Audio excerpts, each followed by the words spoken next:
Test. Test, test, test, test. Test, test, test, test.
Are we ready?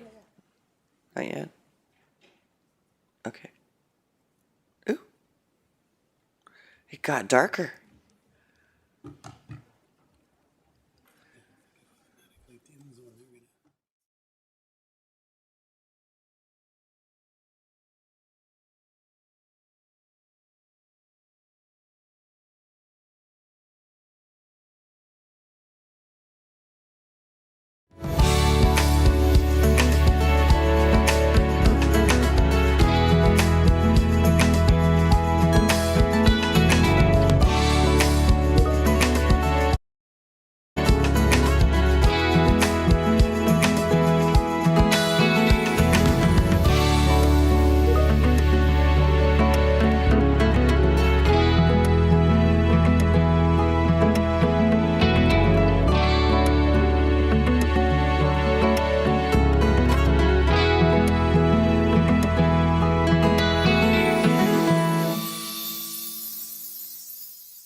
Let me know when we're ready. And I texted Gail and told her to get into open session.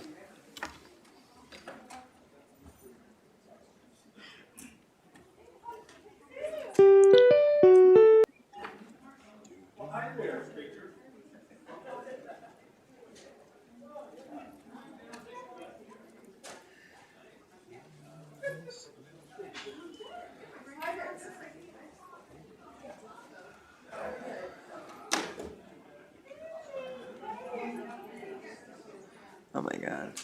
Poor Kim. She had that.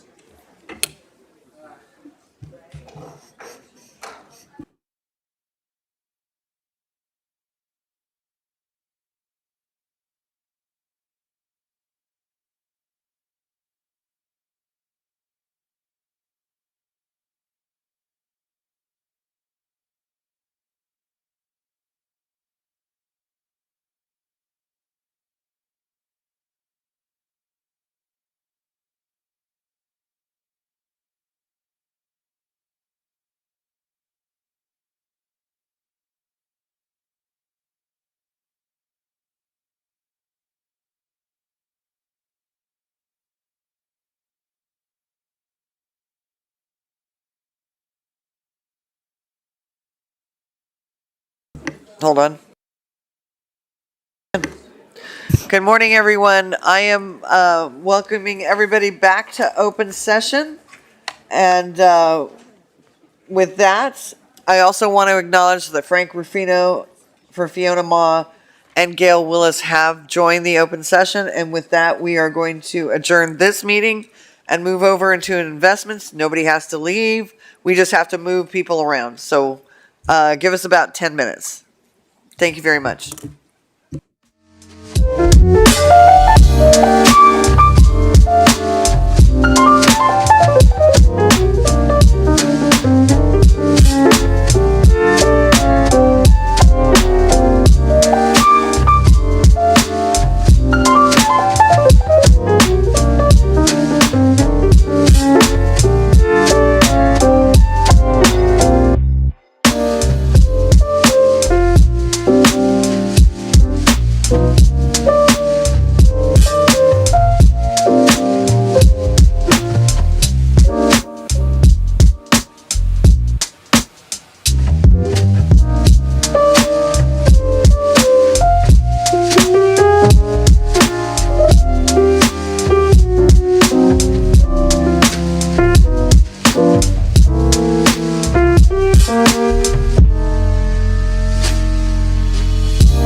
Here.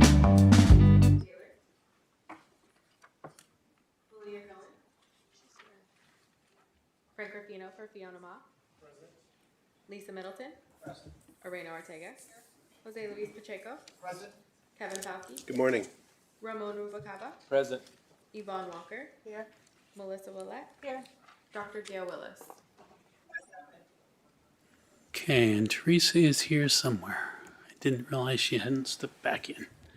So, okay, this morning we're going to do something a little different this morning. We're going to take public comments first to accommodate 2 members of the public who have requested an ASL interpreter. It's an American Sign Language interpreter.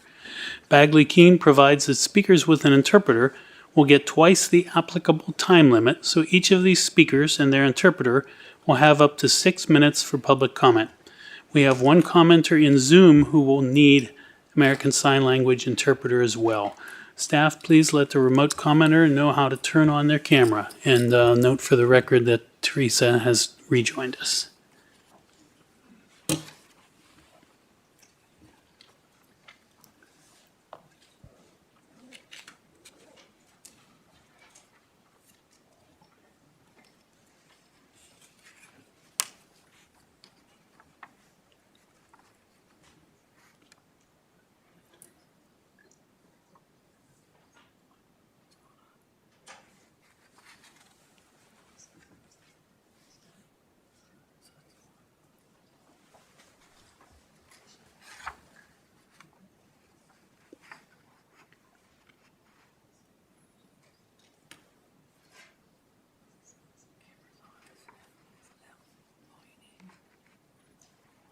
The public comment on Zoom can now begin.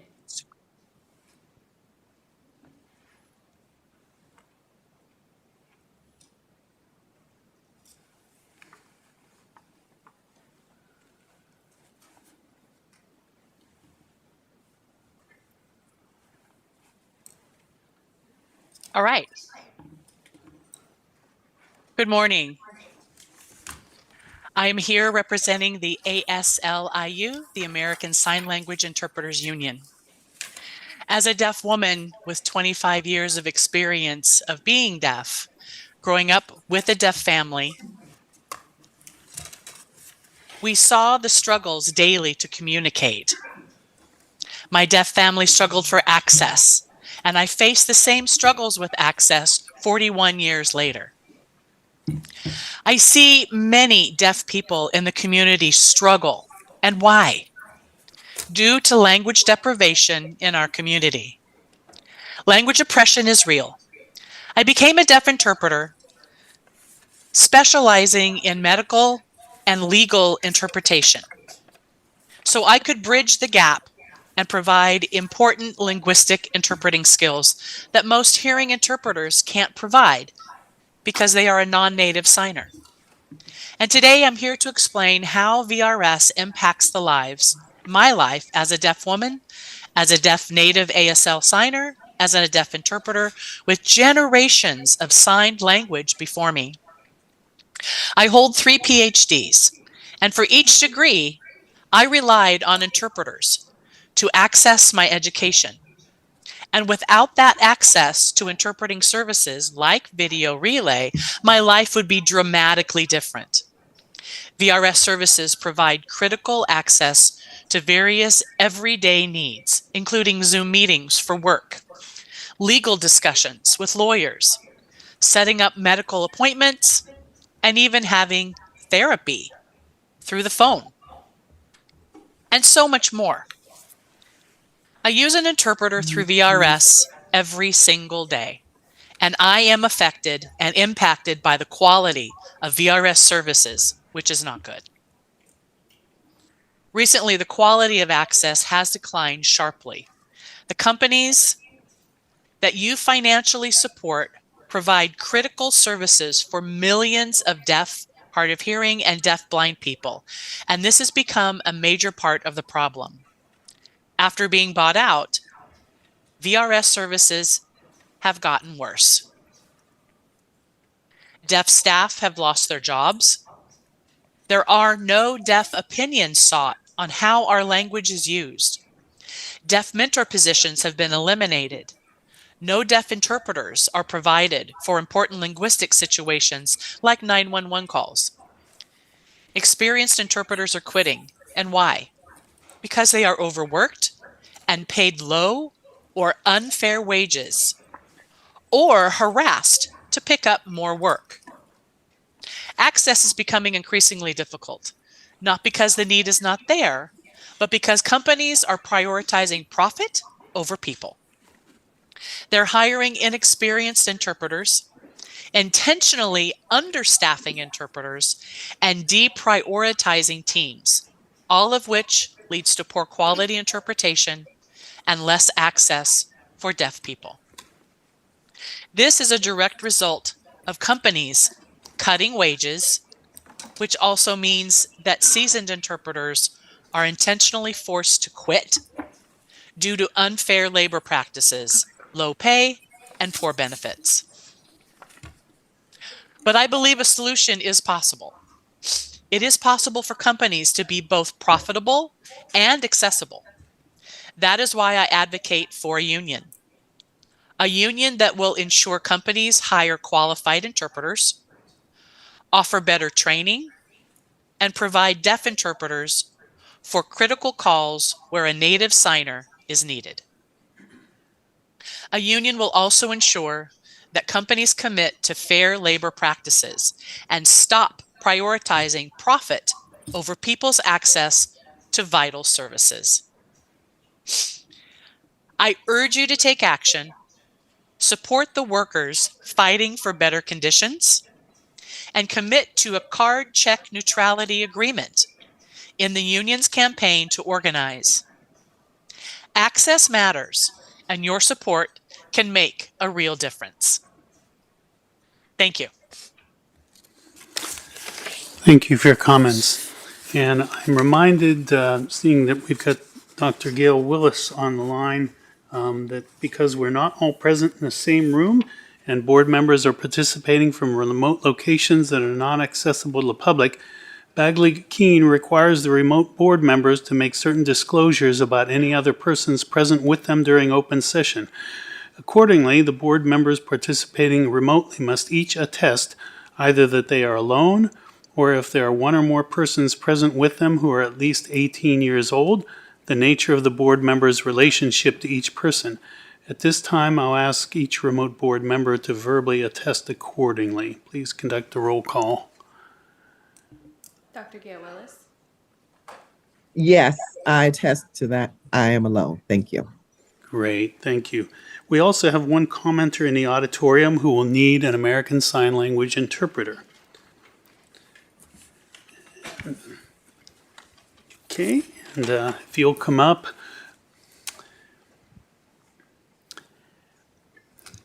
And you'll have 6 minutes for your comments, including the interpretation. And if you'll identify yourself and begin, the timer will start.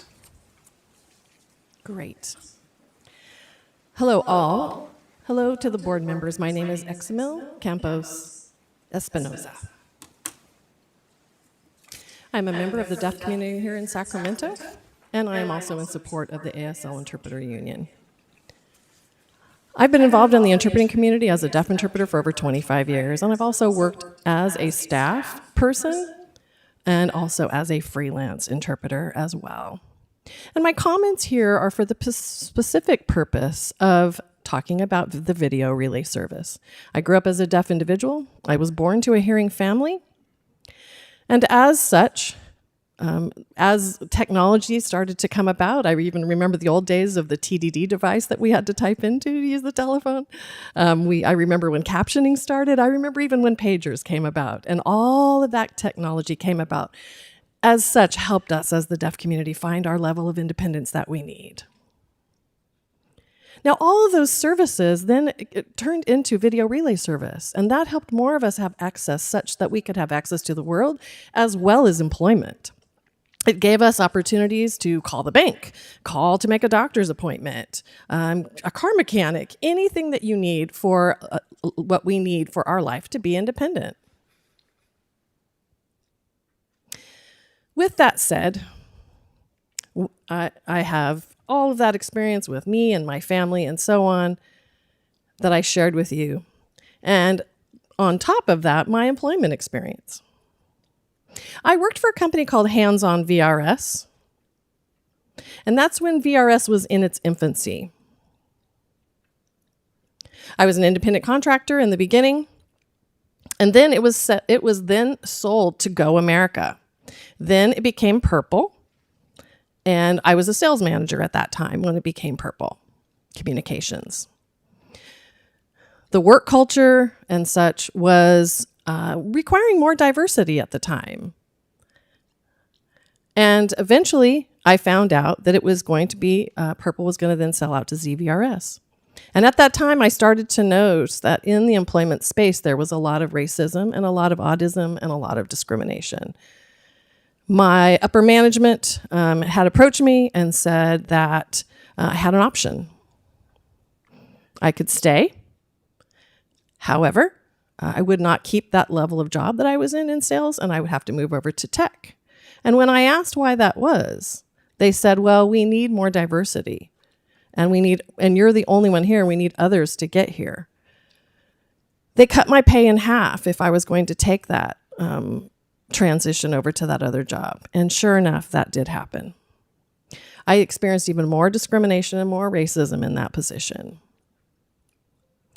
And so the point being that I decided to finally step away from that position, and I left the company. In 2021, I decided to apply for ZVRS as a deaf interpreter. They recruited me.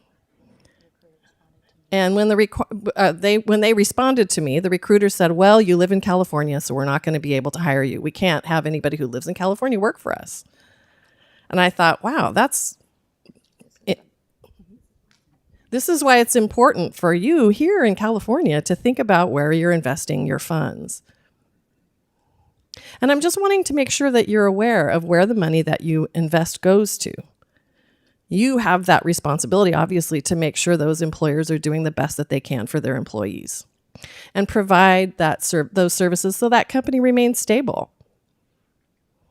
A lot of these companies have gone to private funds, and as a result, the services have declined. And as a deaf person from the deaf community, I feel like it's my responsibility to speak up about these funds that are taking over our VRS companies and to speak up to you as the board who works on investing in these companies. You have a responsibility in that as well, as much as I do.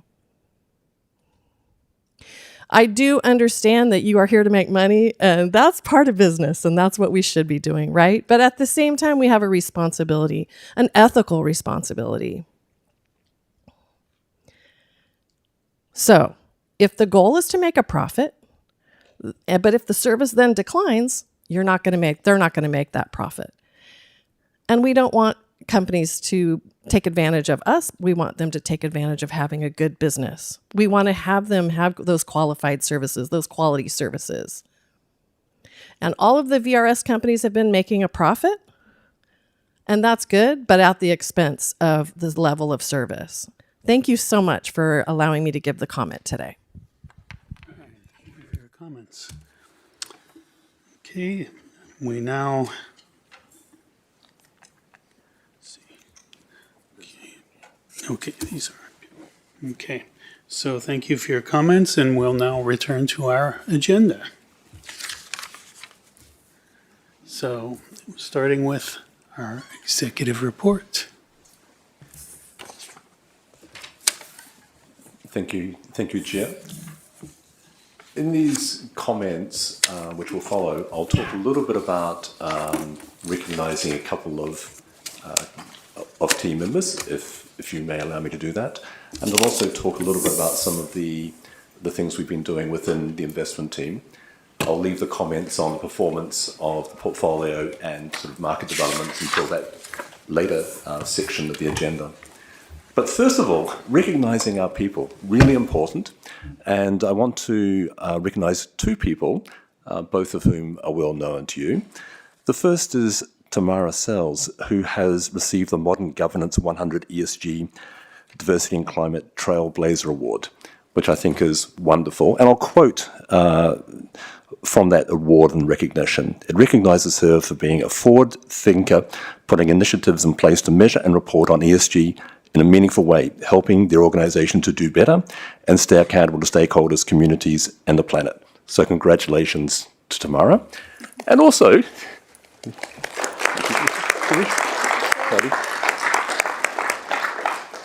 I want to call out the gentleman to my right, Michael Cohen, who has made Time's list of 100 climate leaders. Now, Michael is the chair of the SteerCo of Climate 100 Plus.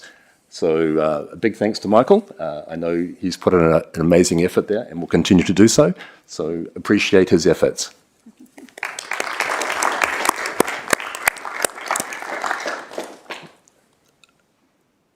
Last time I spoke to you, I talked about 3 priority areas for the investment branch. I talked about people and culture, talent development. I also talked about process, and I spoke a bit about portfolio construction. With a view to the first area, people and talent development and culture, I've asked Michelle Tucker, our Chief of Human Resources, to spend more time working with the investment branch. And she's agreed. She will be spending approximately 2 to 3 days a week over the next 6 to 12 months, working on a number of initiatives. The first one is focused on talent development and succession development. Second, she'll be looking at talent acquisition, so broadening that pool of people we search for. And third, she'll be looking at reward and recognition. This is, I guess, a trial. It's the first time we've done this. This is something both Michelle and I had wanted to support. It's also an opportunity for our HR team to partner more closely with the various branches. So really quite excited that she's decided or agreed to spend time with us. So with that, I'll turn to the agenda for today. With the agenda for today, we'll talk around the performance update, the quarterly update, and as I said, I'll talk a little bit about the performance of the portfolio and also comment on some of the economic developments. We will also have a session on the asset liability management review. This is really quite conceptual, and I've deliberately decided to throw a lot of things into this discussion. It's really for discussion. I could have taken it step by step, but I thought I would instead just present a lot of concepts and ask for, I guess, some feedback and hopefully have a fairly active question and answer session, noting that we will have an opportunity in January to have a much deeper dive educational session. We also have a couple of annual reviews. We have the total fund portfolio management team reporting, so Sterling and colleagues will report on that. And we have the sustainable investment annual review, so Peter will be joined by a number of colleagues to discuss that. We have a couple of other items following on from that. We have the Emerging and Diverse Manager Report, and we also have Investing for California. And then finally, we will have one of our colleagues from Wilshire report on CalPERS divestments through time. And with that, I'll pass it back to the chair. Okay, thank you. I don't see any requests for clarification from anybody, so we'll move on to our action consent items. Approval moved by Taylor, seconded by Director Pacheco. Any discussion on the item? I'll call for the question. All in favor? Do we have to do roll call vote? Okay. Teresa Taylor. Aye. Deborah Gallegos. Frank Ruffino. Lisa Middleton. Arena Ortega. Jose Luis Pacheco. Aye. Kevin Palke. Aye. Ramon Rubacava. Aye. Yvonne Walker. Aye. Melissa Willett. Aye. Dr. Gail Willis. Aye. Okay, the ayes have it. The motion passes. I will note for the record that Deborah Gallegos for Controller Cohen has arrived and is with us. Okay, now we move to our information consent items. I have no request to pull any of these. Seeing no last minute requests, so we will move forward. So, Okay, so 5A, Quarterly Chief Investment Officer Report. Back to you, Mr. Gilmore. Thank you very much indeed. I think we have some slides. Hopefully we can get those up. Try that again. It's working. I've put a summary slide up here showing the performance of the portfolio. I would focus on a couple of things. The fiscal year to date, that's the 3 months since the end of June, return is 5.3%. So very good to see that return. What that 5.3% return for that 3 month period means is that the 1 year return of the portfolio, perf, is now 18%. So good to see that. And that's lifted the 10-year return to 6.9%. If you recall, at our last meeting, when we looked at the financial year end, the 10-year return was 6.2. So good to see that outcome. The biggest drivers for that return have been equity market, and our equity portfolio has been up approximately 30% over the last year. Fixed income portfolio, also a strong contributor, more than 15% returns. You will see also that there's been a little bit of a drag on value add. That's primarily because of our private equity portfolio, which has been a good contributor in absolute returns terms, but has lagged the benchmark. Again, the same theme from last time, which is the listed equity market performing strongly, particularly tech stocks. I would note also that the private equity portfolio, even though it's lagged our benchmark, has done very well relative to industry benchmarks and peers. And that's really, I guess, early signs, continuing signs of the revamped strategy coming through in terms of driving that performance. And just to reiterate, that strategy has really been about focusing more on our higher conviction managers and increasing the extent of the co-investment that we undertake. We've put up a chart here just showing central bank policy rates. And this is obviously a moving target. The Fed has now cut 75 basis points, and until fairly recently, markets were anticipating there would be fairly substantial additional cuts. That's changed a bit. It's changed because inflation has been maybe a little bit stickier than might have been anticipated, and we've had comments out of the Fed indicating that they aren't really in a great hurry. I would note that over the last couple of months, there's been fairly interesting developments in the markets. Interest rates, US Treasuries, 10-year yields have gone up by about 80%, 80 basis points, not 80%, 80 basis points since the middle of September. And when you see those sorts of rises in rates, you ask the question, is that being driven by inflation expectations? Is it being driven by expected higher growth? Or maybe is it being driven by supply or thoughts about supply of additional debt? When I look at the inflation swaps markets and the nominal swaps markets, I try to decompose how much of that increase in rates is based on higher growth expectations, how much is based on inflation expectations. And from my perspective, my reading of the data is that it's primarily related to somewhat stronger growth expectations over the last couple of months. Inflation expectations have ticked up a little bit, but it's primarily a growth factor. And that primarily relates to the US. And you can see that the US, well, you may have seen that the US dollar has strengthened somewhat over the past few months, and the equity market has also rallied, again, consistent with that somewhat higher growth expectation. As for the portfolio, not really very much of a change from the last time we met. Most asset classes are very much in line with targets. The one that continues to be a little bit behind in terms of targets is real assets, which is not necessarily a bad thing given that that has actually detracted from portfolio performance, even though it has that area has beaten the benchmark. And with that, I'll turn it over to questions, Chair.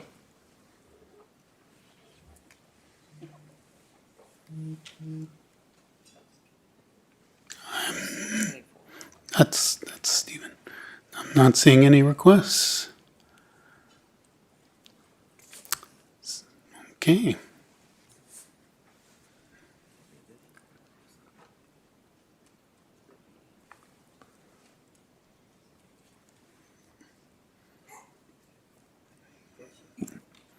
Okay, we'll move it along Oh, what have I got here? Oh, okay, there we go. So I guess asset liability management is our next topic. Go with the slides, please. Okay, I've taken a bit of a risk here. I have wanted to introduce a lot of concepts and a potential framework. And this is really for discussion. Hopefully it will prompt a few questions. The idea for me is to go through some high-level concepts on the portfolio construction, also to talk about risk and some of the trade-offs, to talk a little bit about one of the, I guess, developments in asset ownership, and that is to focus more on a total portfolio approach rather than the traditional strategic asset allocation, but I'll go through that shortly. And also to talk a bit about the 2025 Asset Liability Management Review, which will be a dominant part of the work over the next year or so. And I have Michelle and Scott with me because they're key parts of that process as well. As far as the framework considerations are concerned, I want to talk a little bit about how we can potentially proxy our existing portfolio in more simplistic terms, because there are key drivers of that portfolio, particularly the equity market, but also the fixed income market. And if we can actually look at these things more simplistically, it helps us from a modeling perspective and probably also helps us from a communication perspective. I'll talk quite a bit about risk and the trade-offs, and I've put together on a single page some of the considerations we need to think about when thinking about our risk appetite, some of the trade-offs. I've also updated our capital market assumptions. When I say our capital market assumptions, our survey of the market, so you can see what the market is pricing in for the expected returns of various asset classes. And then I'll hand over to Scott to make a couple of comments on the asset liability management process, risk appetite, and prospective returns. But first of all, I wanted to show you this chart. This chart shows in blue our actual portfolio fiscal year returns. So that's the 11 or 12 asset classes, and I say 12 if you separate out infrastructure as a 12th asset class. That's the actual performance in blue. The orange line that you can see is our effort to proxy that portfolio using just two asset classes. So just using equities and treasuries, so fixed income, two asset classes. You can see for the most part, we can do a really good job of proxying our actual more complex portfolio just using a couple of asset classes. There's been a bit of a difference, of course, more recently, where you can see that the simple two asset class portfolio dipped more quickly than our actual portfolio and rallied more quickly than our actual portfolio over the past couple of years. And that really relates to the big moves in the listed equity markets and the private market valuations being smoothed somewhat. But this whole idea of being able to proxy our more complex portfolios simply can be very helpful from a modeling perspective, so we can focus on that simple portfolio when thinking about risk appetite, when thinking about the potential scenarios. It's also a good way of testing us. Have we as a management team done a good job? We should be able to beat that very simple portfolio. Through time, we've in doing the proxying, the weights for equities and bonds have changed a little bit, but it's approximately a 70% equity portfolio and a 30% bond portfolio.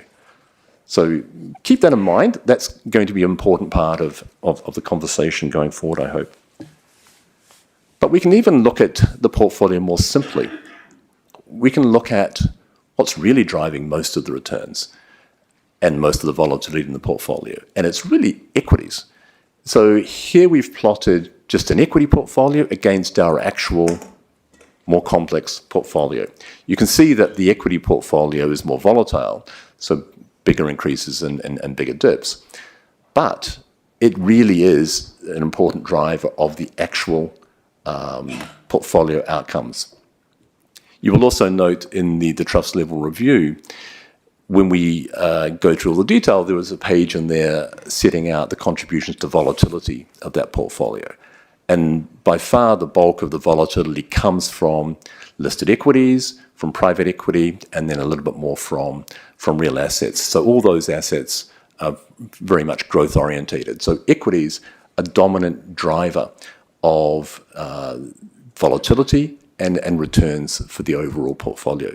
So we could, if we wanted to, essentially proxy our portfolio using some sort of ratio of equities. It would do a reasonable job of proxying the portfolio.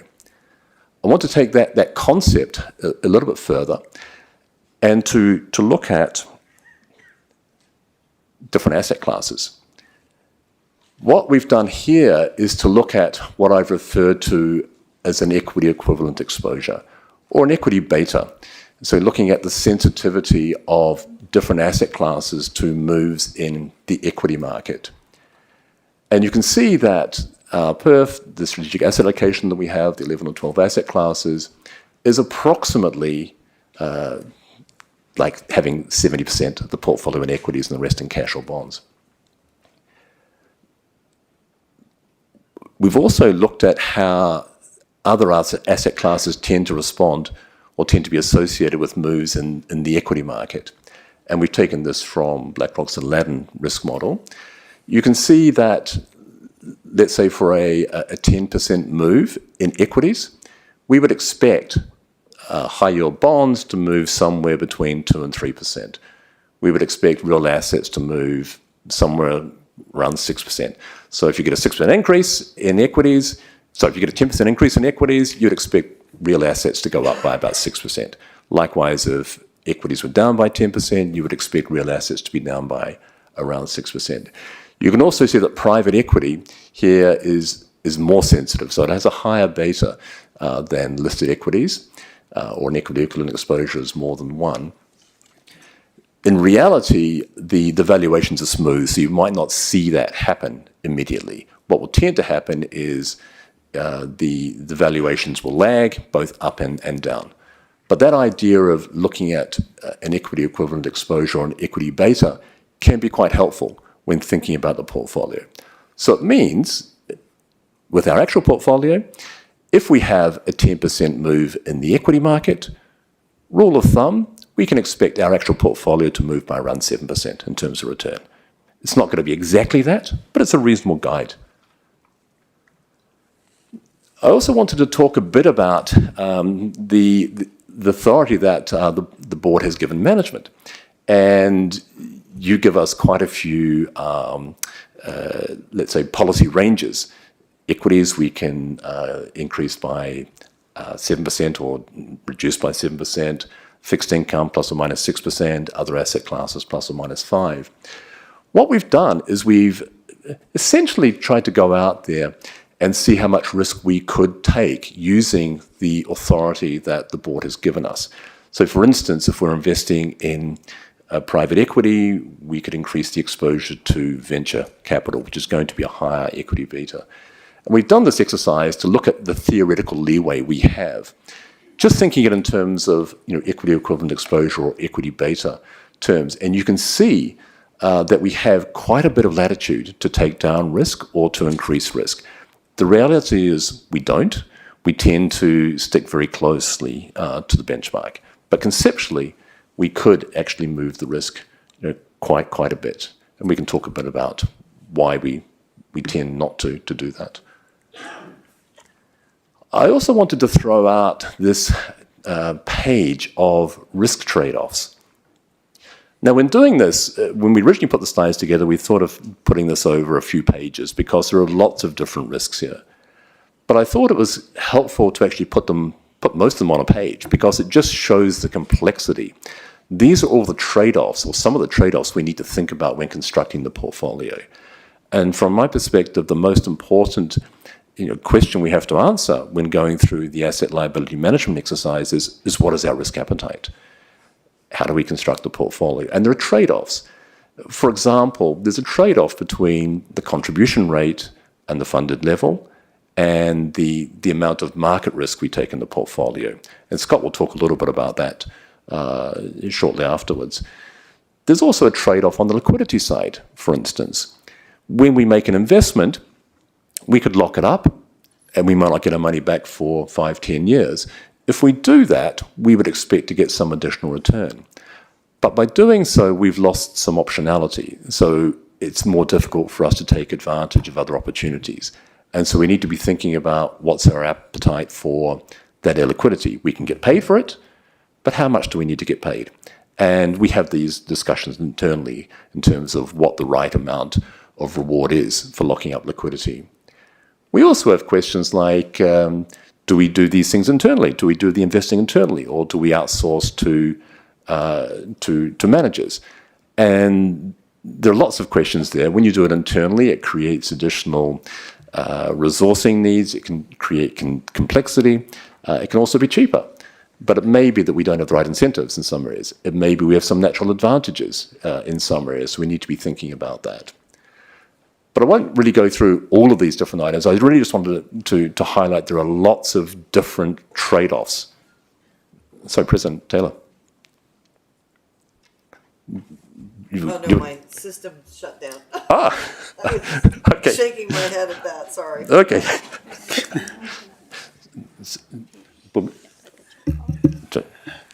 Okay. I'll keep going.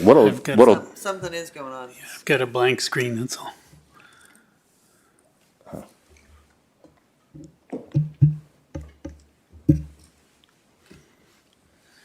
But fortunately, my mic's on, so I can just jabber at you for a while. Yeah, it'll kind of. Oh, there it goes. Oh, there we go. Okay, so I do have a couple questions, and first I've got Teresa. Oh, no, that didn't work. Get back. There we go. It's this You want a tiny, stylus tiny, tiny little spot. Oh, I think we got it. There we go.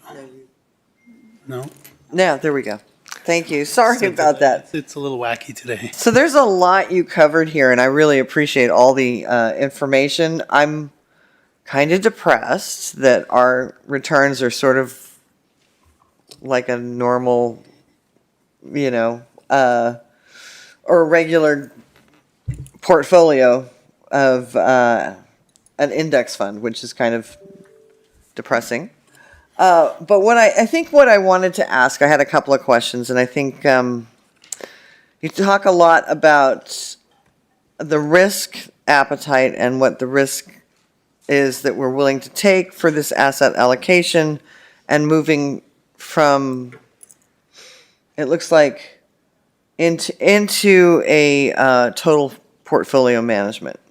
So there's two questions. One is what and is this liquidity that you're talking about, where is it coming from? So, and then what do you mean by the risk that we're willing to take to lock up that liquidity?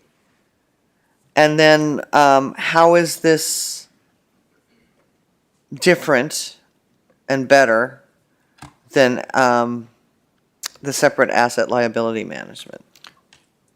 Okay, I think we're going to be exploring this probably in more detail in January at the education session. But, Sure. But very briefly, with liquidity, obviously we need to make pension payments. We will also want to ensure that we don't have to sell assets that when we don't want to sell them. So we don't want to take discounts, to have to raise liquidity to make payments. And we also want to be opportunistic at times. So you can look at modeling how much we need to get paid for giving away the option to buy cheap assets. And that's going to depend on how much liquidity we have in the portfolio. And I'll come back to what I mean by liquidity. It's going to depend on how much liquidity we have in the portfolio and how long we're locking it up for. It's actually quite a complex exercise. But essentially, the first illiquid investments you make, you don't need much of an additional return. But at some point, you've got so many illiquids that the expected return for investing in more liquid assets has to be really high. And when I talk about liquidity, I'm really talking about those assets, the asset classes that are liquid by their nature. And that could be equities, it could be fixed income. In fact, there are some parameters around the fixed income portfolio which make sure that some of those asset classes are quite liquid.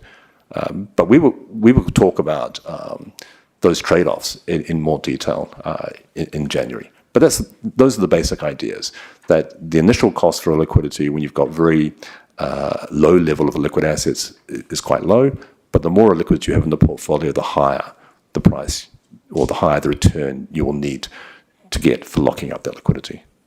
Okay, so and then I guess having lived through asset liability management after the Great Recession, locking in liquidity can be risky if we have a big downturn, right? It can be. It can work both ways. If we need to sell something to raise liquidity, it will be costly. Correct. However, what happens in times like, let's say, the financial crisis, behavioral instincts tend to lead to investors selling because they get concerned.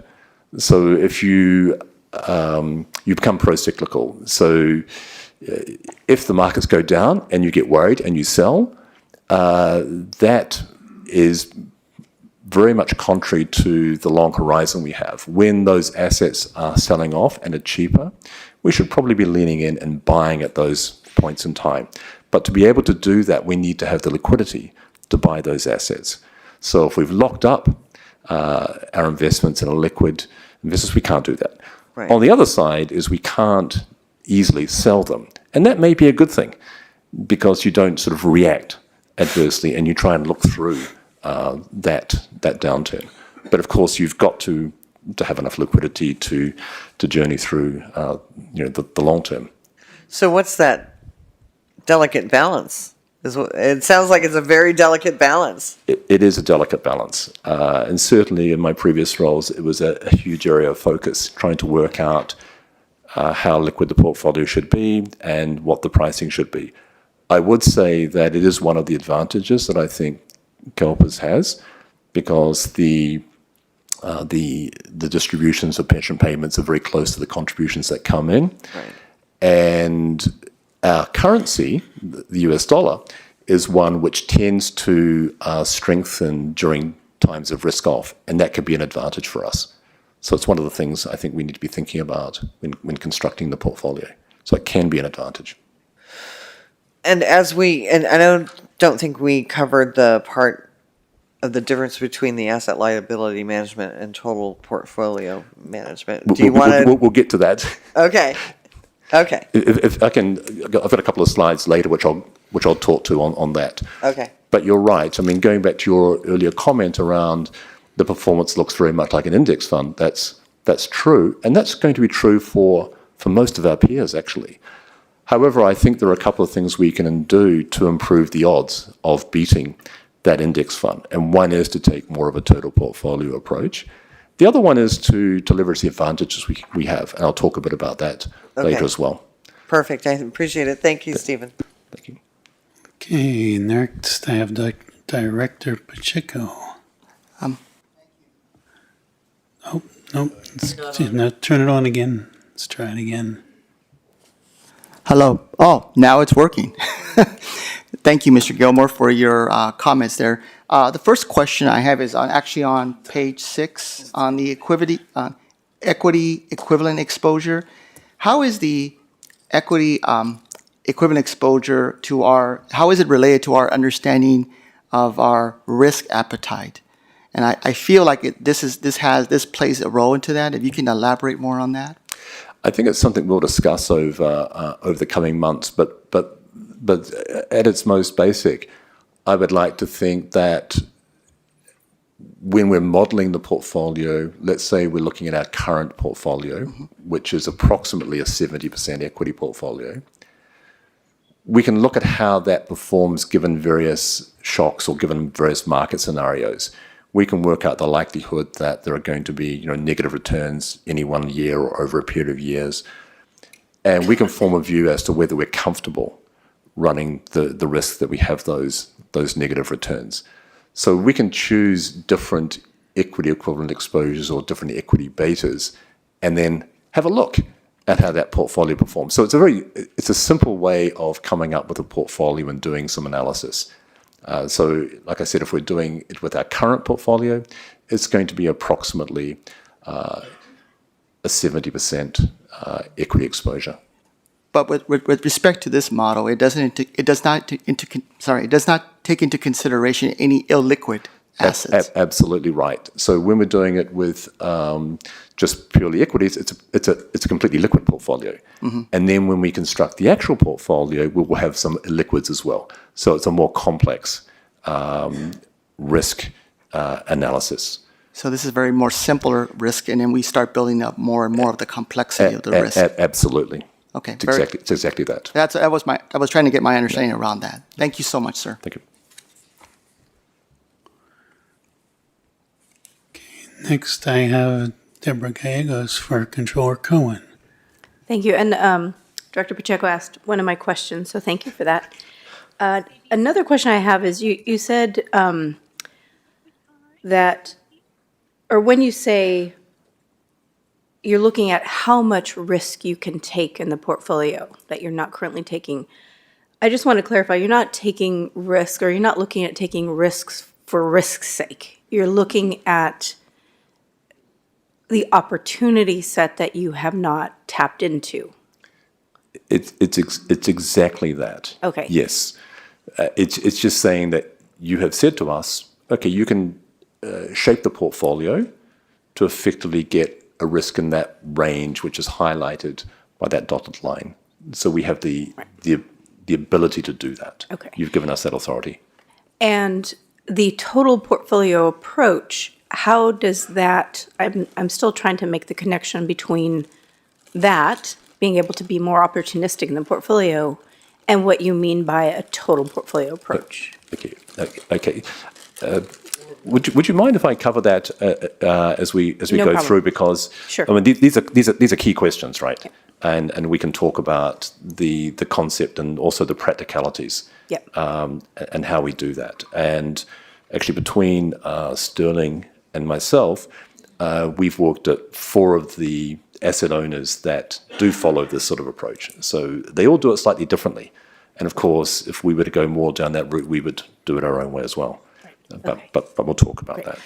Just one last question. If we could go back to the slide that shows the choices that we have, the different, yes, that's it, the risk considerations and trade-offs. You're asking the board to look at this and say, okay, where are we on the spectrum of each of these items? And how important are these to us? Absolutely. One of the most important decisions the board makes is what is the risk appetite of the board? And that will help us when thinking about how to construct a portfolio, how much equity risk we should be taking, how much exposure we should have to liquids, Right. for example. Okay, great. And also there are questions around time horizon, which we can talk about, and some of the trade-offs between contributions now versus contributions in the future, or the funded ratio. All these things come into play. Great. Thank you. Thanks. Okay, next I have Director Rubalcava. Thank you. Thank you for the presentation. I think it's very important that we see the options in front of us, and I think it's a telling that all the questions so far have been about risk appetite. And I'm looking at page 3 of 20, the framework consideration. I think you laid out very, very well what the board has to consider. And so I'm trying to understand it, and I know that there'll be more educational almost every meeting, but I still want to understand a little bit more what is being put in front of us. There was, if you could go to slide 7, I think it was, where, there we go.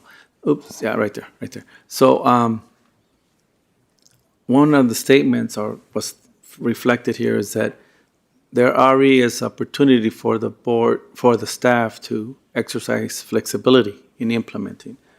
And so are we saying that under this new approach, the staff should use the full flexibility they have, or is there a request to have more flexibility?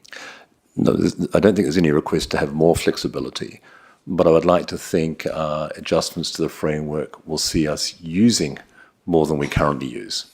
We don't use very much, because what happens is each asset class has its own benchmark and tends to track that benchmark very closely.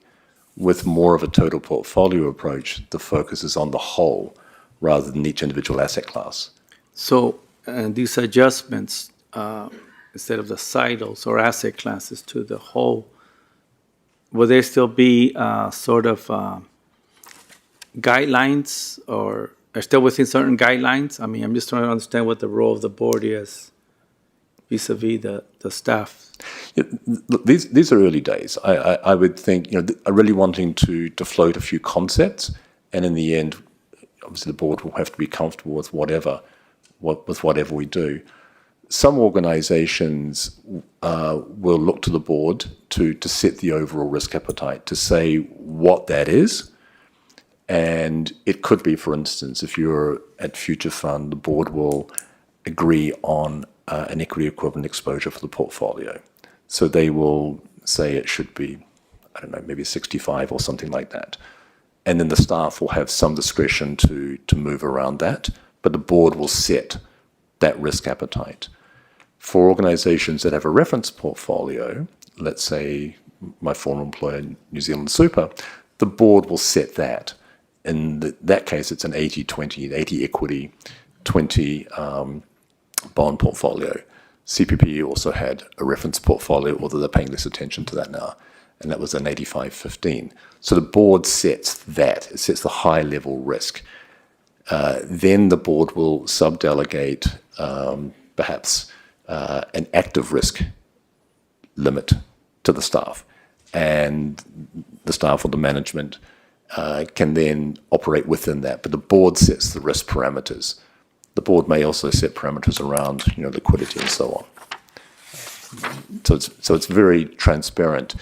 In terms of what we currently have, perhaps it's less transparent because we have all these asset classes with all these limits and these policy ranges, but when you add them all up, you can actually technically move the portfolio quite a long way, and it may not be obvious to everyone that the risk is quite a long way from, in this case, the strategic asset allocation.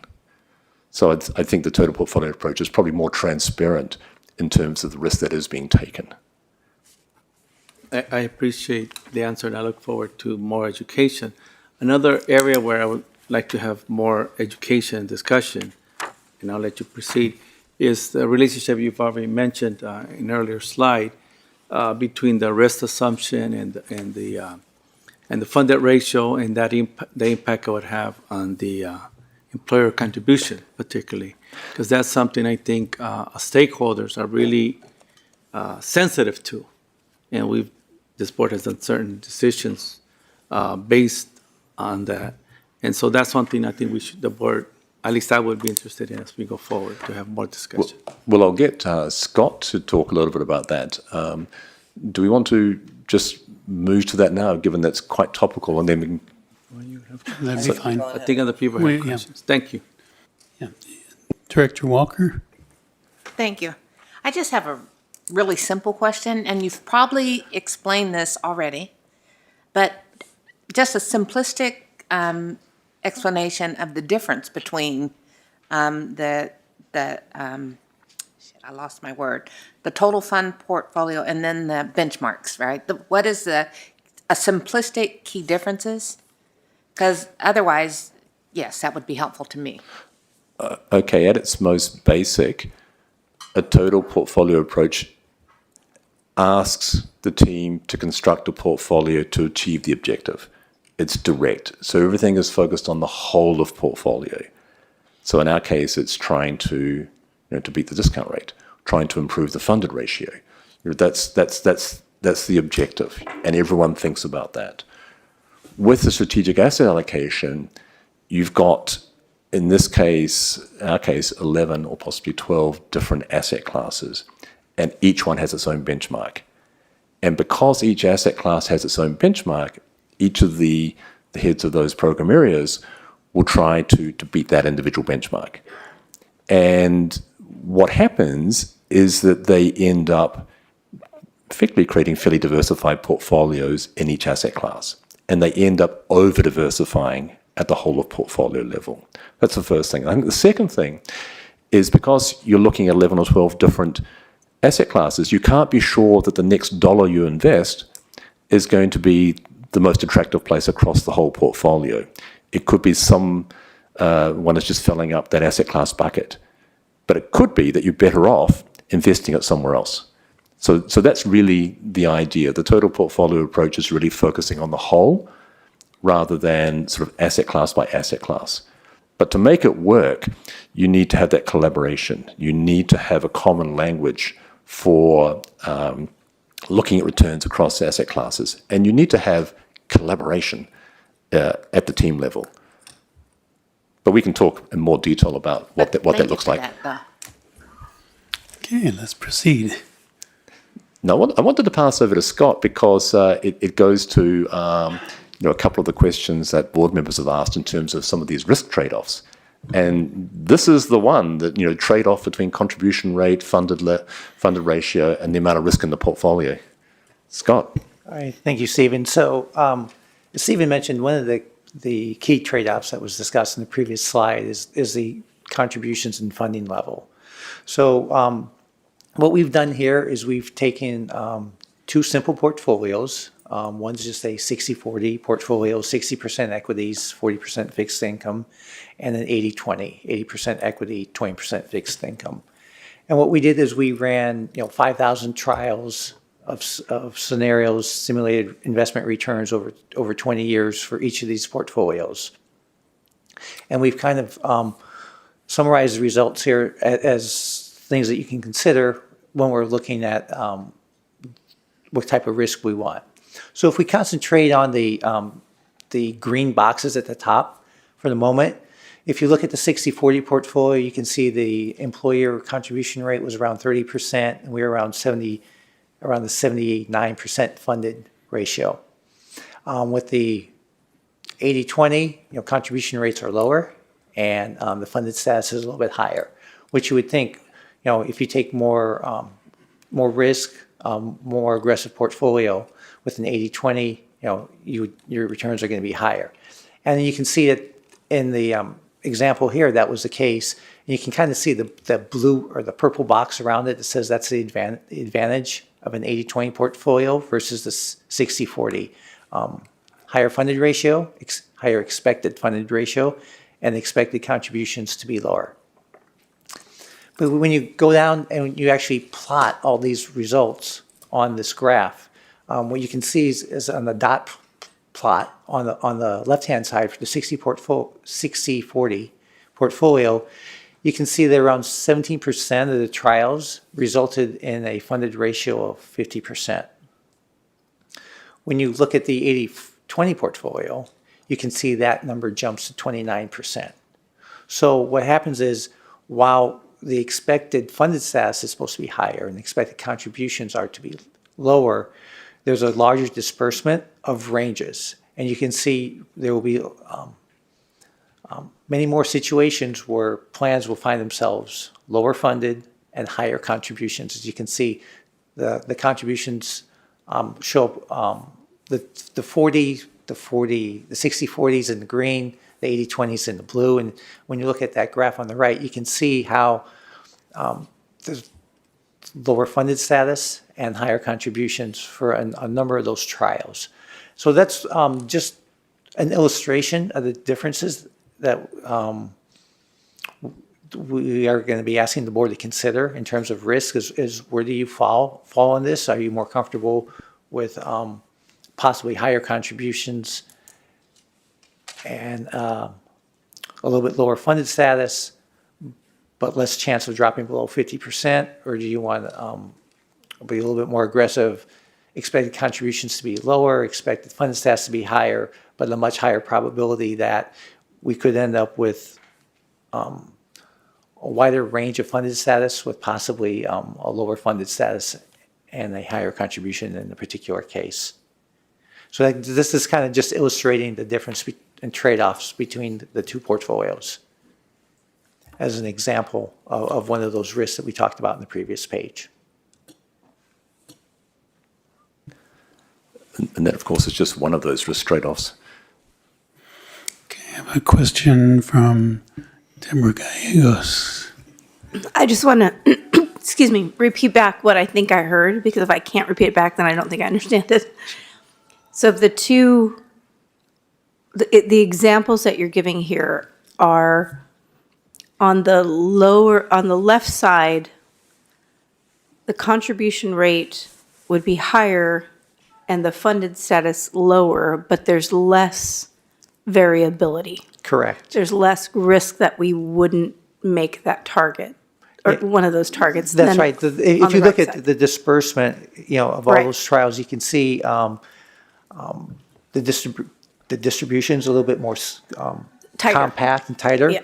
And so we have less variability. So Okay.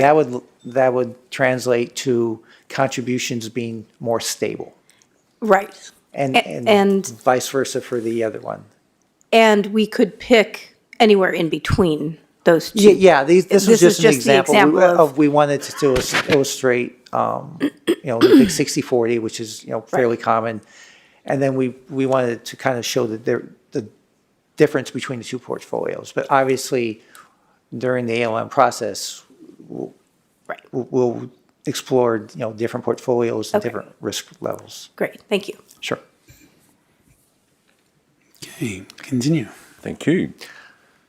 I wanted to put this up because this is an update to the capital market assumptions that you're very familiar with. This is our survey of the market, and it shows the surveyed results as of Q2 2024. It may have changed a little bit now with that backup in yields in the fixed income market. But what you can see is that the aggregate expectation for our policy portfolio is little changed since the middle of 2023. The expectation is a return of around 6.9%, so very close to our discount rate. What I would note is the wide range in expected returns across some of these asset classes, particularly things like private equity.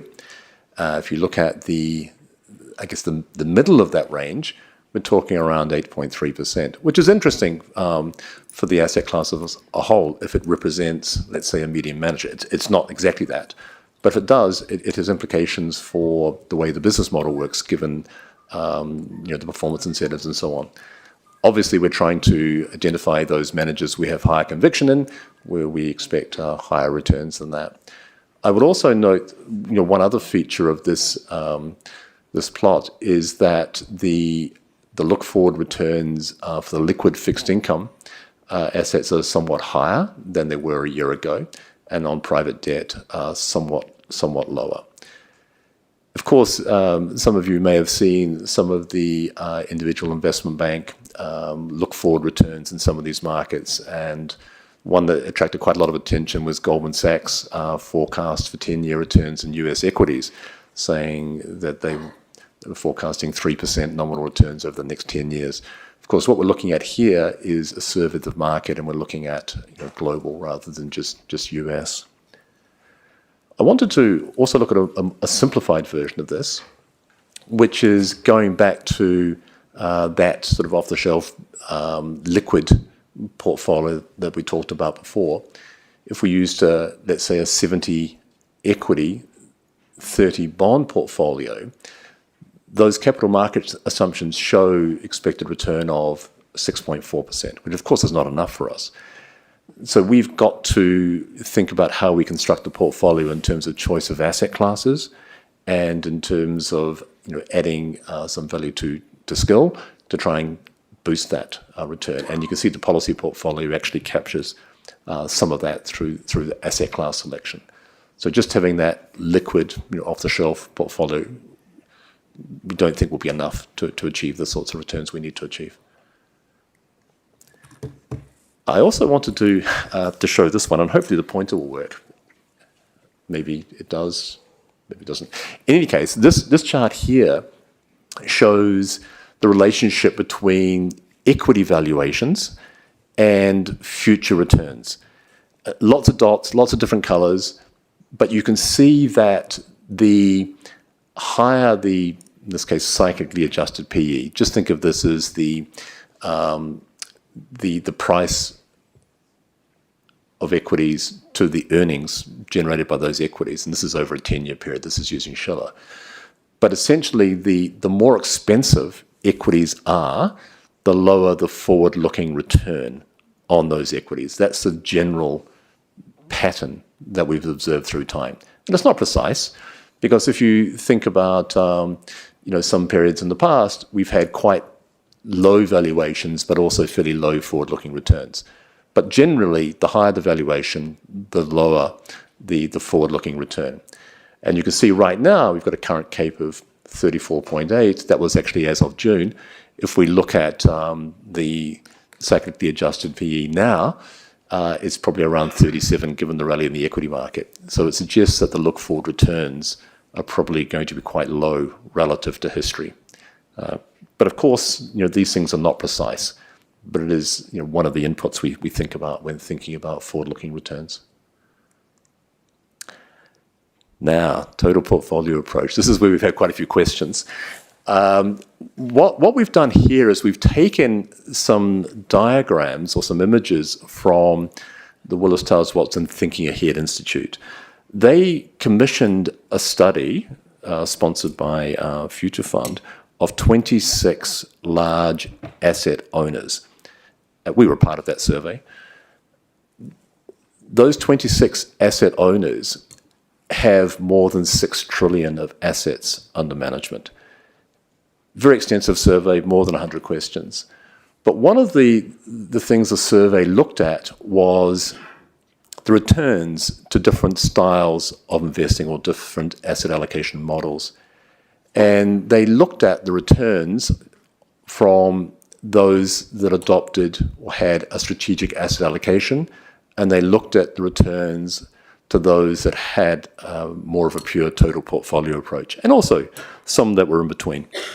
And you can see from that 10-year annualized real net return example that the organizations that followed that strategic asset allocation approach, the very sort of segmented, siloed approach, generated lower returns. Here, I think the return difference is about 180 basis points. Roger Irwin tells me it's actually around 170. But there's quite a big difference between the returns from the strategic asset allocation to the returns from the total portfolio approach. And I can understand conceptually why there should be a difference.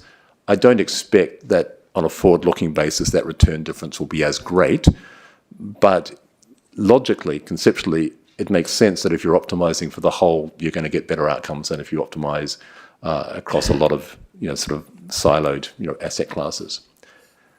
That approach or that performance outcome has encouraged a number of asset owners to move or to wish to move or want to move more in the direction of a total portfolio approach. That doesn't mean they're going to go to the extreme of a total portfolio approach, but there is a desire to move more in that direction, and you can see it from the peers average slide that we have there.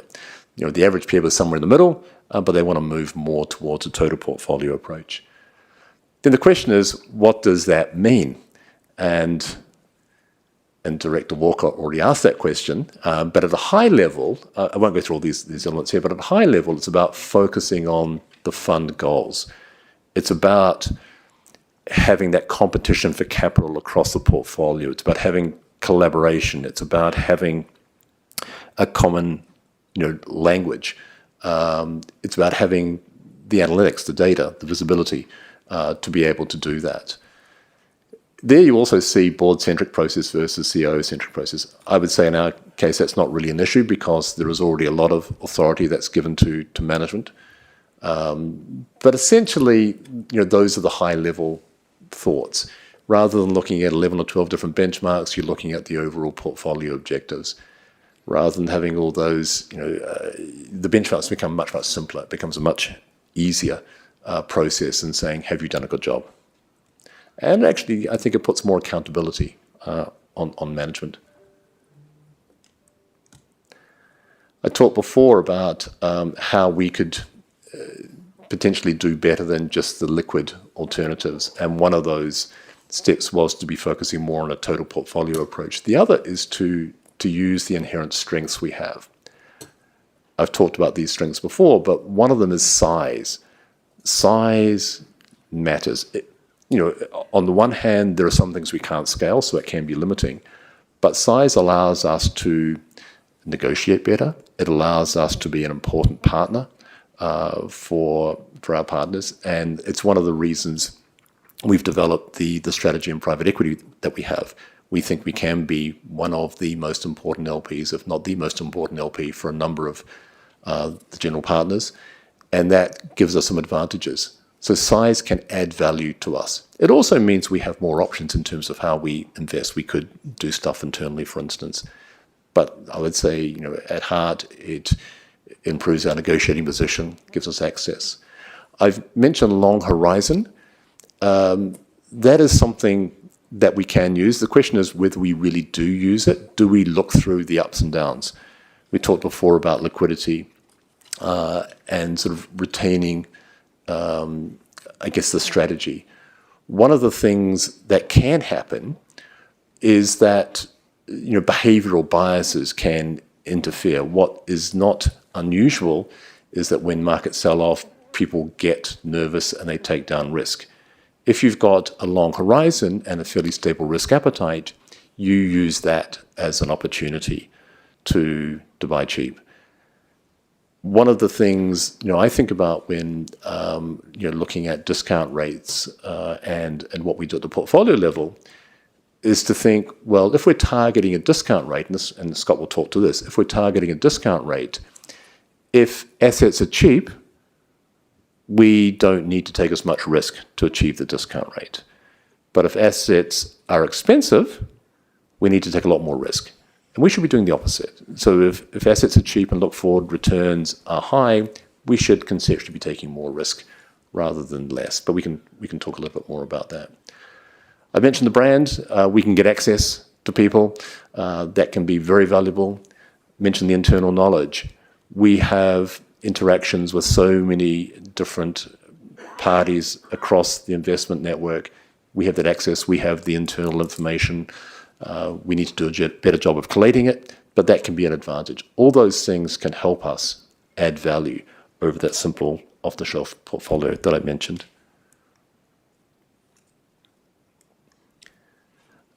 Also wanted to talk about that long horizon and the benefits of that long horizon. This chart here shows equity returns, real equity returns, 1 year all the way out to 30 years. And in any 1 year, the return dispersion can be extremely high. But the longer the period we look at, the lower that dispersion. So you can look at 30 years, it's actually quite a tight range of potential returns if we look at those rolling returns for 30 years. So if we can have that true long horizon, in a sense that risk, that return risk is somewhat lower than if we have that very short horizon. Again, it's a benefit of having that long time horizon. But of course, there's always uncertainty with any of these forecasts. If you look on the right-hand side, you'll see projected treasury returns versus actual outcomes, a very, very good fit. Not surprising because you've got fixed cash flows with treasuries. Equities, of course, that dispersion is a lot wider. There's a lot more uncertainty, but you can see that relationship that I referred to before with the diagram of all those other plots. Essentially, you can do a reasonable job of forecasting returns over longer horizons. And with that, I wanted to pass over to Scott again. All right, thank you, Stephen. So I want to talk about this issue brief that came out from the American Academy of Actuaries a number of years ago, and it kind of aligns with what we're doing in our ALM. And, it talks about, the difference and the similarities between discount rate and investment return and which comes first. Do you set the investment risk and rate, and then the discount rate follows, or vice versa? And, this it's a quick 4-page issue brief, and it just basically kind of, illustrates and solidifies, the process that we're taking, in that what we want to do is, you want to set your risk appetite, and from that you construct your portfolio and you set your investment rate returns, and then your discount rate kind of falls from that. We want to avoid kind of just setting the discount rate, saying we want an X% discount rate, and then working backwards to get a portfolio to meet that. You run into the issues that you don't get a clear picture of the risk you're taking, and you run into possible risk management going the opposite way. So this kind of just solidifies, that the process, the ideal process is, we set the appetite and we move forward and we come up with portfolios. And we base our discount rate based on the expected returns that we get from those portfolios. Next slide. Here we talk about how the rate of return and discount rate don't need to match. Here's a number of examples of different funds. Has different equity exposures, the expected investment returns different, and the discount rates are all different. And I think the key takeaway is each plan is different, whether it's closed or it's an open plan. Long-term care, has a different characteristics. The risk portfolio and in terms of the risk that we want to take for a particular plan, they are all different. And so this kind of just illustrates that, based on funded ratio, benefit types, and so on, there's a wide range of discount rates and investment returns, and they don't all have to line up to be the exact same. And then finally, on the last slide here is we have the asset liability management timeline. Kind of outlines the major events throughout the next year in 2025, and then the first few months in 2026. I want to highlight, the board education day in January. We're going to be covering a lot more of this material in depth, and get a sense from the board on where they stand in terms of their risk levels, and then finally, if you move throughout the timeline, you can see in September is anticipated to be the first proposed release of potential portfolios and the actuarial assumptions, ideally coming back in November for a second reading. And with that, that wraps up our presentation, and we'll be happy to take additional questions. And you will not be surprised that there are some questions for you. Okay, we'll start with Director Pacheco. Yes, thank you. Thank you, Chairman Miller, and thank you, Mr. Gilmore. Thank you, Scott, for your input and so forth. My question is back to slide number, page 14 of 20, the total portfolio approach, the SAA to TBA spectrum. And it's around the principle, the fourth one, the diversification principle via asset classes and via risk factors. As you mentioned earlier, because of the way we set up our current system, we benchmark each of our assets individually. And then within that, we diversify within those asset classes. And in some way, we kind of over-diversify in many aspects.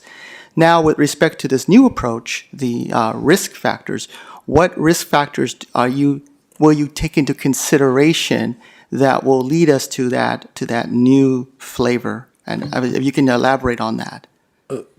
That's a good question.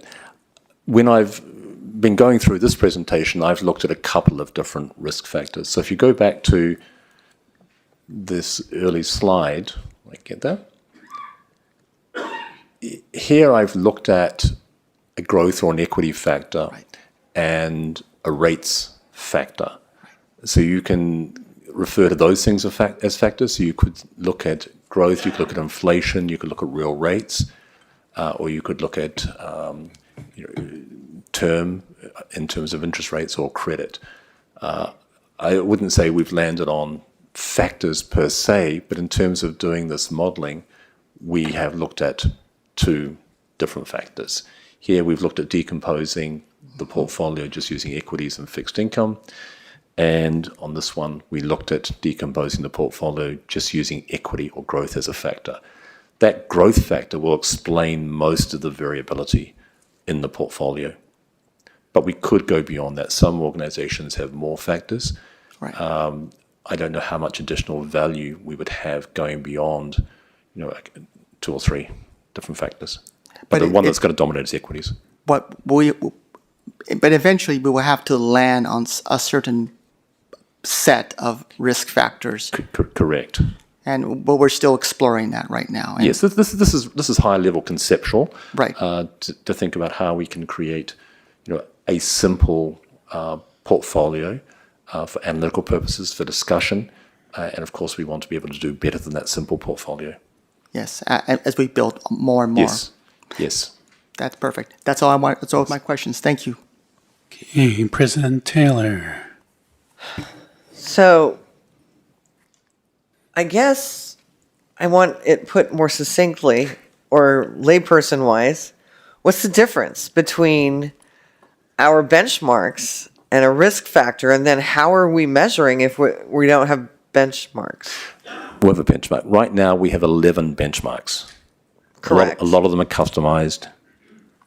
What we would do ultimately is probably say, we're going to have one.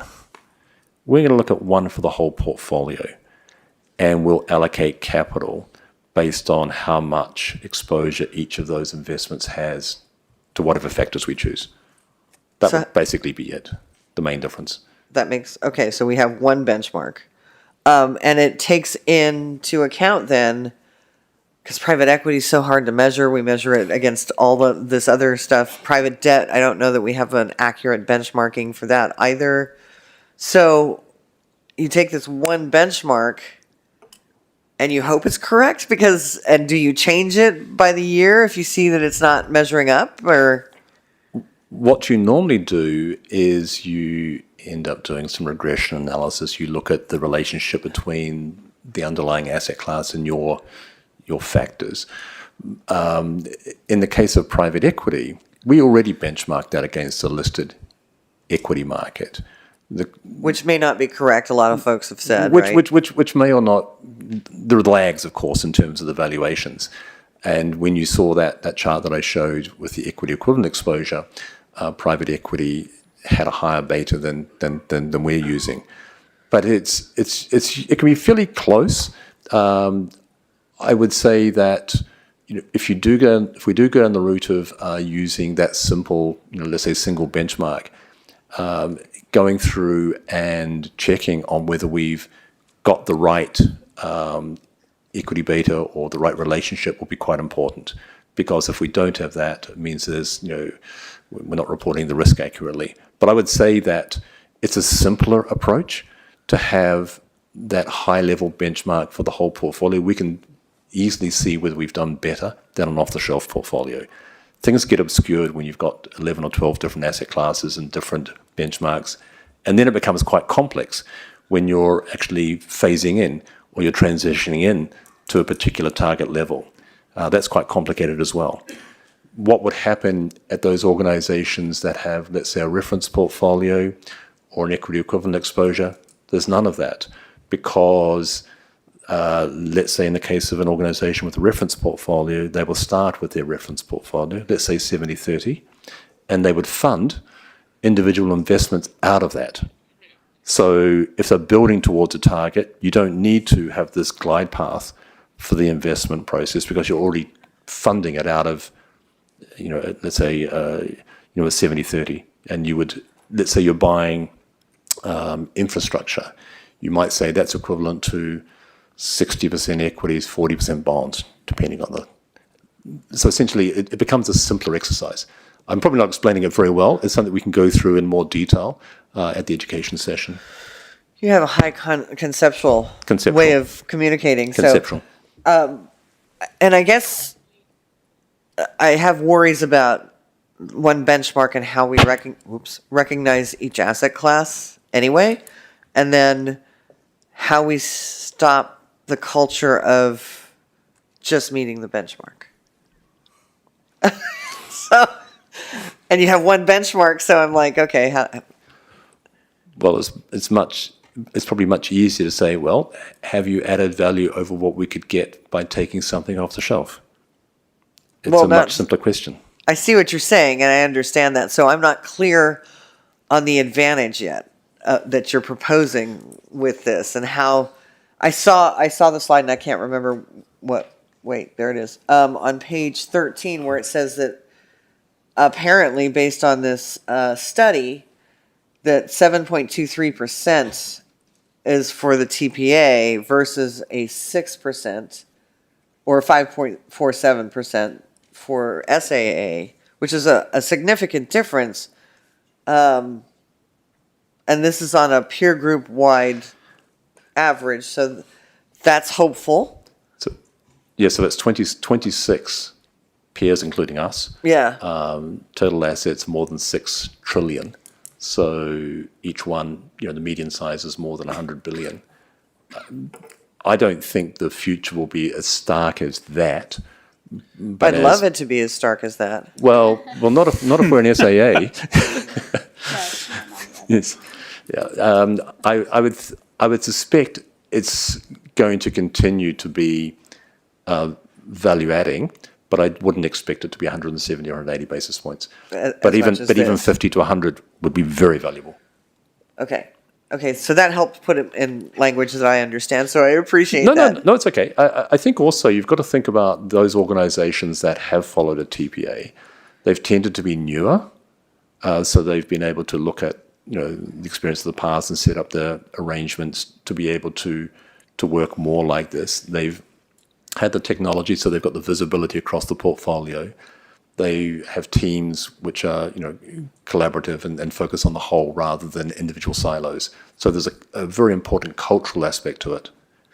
So that brings me to that question I asked earlier, which is how do we make sure our team's ready for that? Because a lot of our team's been here for a while. You're saying this is a newer concept, or newer organizations have taken up this concept. How do we make sure our team gets on board with this and works it? It's probably the most difficult part of the process in terms of getting that collaboration and focusing on the whole. Having said that, we do have large parts of the portfolio that are already in some ways benchmarked to equities, obviously listed equities, Sure. Private equity. I do believe that the fixed income team would like to be a bit more active. So I see pockets of this across the organization. But coming up with a common language is difficult because each asset class tends to have its own specific way of looking at returns. If you talk to private equity people, they tend to look at internal rates of return, they look at various multiples. More recently, they might look at a public market equivalent, so look at equities or a direct offer. So they'll have that language. If you're talking to infrastructure people, they'll talk about discount rates. If you're talking to real estate property people, they'll talk about cap rates. So they're all slightly different. So you've got to come up with something that they can all agree makes sense for comparative purposes.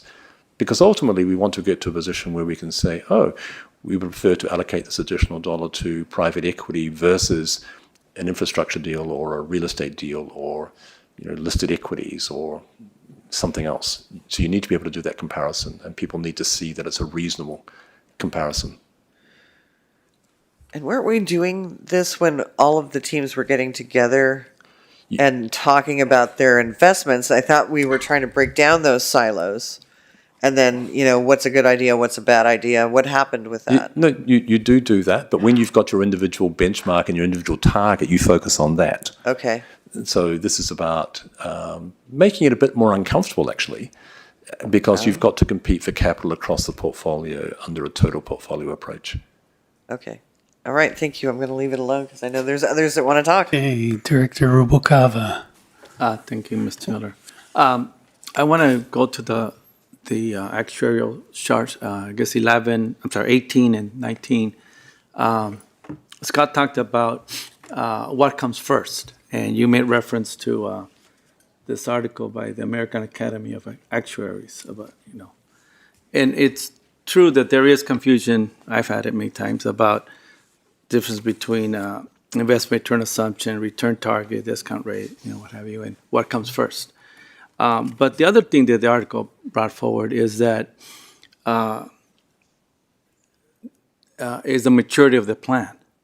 And that's one thing that I've raised sometimes before, I think, is that, and according to the article, as plans mature, there's a need for more, with the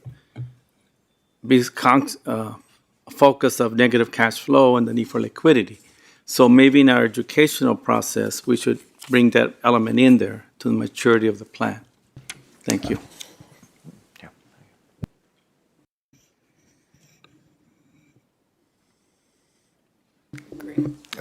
Sorry. I agree. I think consideration on the, when you think about the maturity of the plan, what happens is, your liabilities are much higher, your assets are much higher. And so the volatility is enhanced for each, for each risk measure. So for each amount of risk, the liabilities and the assets are much higher, and it contributes to the volatility. So I think that's a key consideration. You mentioned the cash flow. I think that's just, our benefits and contributions are fairly close to one another right now. It's a consideration, though, as we move forward, and as our plan becomes, a little bit more mature, and as our funded status increases, obviously, higher funded status, as we get better funded, their contributions are going to come down, our benefits are going to continue to increase. So that difference in cash flows, that it's going to become more negative as we progress forward. So all those are definitely considerations that we'll look at when we look at the portfolio construction, liquidity constraints, and all that. Okay, so it'll be part of the presentation. Yeah, thank you. That's something I'll be mindful of also. Okay, I'm going to go to Deborah Gallegos. Thank you. Just going back to something Ms. Taylor had mentioned in one of her questions, the idea of the total portfolio approach, or one benchmark, is to get everyone rowing in the same direction, right? And to break down some of these silos and to have more collaboration across the team. I guess I would just ask that when we do the education session, you really lay out the plan for how you're going to deal with the change management, because even though some teams may already be thinking in this way, others may not, and that is going to be a huge, I think, portfolio shift for us. Similarly, I wanted to get your thoughts and again, bring it back to the education session, because I'm sure there's a lot that needs to be worked out. But how much turnover should we expect to see in the portfolio as we move from one approach to another? Do you envision that this will result in some allocation shifts between the asset classes? I don't know the answer to that right now. I understand. But I wouldn't necessarily expect that much more turnover on a day-to-day basis. Okay. But we can discuss that at the education session. Great. Thank you. And thanks for the questions. Okay. No, I have Director Walker. I'm sorry, and for the education session too, when we're talking about change management, be interesting to know, if we take this approach, do you have the staffing you need? What additional staffing would you need? What does it look like? Would be helpful too. We can discuss that then, but typically a lot of the burden falls on the total fund portfolio management team. Burden will also fall on the technology and visibility across the portfolio. And of course, we've got work underway in that area, and Rob will talk about that tomorrow at the FAC. But those things are usually quite important. But I think ultimately it's a cultural thing. And this is sort of directionality rather than, let's say, going to one extreme necessarily. But having more collaboration. In fact, we've seen some examples of that more recently when, let's say, one of our teams, private debt team, might be looking at an investment. The private equity team will also be working alongside them, and we're seeing more of that collaboration. And I think that leads to better outcomes than would be the case if the teams are siloed. Okay, I think at this point, I think I'd ask Wilshire if they would like to come up and make a few remarks about particularly vis-a-vis like benchmarking and benchmarks.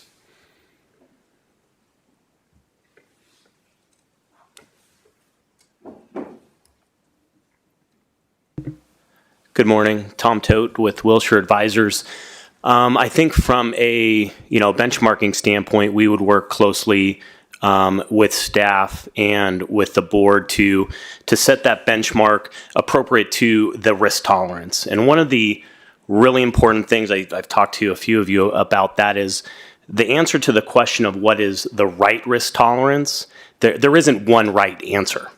It really comes down to the board sense for that those trade-offs, which we talked about just a few slides, I think, before this one around the objectives of the plan, contribution rates, contribution volatility, and the like. So I think a lot of the education that we'll be doing as we move forward in this process is getting that sense from the board and then ultimately triangulating on what that right risk level is, given your risk tolerance. And then we can come up with the so-called reference portfolio benchmark, which aligns with that, and then talk through what portfolio construction and deviations and the flexibility that is delegated to staff looks like through time. President Taylor. Tom, thank you very much. Is this a so our risk tolerance? I don't think the board's ever had a problem with risk. I mean, closer to the Great Recession maybe, but to make sure that we can pay benefits and reach our rate of return and our funding status, I don't think we've had a problem with risk tolerance, but I think having a different way of looking at the portfolio, I don't know that the risk tolerance looks the same. So I'm hoping that maybe in the education session, we look at that difference, and then Wilshire can also give some information on that as well. Absolutely, and we'll be very involved in the discussions around benchmarking and what that means both for implementation and then reporting and transparency to the board, because that's going to be a critical component of the approach going forward. Thank you. Thank you very much. Okay. Not seeing any other questions from the board. Thank you. All right, thank you. Okay. Let's see. Yeah, I think it's time for us to take a break. We're at now almost 2.5 hours. So, 10 minutes? Yeah, we'll take about a 10-minute break and then we'll resume. Okay.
Okay, let's start one.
And I'll just remind everybody, if you turned your phones on for the break, please turn them back off now that we're in here.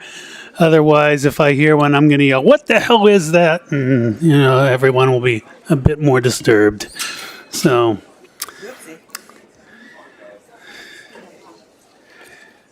okay. It's a race back to their seats.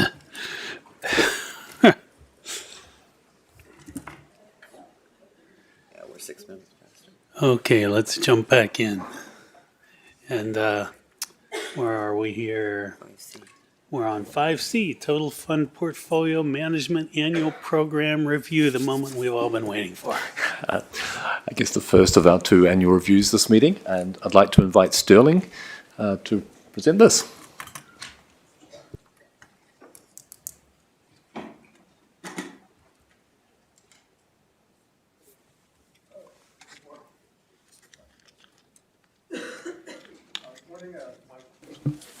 Oh, now it's working better. Chairperson Miller, committee members, Sterling Gunn, head of the Total Portfolio Fund Management, and team member of CalPERS. Just as a note, I'll be referring to TFPM throughout the presentation. That's my team. I have some prepared notes, and for a change, I'm hoping to stick fairly closely to them here. It's also a coincidence that we're talking about the annual review today of TFPM at a time when Stephen was talking to us about total portfolio approach. And Stephen mentioned, between the 2 of us, we've worked at 4 organizations that have done that.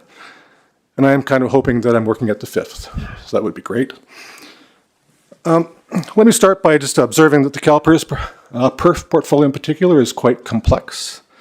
And it takes on this complexity with the expectation of creating additional value relative to a simple portfolio and creating that value for our members. Now, this complexity also has costs. And so the CalPERS Investment Office works to minimize those costs and associated with that complexity and needed to support the investment strategy. Now, the complexity involves a number of different versions of equity and fixed income and real assets.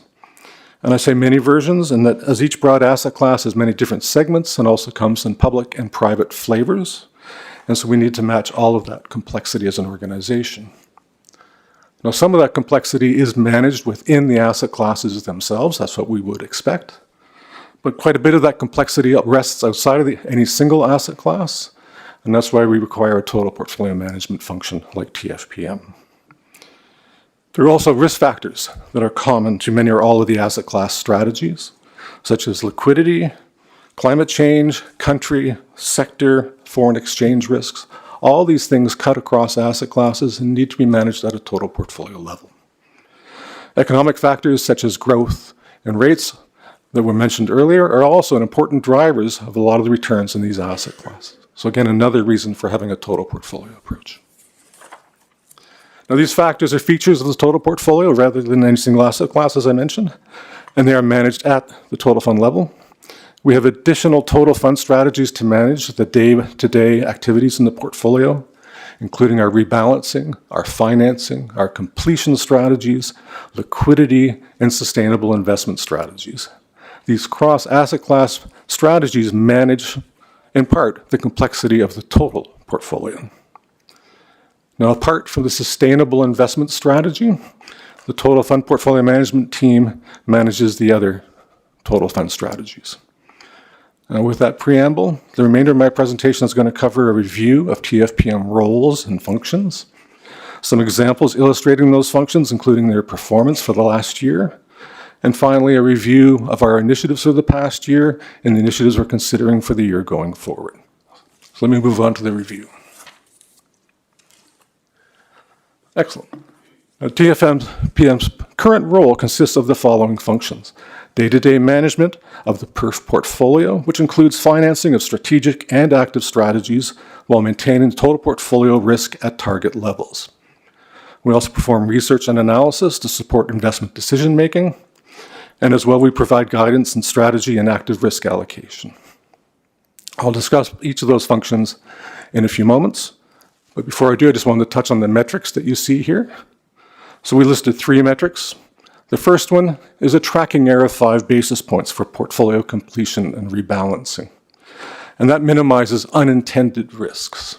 And by that I mean that our completion and rebalancing strategies ensure our default risk exposures are the strategic asset allocation. Any exposure differences from the strategic asset allocation are purposeful and taken by the investment office active strategies. So that's just differentiating the different roles at the moment. Now, our net financing of $27 billion supports our strategic asset allocation and our active strategies. And finally, the recent mid-cycle adjustment to our strategic allocation, which we talked about in March, is anticipated to add roughly $500 million per year on a long-term basis. So this is examples of the outcomes associated with some of the activities that we perform within TFPM. Now, our activities are also informed by all of our investment beliefs. I'm just going to pick on 2 of them here just to illustrate. First, CalPERS believes that the liabilities must influence the asset structure. Now, earlier Stephen discussed the current ALM cycle. TFPM has an important role in the ALM cycle. We work closely with CalPERS actuary and financial offices to develop a strategic asset allocation consistent with funding the PERF liabilities. Going forward, the particular mechanics of that may change as we discuss a total portfolio approach, but fundamentally it's the same kind of work. A second belief, CalPERS holds that we must articulate our investment goals and performance measures and ensure clear accountability for their execution. Now, TFPM, on behalf of the CIO, leads the investment budget risk budgeting process. And risk budgeting is an important part of the total portfolio approach Stephen discussed earlier. That sets expectations, so we have an idea of what we should get, and then we can compare over time if we actually get that or not. Let me move on to some of our key responsibilities on the next slide. Next slide after that, please. So first, TFPM is responsible for implementing several critical total portfolio functions. We manage the liquidity of the PERF, ensuring that there is adequate cash to meet our funding needs now and in the future. And we manage liquidity over 2 horizons. First, near-term liquidity is managed to ensure we have sufficient cash and liquidity to meet our internal and external obligations. Second, over the long horizon, we take a long view on the future sources of uses and liquidity to assure, again, that we will not paint ourselves into a corner sometime in the distant future by the decisions we make today. We call that approach staying on strategy, insofar as we look at all the uses of liquidity, not just paying benefits, but the ability to support all our strategies, whether it's active strategies or rebalancing. And we ask we have sufficient liquidity to maintain all those activities. I just wanted to make a comment about liquidity that came up earlier. Stephen mentioned having a simple portfolio consisting of public equities and treasuries. So we would have had roughly $300 billion in equities and $200 billion in treasuries today with that simple portfolio. Now, with our use of the liquidity we have now today with private assets and the active strategies, we still have more than enough liquid assets on hand. So we probably have, I'm going to say, close to $300 billion worth of very liquid assets in our portfolio today. And I'll talk a little bit later on about some of the work we do to make sure that that's more than sufficient. Now, we also manage the total portfolio to maintain risk at target levels through day-to-day portfolio completion and regular rebalancing of the portfolio. And we do so by adjusting public market exposures to accommodate changes in our private asset exposures. By doing that, we're thinking about factors, equity exposures overall, rather than just public equity and private equity in isolation. We consider the total package and ask, are we maintaining the total exposures that we would like to have? And finally, financing, which raises the funding needed to support our strategic allocation and our active strategies. And the Treasury team focuses on raising the funds in a very cost-efficient manner. I'll get into that in a little bit. In addition, the team adds value by opportunistically making our excess liquidity available to the market for a fee. So I mentioned earlier, we have lots of liquid assets. We don't need all of that for even when we're stress testing. So where we feel we have extra liquidity, we try to make a little bit of extra money on the side. We go to the next slide, please. Analytics and research. So here, TFPM is an important internal source of research and analysis supporting management of the PERF and the affiliated trusts. Now, this research includes continually reviewing the state of external markets and the economies and focusing on identifying risks implications for the current PERF portfolio. TFPM also provides regular analysis of the PERF, including reporting on active strategies and comparing risk and return against expected outcomes, leading the annual investment strategy review, and during that review, the investment strategies reaffirm their investment thesis and provide a forward-looking view on strategy outcomes. We also review the strategy's actual performance, compare this performance against expectations, and the strategies explain any differences that may have come up between actual performance and the expected performance.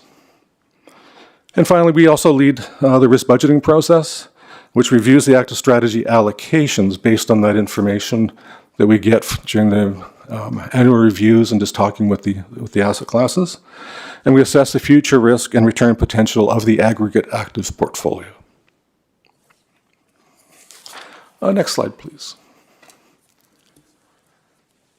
Finally, TFPM has a lead role in the development of investment strategies for the PERF and the affiliate trusts. We, along with the actuarial and financial offices, provide the asset liability review that sets the PERF and affiliate strategic asset allocations. Strategic asset allocation sets the total portfolio target risk exposures, and I'd mentioned those earlier, that's our default position, absent any active strategies. Now, we also review the active strategies and the active risk allocations, and I anticipate the coming year we'll see the investment office become more active in its risk-taking, and TFPM will have an active role in designing that active portfolio. Now, I mentioned earlier, TFPM does the PERF liquidity planning, and this planning analyzes the liquidity over the coming decade using stress tests and stochastic analysis to assess PERF liquidity adequacy. And finally, we develop strategies that do not fit neatly into any single asset class. An example is the Diversifying Multi-Strategy Program, which we've talked about for the last little while, and we'll be incorporating that into the coming ALM process. Finally, as I mentioned earlier when discussing our investment beliefs, these strategic decisions determine most of the risk and return in our portfolio. Just before I leave this, I did want to make one comment about, change in attitude. Today, we've talked very much about we have targets for our asset allocations. And one shift in attitude would simply be, rather than talking about targets, we ask about, when we have that range, where should we be in the range? It's a slightly different conversation than how do I get to my target. So, if we go to the next slide, please. Now, the ALM process is going to provide many opportunities to talk about the marketplace. Here, we're just going to touch on one that's specifically relevant to our financing activities as an example. We borrow through many different channels, each of which has its own cost.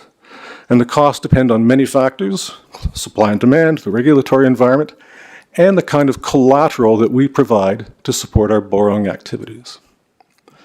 Equity financing is one such channel where we will borrow by posting equity as collateral. Now, the equity funding spread that you see in the chart starts in October of 2010. You see the history there. It's varied quite a bit. And it's varied between 10 and 90 basis points. And that will probably continue to do that going forward. Hard to predict exactly when it will, where it will be, but that's the kind of variability we could expect. Now, the costs of other channels will also vary. But the important thing is, just like any other portfolio, by having a variety of financing channels, we can diversify our exposure to any single one, and that should improve the overall quality of our financing and the resiliency of that portfolio.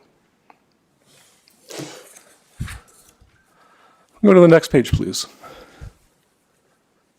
So here I'm going to just talk a little bit cash flow management. This is one of the complexities that I talked about earlier when it comes to managing across the portfolio. So there is a need to monitor and manage our cash position. That's one of the complexities that we deal with. And in this exhibit, we show three major types of cash flows for the last year. The vertical axis is marked in billions of dollars. Now, the first cash flows are the regular monthly cash flows associated with benefit distributions. They're represented by the lightly gray slashed bars there, the negative bars. And those are really quite stable and quite predictable. The second cash flows are the pension contributions. These are the darker hashed bars, and they're a little bit more variable than the benefits that are paid out. And the third set of cash flows are the blue ones. Those are associated with private asset calls and distributions.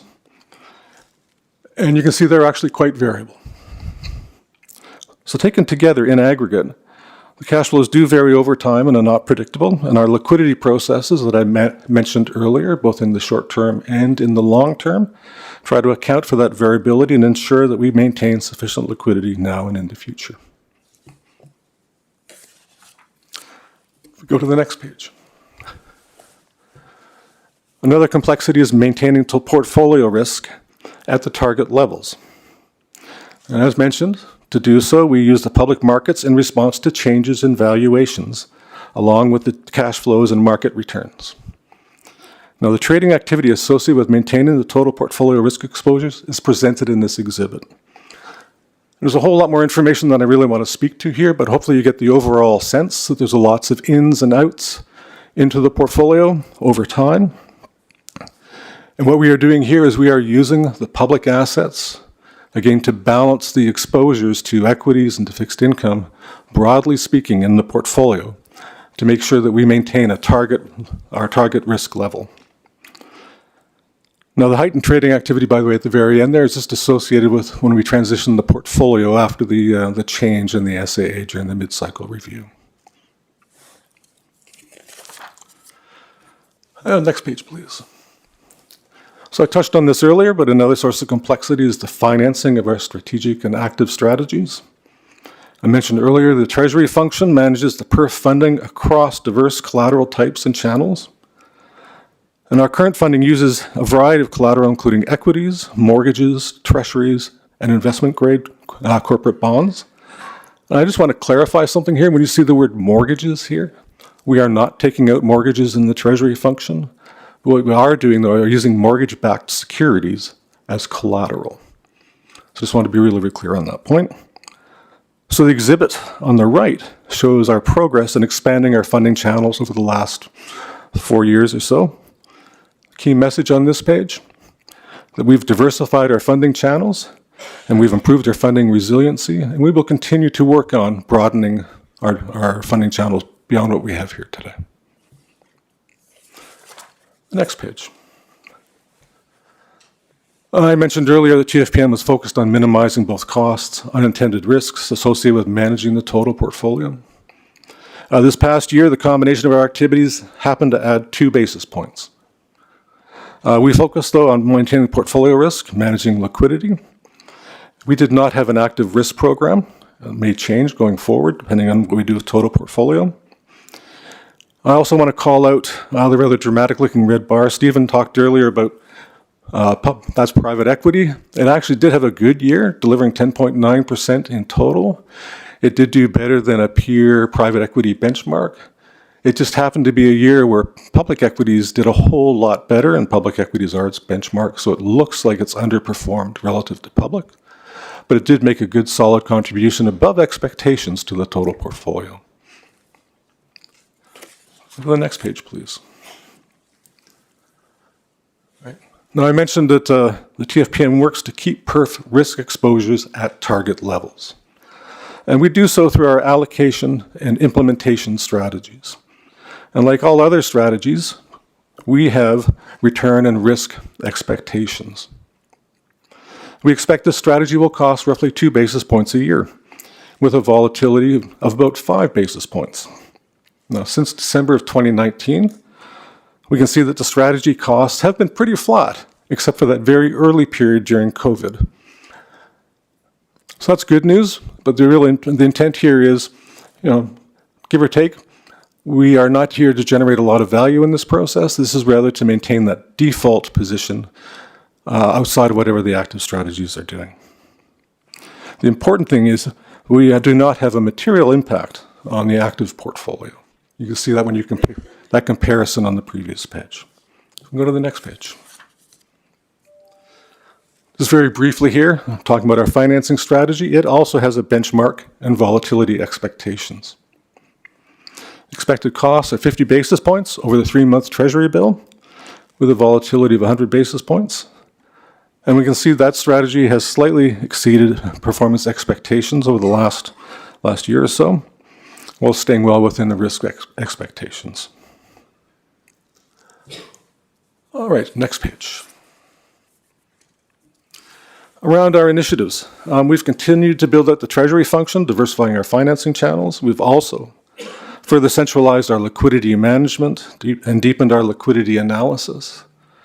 We've continued to work on the diversified multi-strategy program intended to improve total portfolio resiliency. We've continued to refine our strategy review and risk budgeting processes. And we've also reviewed the impact of the customized transition index that was approved in March, its effect on the total portfolio. As to opportunities for improvement, we need to improve our total portfolio data and technology capabilities. I expect that the data and technology strategy, which is being discussed, I believe, tomorrow, that will be a significant step forward in establishing the capabilities that we do need. And finally, we expect to be working with Stephen to align our current processes with his vision for implementing the total portfolio approach here at CalPERS. That concludes my remarks.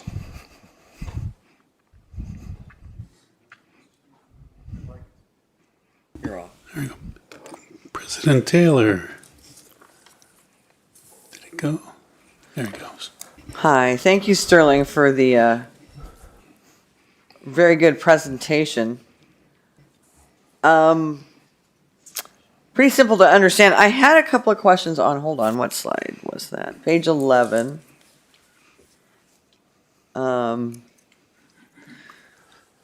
Okay, so since 2022 funding channel expansion milestones, initial utilize equity and treasury derivatives. So treasury and mortgage repo, meaning repossession? Mm-hmm. Yep, correct. And we are, how are we doing that? What are we doing? So we can either post collateral or we can take collateral from someone, either way. Okay, and we have been doing that since 22. Also corporate grade repossession. Mm-hmm. which, Correct. cool, okay. So mortgage derivatives concern me, because that's kind of where we were during the Great Recession. So where do you see the advantage of that? It's flexibility and liquidity. What do we Primarily. do to avoid what happened before? Because we really went all in on that. So I think the big difference here is that centralized liquidity and cash management, where we go to great lengths to understand everything that we're doing and how all these pieces fit together. And then we get to ask ourselves how comfortable we are under stress scenarios, under stochastic analysis. Are we comfortable with our total liquidity? That's one of the advantages of the total portfolio approach. I would say 15 years ago, with all the silos, it wasn't necessarily clear what was happening from one silo to the next from a liquidity perspective. And the organization has come a long way in the last 15 years to resolve that. And so we're saying that we would be talking to each other and saying, if we saw a prospective possibility of this kind of a meltdown again, then everybody'd be talking to each other and we wouldn't be like surprised. We hope to not be surprised. We have a weekly meeting now that involves 30 or 40 people to just talk about all these issues and how these pieces are fitting together. Okay, that was my question. I appreciate it. Thank you for the question. Hey, Director Rubalcava.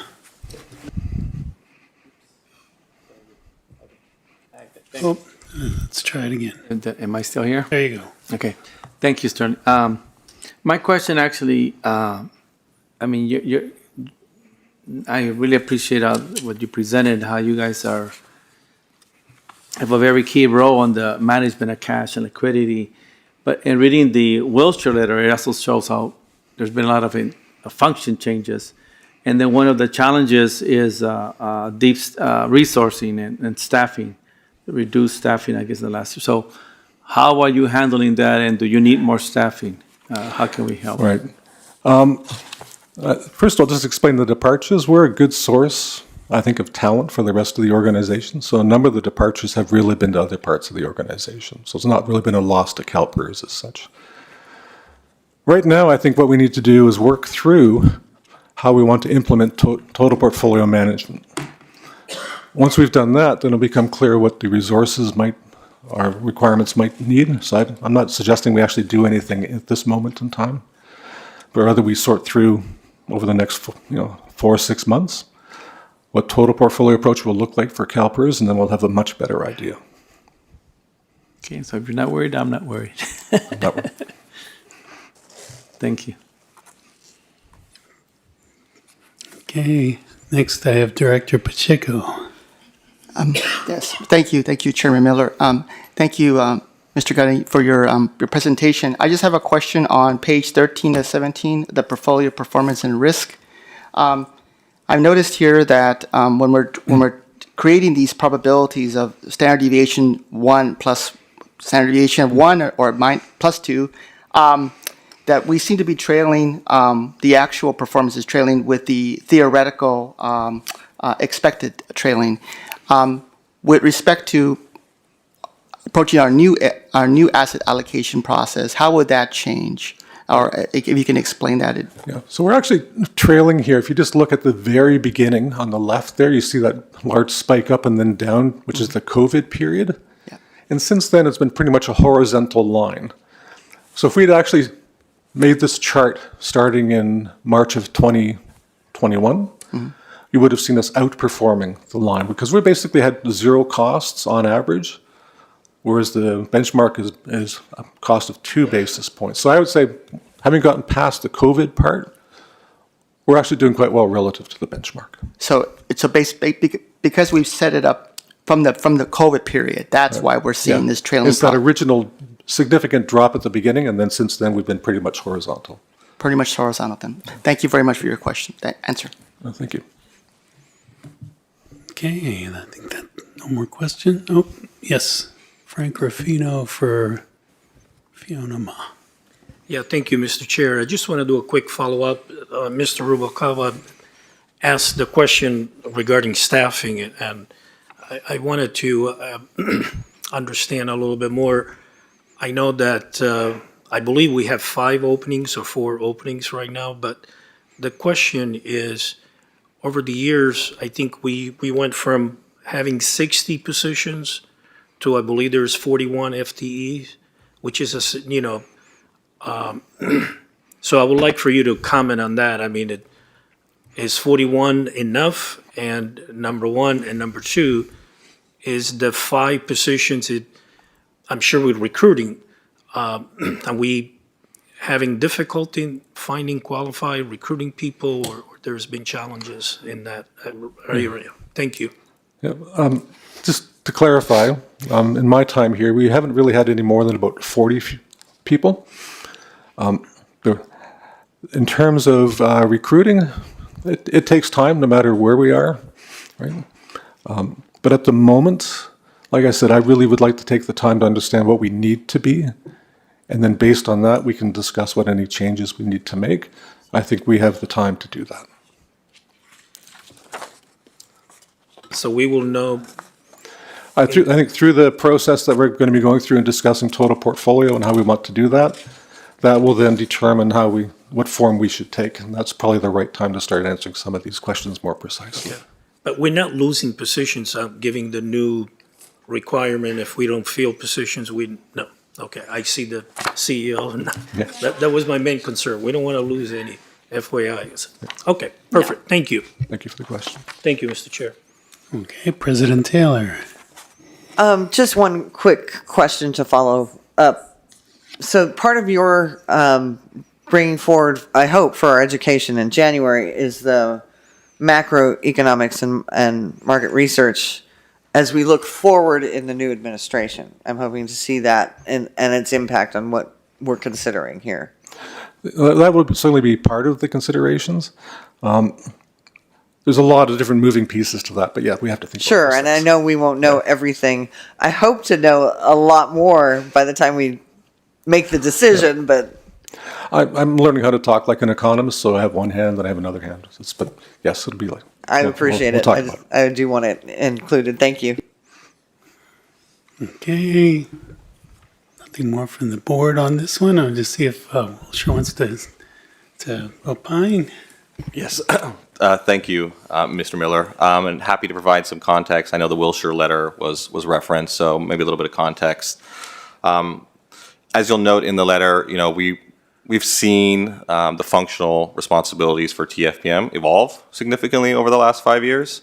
The current responsibilities, Sterling already broke those down into kind of the portfolio implementation, analytics and research, and strategy development functions.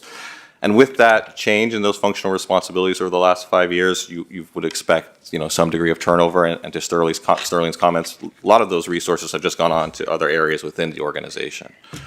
I think it also is representative that, the team has been adaptable and been able to, service the needs of the organization as those needs have adapted. And what I think, and I think Sterling kind of hit this on the nail on the head, in terms of resources going forward, I think the most critical thing is first to define what is the long-term objectives for what TFPM is going to be providing to the organization. In the previous session, talking about the total portfolio approach, certainly there's going to be a big involvement from the TFPM team and ensuring that the resources are there to meet all of the needs for that. But relative to that, the active risk budgeting that's ongoing, the introduction of a multi-asset framework for introducing multi-asset strategies is ongoing. So there are a lot of initiatives, and our scoring, which did reflect a modest decrease, keeping it still in the 4th decile, which it was similarly last year, but is a reflection not necessarily of any imminent concerns that we have about the team currently as it stands. The team as it stands now is full of really bright, really thoughtful investors that do great work. Our scoring is more reflective about the forward-looking risks, potentially, as more of these initiatives are rolled in, and what are the potential trade-offs that would need to be taken to address all of these initiatives without additional bodies coming in.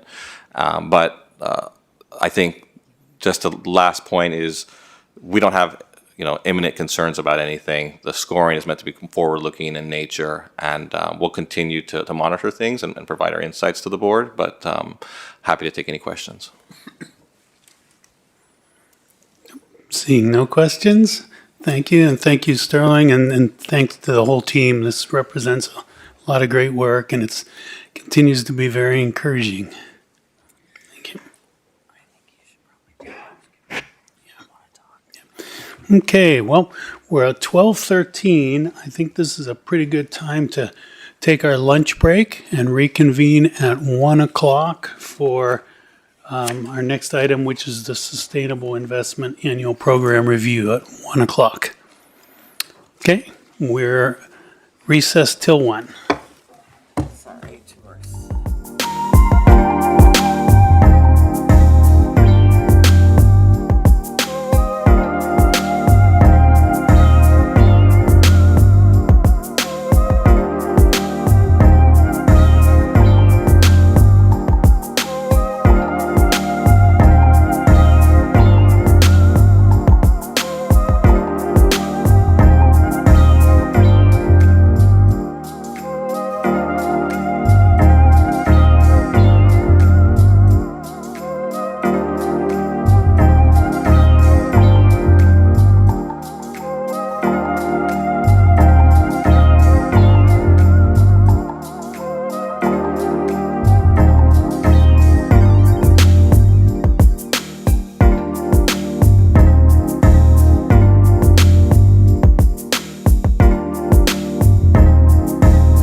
Okay, welcome back, everybody. The Investment Committee, it's a couple minutes after 1. We're back. So let's jump right back in with our Sustainable Investment Annual Program Review. Thank you, Chair. I'll just pass it through to Peter and the team. Thank you, Stephen. Good afternoon, everyone. Peter Cashin, Sustainable Investments. It's my pleasure today to present to you the SI 2030 Program Review. We're very excited to provide you with an update on our progress, an overview of the SI model, and an assessment of the 11 KPIs. I'd like to start out by thanking the board for your support and guidance, particularly in the areas of human capital management, and providing us with the resources to develop and implement this SI strategy. You've entrusted us with this, and we are committed to deliver. I'd like to reflect on the past 18 months. It's hard to believe that 12 months ago, we were sitting before you to present the 2030 strategy. Reflecting back to last year, we achieved a lot in my first 6 months when we developed the strategy. And now as we assess the first 12 months of implementation, I believe that we have achieved even more. Before we jump into the strategy, I'd like to share more on the CalPERS Sustainable Investment Model. Our model is built on 3 foundations: alpha, resilience, and equity. We take these 3 elements and apply them across the total fund in an integrated team effort. We do this by incorporating human capital, integrating ESG, advocacy and engagement with Drew Hambly's team, along with our emerging managers, and of course our climate investing across the total fund. The alternative would be for SI to undertake such work in our own silo. This would be, in fact, easier, but we believe not effective. The power of the model comes from working across total fund integration. We implement the model by assembling the experts in each one of these areas: human capital, advocacy, climate. These are the folks sitting alongside me today. And we partner with the asset classes to add value across the business lines. The progress that we're showing today is attributable to this partnership between the asset classes and the SI team. What makes this possible? It's culture. A culture of collaboration and working across Invo, and we have it, and we will continue to build it, and it's working. I'd like to share more on the climate aspects of our strategy, given the prominence of the CalPERS climate commitment. As we presented in July, climate is one of the 3 megatrends that we're seeing play out globally, alongside deglobalization and AI. Climate also represents the 4th economic revolution in our history. We ignore this climate revolution at our own peril, particularly if we are to be long-term stewards of pension assets. Climate change is creating new climate risks, but also significant opportunities. As such, we've incorporated it into the strategy in 3 ways: through a $100 billion climate commitment, increased portfolio resilience, and also our net zero commitment. Another distinguishing factor of our SI model is that we're focused on generating alpha from climate solutions as a first priority. Decarbonization, that's a consequence, and it's clearly a good one. It puts us on a pathway to net zero. And many of our peers have prioritized the first, meaning decarbonization over returns. And we think this is an important distinction and benefit for CalPERS. If we go to the first slide. So, yes. So I'd like to now cover some of our key accomplishments in this first year. With respect to the portfolio, we have reached $50 billion in climate solution investments, and that in addition, there's another $3.6 billion in pipeline. Portfolio emissions have reduced by 9%, and we've committed $6.3 billion to diverse managers and $2 billion to emerging managers. Under the banner of human capital management, we've successfully implemented the labor principles.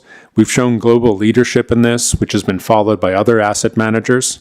We've updated the RCP, which is well underway and in progress. We've completed the Lennox Park DEI survey and also the AB 890 report. In terms of the SI team, we've significantly advanced on our team build-out. We have 6 of the 10 new hires completed, with the remaining in advanced stages. We've really assembled some incredible talent, and we're really excited to have them partner with us across the asset classes. In terms of process, with respect to ESG, we've completed an external review of our ESG program, and 2 of our appointments for the new staff will be ESG integration specialists. We remain very active in regulatory advocacy and taking a leading role in corporate engagement, and with Michael Cohen as the CA 100 Plus Steering Committee Chair. I'd now like to look towards the future and what we see next. The biggest development, of course, will be the new administration. We need to be very aware and attentive to the Republican energy agenda. It will be pro-oil and gas, target green subsidies and incentives, reduce climate disclosure, and loosen air regulations, amongst others. This is clearly a headwind for some low-carbon industries in the U.S. There are implications for our ongoing investment plan, which we are actively assessing, but there are multiple reasons why our plan is resilient to such changes. First, we underwrite our investments without factoring in any green subsidy, as do our managers. The IRA benefit is primarily in red and purple states, with over 80% of the employment and investment taking place in those states. So it will be harder and less incentive to try to dismantle that in any large way. If we determine that climate investment opportunities are lower in the U.S., we will also be open to looking more into non-U.S. markets. And interestingly, these energy policies are in fact a good argument for non-divestment from oil and gas, because those companies can potentially outperform. Despite these political and regulatory changes, there are supply-demand dynamics and cost-saving strategies that will continue to be a tailwind for climate solutions. If we take AI and data centers, for example, the need for power will only increase, and in many cases, renewable energy can be the lowest cost format. And permitting and grid access may actually be accelerated under the new administration. There's an interesting consequence to the new policies as it relates to climate risk. Climate risk, as you know, consists of physical risk. We see that weekly in Valencia, Ventura, Asheville, and transition risk, which is the vulnerability of a business owing to its own emissions. In our view, the transition risk, at least for U.S. companies, is now reduced or extended, while the physical risk may actually increase. Although this may be unfortunate, it does create investment opportunities in the area of resilience. Resilience meaning the response to climate change, so investments in heat-resistant crops, power generators, air conditioning, fire suppression. These will become more interesting investment opportunities. It also underscores the importance of incorporating climate risk into our investment assessment. I'd like to provide some concluding remarks before we jump into the broader presentation. First, I'd like to thank the asset classes for their leadership, to private equity for their work in emerging manager and climate investments, infrastructure for their large-scale renewable energy investments and in transition, global public equity for their climate transition index, and all of the asset classes for our intensive ongoing work. As we implement this strategy, we'll do so with patience, prudence, and humility. As discussed in July, there are a few straight lines in investing. We will take a long-term investment horizon, as it can take multiple years for climate thematics to play out. We believe we will invest towards the $100 billion target with prudence, adapt to a changing political environment, and always on a commercial basis, and as a core part of our fiduciary duty. Next slide, please. So let's revisit the objectives that we presented last year in November. The 5 ones you probably recall: generating outperformance, portfolio resilience, putting ourselves on a pathway to net zero, promoting inclusion and representation, and an efficient and equitable capital markets, financial markets. So next slide, please. So with each of these 5 objectives that you see on the left, we have come up with key performance indicators along with a target. And one of the main objectives of today's session is to provide you with an update on each one of these KPIs and targets. I'm very happy to present that we have either met the KPI, or if it's a multi-year achievement KPI, it's well in progress and in target. If we take an example, the first one, generate outperformance, we are coming up with the mechanisms to be able to, of course, flag the investments and then measure the performance and compare it to other equivalent asset classes, investments in the asset class. It's next now my pleasure to pass it to my colleague, Fanny Bourdet, who will walk us through the first objective. Thank you. Good afternoon. Oops, sorry. Fanny Bourdet, one of the new hire of the Sustainable Investment team after about almost 10 years with CalPERS infrastructure team. So, as previously mentioned by Peter, one of our primary objectives is to generate outperformance by investing in the transition to a low-carbon economy, and separately, our emerging and diverse manager program, which Mike will cover in greater detail later in this presentation.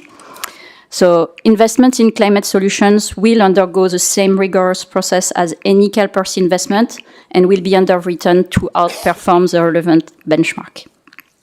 So while we are committed to achieving our $100 billion target for investments in climate solutions, our fiduciary duty remains our top priority. So as Peter mentioned, we have made significant progress over the past years. So key steps since our last presentation to the board include finalizing the business plans for each asset class, refining the framework together with Mercer, allocating $5 billion to a customized CalPERS FTSE Climate Transition Index on the public equity side, and investing approximately $3.6 billion in closed deal and commitments on the private asset side between November 23 and now. So next steps involve continuing to develop the reporting framework and performance tracking mechanisms to ensure we can measure both financial returns and the effectiveness of our climate strategy. I will note that performance measurement for private assets is challenging and still premature. So we will continue to monitor progress and adjust our approach as necessary to align our climate objectives with our fiduciary responsibilities. And with that, I will let Travis cover the next slide. Great, thank you, Fanny. Travis Antoniono, Investment Director for Sustainable Investments. All right, so as we speak about increasing portfolio resilience, it's important to think about risk management, ESG and climate analysis, due diligence at each phase of the investment process, and all those processes that are in place that CalPERS staff follows. First, I'll direct you to the third bullet that's on the slide that speaks to acquisition of technology. The amount of data that we have access to in our portfolio is increasing each year. But when assessing ESG and climate risk of a portfolio as large as CalPERS, it is important to have the right technology in place to properly interpret and analyze the data. So this evolution and access to the right technology will always continue to evolve, but I want to highlight one live example that's underway. And the example is actually on an ESG Data Convergence Initiative. And this is what you might have heard of before, known as EDCI. As you recall, EDCI was co-founded by CalPERS and Carlyle. Carlyle is one of our private equity general partners. The goal of EDCI is to create a critical mass of meaningful, performance-based, and comparable ESG data from private companies. The focus, or metrics that have been more of a focus area, have been on greenhouse gas emissions, net zero strategy, renewable energy, diversity, work-related accidents, net new hires, and employee engagement. And each of these segments actually have additional metrics or sub-metrics within them. And the good news is that EDCI has continued to expand its presence. In fact, today, we have about 450 plus GPs, or general partners and limited partners, that have joined the organization, representing about $38 trillion of assets under management. This also represents about 6,200 portfolio companies. For CalPERS private equity, About 51 of CalPERS general partners have actually joined EDCI. A pretty significant accomplishment being the fact that this is a relatively new organization that has only existed over the last few years. With 51 GPs as a member of EDCI, that could be a lot of time spent for staff going back and forth for individual data requests. So you think about 51 GPs, each one having a significant number of portfolio companies, the numbers can get pretty large pretty quickly. But fortunately, EDCI has invested in their data and technology capacity that will soon allow CalPERS staff to access a private portal to review the GP and portfolio company EDCI data. This is going to save a significant amount of time, not only for CalPERS staff, but also for our GPs. So the GPs are going to be able to upload their information in this private portal, give access rights to individual LPs that have access, that have exposure to those type of portfolio companies. And this will ultimately avoid hundreds of emails that are currently needed to actually be able to pull and compare this type of data. Now, looking beyond the acquisition of technology and back to the first couple of bullets on the slide, an external consultant has wrapped up its review of CalPERS ESG policies and procedures. With this now complete, we're even more excited to be hiring 2 ESG integration specialists, one on the public markets and one on the private markets. These individuals will be able to take what the consultant has advised, as well as expand our current ESG integration scope and activities. Now, I'll pass it off to Nelson, who will be able to dive into our climate risk profile. Thanks, Travis. Good afternoon. Nelson da Conceição, Sustainable Investments. Portfolio resilience is the portfolio's ability to withstand and recover from shocks. Climate change and the global transition to a decarbonized economy will be a growing source of economic, regulatory, and environmental shocks. Therefore, integrating climate risk management in the investment process strengthens portfolio resilience. Climate risk management involves measuring and mitigating physical and transition risks, as Peter mentioned. This slide highlights some of the metrics that we use to assess our portfolio exposure to these risks. The first metric in the center of the slide is called implied temperature rise. It is a measure of portfolio temperature alignment, or in other words, an expectation of global warming should the world economy mirror our portfolio's present and projected emitting patterns. With an implied temperature of 2.5 degrees, our portfolio outperforms common proxies of the world economy, such as the traditional cap weight index, which runs closer to 3 degrees warm. However, we are far from aligned with the Paris Agreement objective of containing global warming well below 2 degrees. And therefore, we are exposed to policy risks around the world tied to stricter alignment targets. Another metric, which is related to the previous one, and in fact partly explains it, is the share of portfolio companies with approved net zero commitments aligned with the Paris Agreement objectives. Here, while a third of our portfolio value has pledged to such objectives, only 13% of companies have done so. These metrics highlight the challenge of aligning the portfolio with the Paris Agreement today. As a matter of fact, doing so would lead to a significant loss in portfolio diversification. This metric also underlines the potential in active corporate engagement, Drew's team, to accelerate climate commitments. Finally, and I'm turning now to the right block of numbers on the right side of the slide, as fiduciaries, it is crucial that we translate climate risk exposures into potential impact on performance. We use commercial models to do that, although we do believe that the output from these models should be taken as directional insights rather than precise forecasts, given the complexity and uncertainty around the factors that are involved. The MSCI Climate VAR is one of those models. Today, it is telling us that transition risks associated with policy, technology, and shifts in demand could lower portfolio returns by 70 basis points annually under an orderly 2-degree scenario, and by 100 basis points under a more disruptive 1.5-degree transition.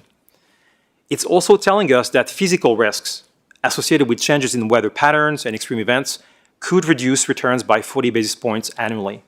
In our opinion, this estimate is even understated, as the true impact of physical risk, given the models are unlikely to capture the true future frequency of events, their severity, and their cost.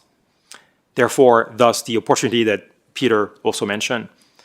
Overall, the three groups of measures that I just shared here with you underscore the importance of integrating climate risk analysis and the magnitude of the task ahead to bolster portfolio resilience to climate risks, a task that SI is undertaking in partnership with the asset classes, with technology, and is a top priority for my new team members specifically. With that, I will pass the mic to the next one. Next slide, please. Good afternoon, Tamara Sells, Sustainable Investments. The Sustainable Investment 2030 strategy also looks to increase our portfolio resistance through a unified approach to implementing our labor principles. The CalPERS labor principles apply across all asset classes. And in furthering this work, the SI team collaborates to systematize and identify and manage and mitigate material labor-related risks and deviations from CalPERS' labor principles.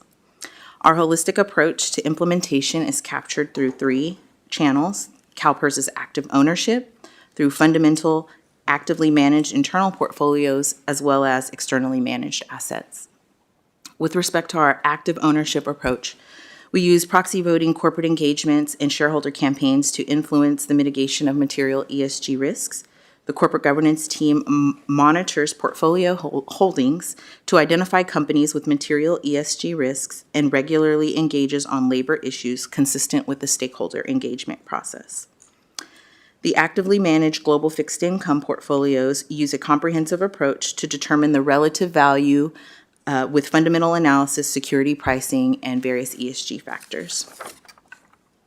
With respect to our externally managed assets, since rollout, all new private market investments have included CalPERS labor principles attestation, and all public managers, including affiliates, have attested to CalPERS' labor principles.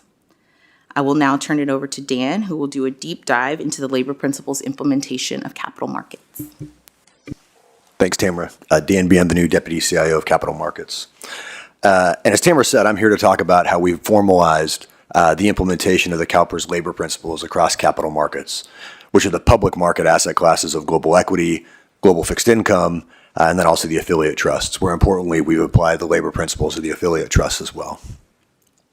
So as Tamara said, the most impactful and longest running place where our principles around labor and other sustainability topics are reflected has to do with our stewardship work of proxy voting, corporate engagement, and shareholder campaigns. And we'll talk more about that on the next slide. But also, while this stewardship work applies primarily to our equity holdings, it's important to note that it also applies to our corporate fixed income holdings across both investment grade and high yield. And that this stewardship work applies to all of the assets, regardless of the management strategy. So that's the external assets and the internally managed assets, active assets and index managed assets, and quantitative as well as fundamental. And in addition to the stewardship work, for our fundamentally managed fixed income portfolios, specifically the internally managed investment grade credit and emerging market sovereign bond portfolios, the CalPERS labor principles are a part of the analysis of and portfolio management work that lead to our investment decisions there also. Finally, the last way that we formalized the application of the CalPERS labor principles to the public asset class relates to our external managers. And as Tamara said, with our external managers and in alignment with what we did in private markets, we've had all of our capital markets managers, including the affiliate portfolio managers, attest to both their awareness of and broad alignment with the CalPERS labor principles in a similar fashion to what we did with our general partners in private markets. Can we get the next? Oh, I'm sorry, we're there. Back one, please. Thank you. Okay, so in this slide, we talk specifically about global public equity. And as I mentioned, the most impactful application of the labor principles has to do with our stewardship work, specifically proxy voting, corporate engagement, and shareholder campaigns. And here we have a systematic process to monitor for and to identify concerns about numerous sustainability topics, including labor and human capital management concerns. From there, we engage with companies to express our concerns, as well as listening to their thoughts around remediation. And finally, we vote our proxies in alignment with our principles. And we have voted and we continue to vote against board members where engagement is unsuccessful or unsatisfying.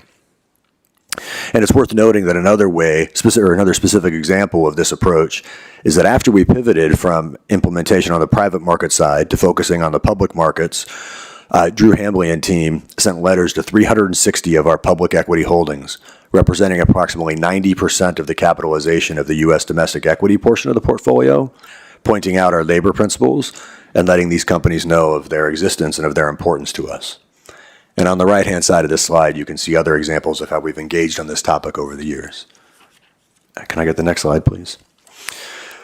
Finally, and as relates to global fixed income, I'll highlight the investment-grade credit and emerging market sovereign bonds portions of the portfolio, where reflection of the CalPERS labor principles is most applicable and therefore most apparent.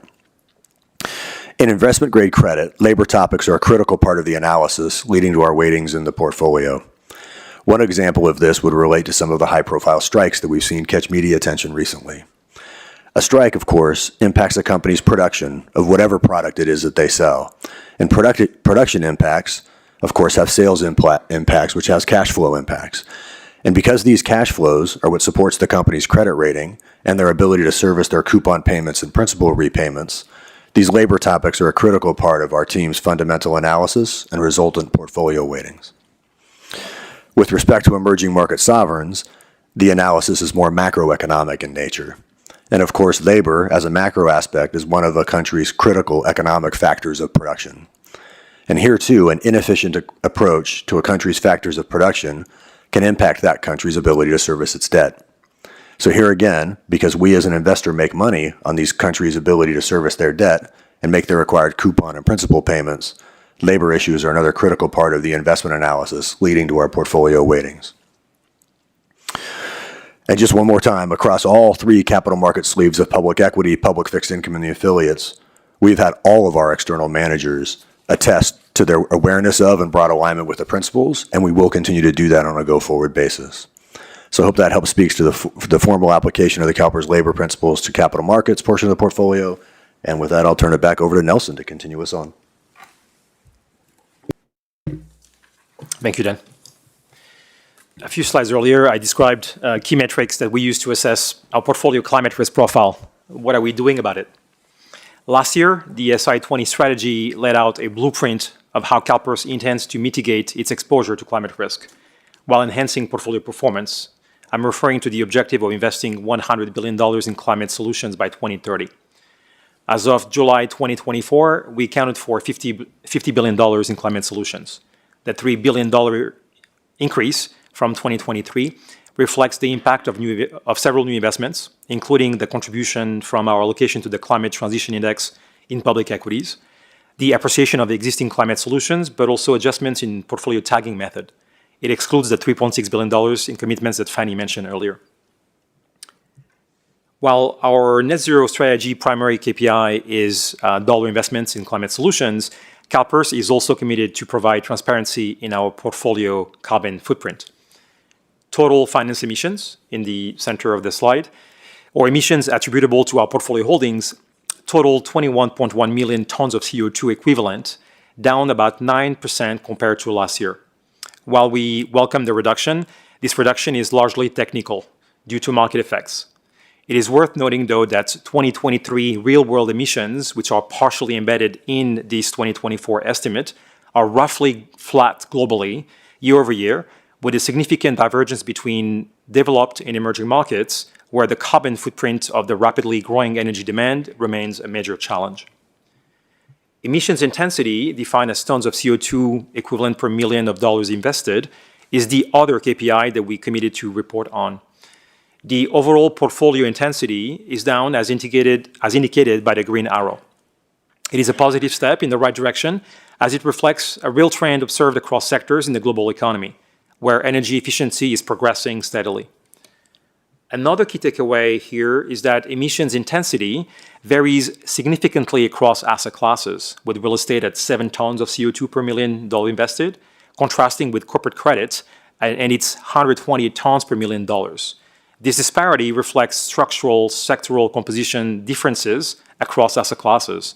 It also highlights the potential for further carbon intensity optimization, especially in areas like corporate credit, whose investment universe naturally leans towards high-emitting sectors. Next slide. Thank you. I briefly mentioned change in previous slide. I briefly mentioned a change in methodology. I'd like to add a few words here on that. In 2024, we evolved our climate solutions accounting methodology, following some recommendations from Mercy Investments, who reviewed and benchmarked our process after reviewing our strategy earlier in 2023. The changes that we made are meant to, the small changes we made, are meant to improve accuracy and to promote an even more conservative tagging of climate solutions in our portfolio. The table below, on the bottom of the slide, lists changes made to our climate solutions accounting method in public markets. To name a few, we increased the number of providers of green revenue data to diversify potential errors in estimates.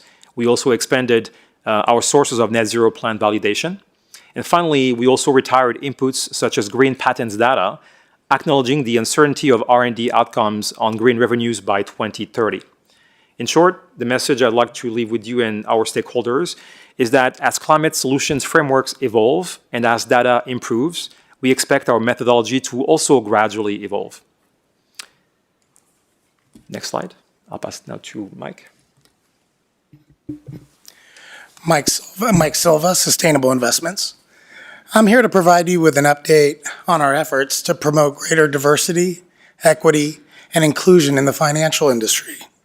The Investment Office does this through a variety of ways, including investing with emerging and diverse managers, through our DEI survey of external managers, and engaging with stakeholders, including public corporate boards, on diverse ownership and membership.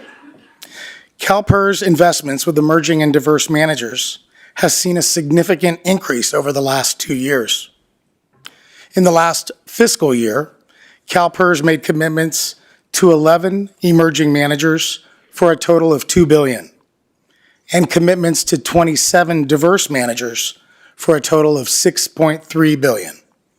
Since January 2022, CalPERS has committed $4 billion to emerging managers and $13.6 billion to diverse managers.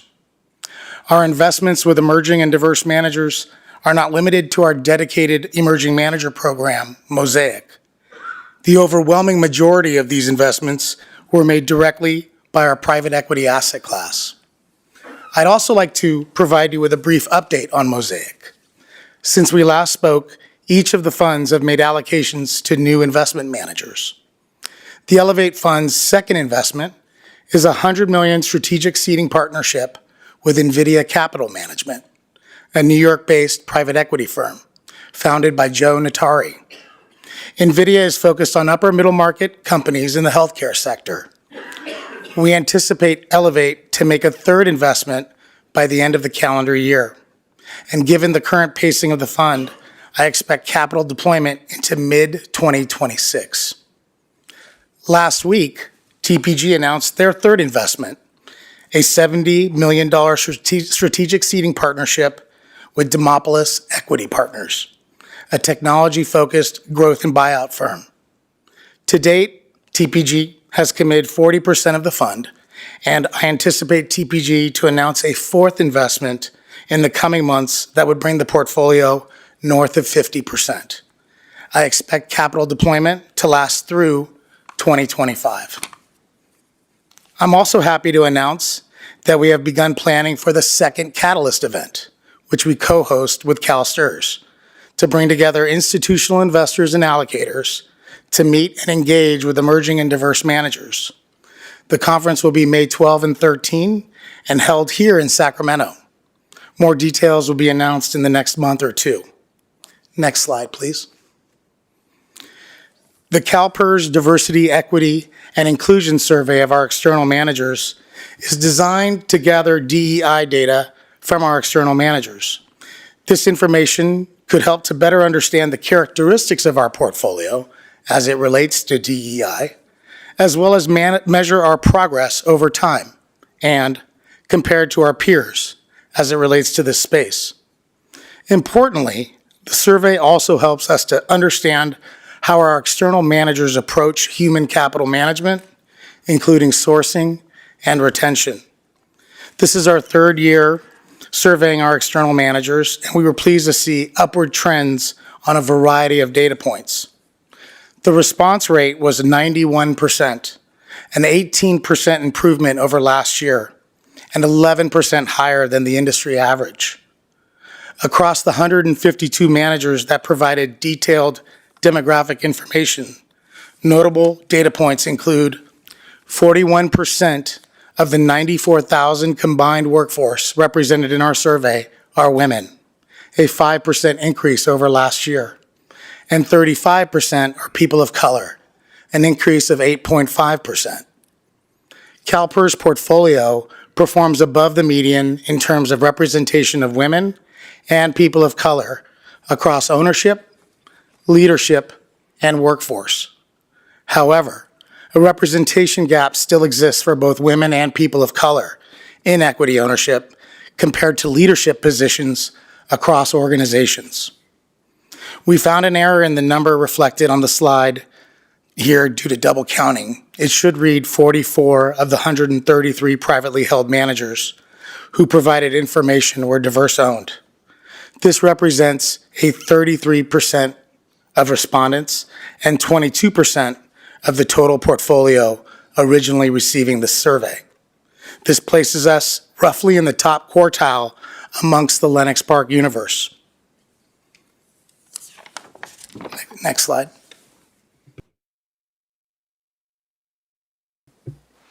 Great, thank you, Mike.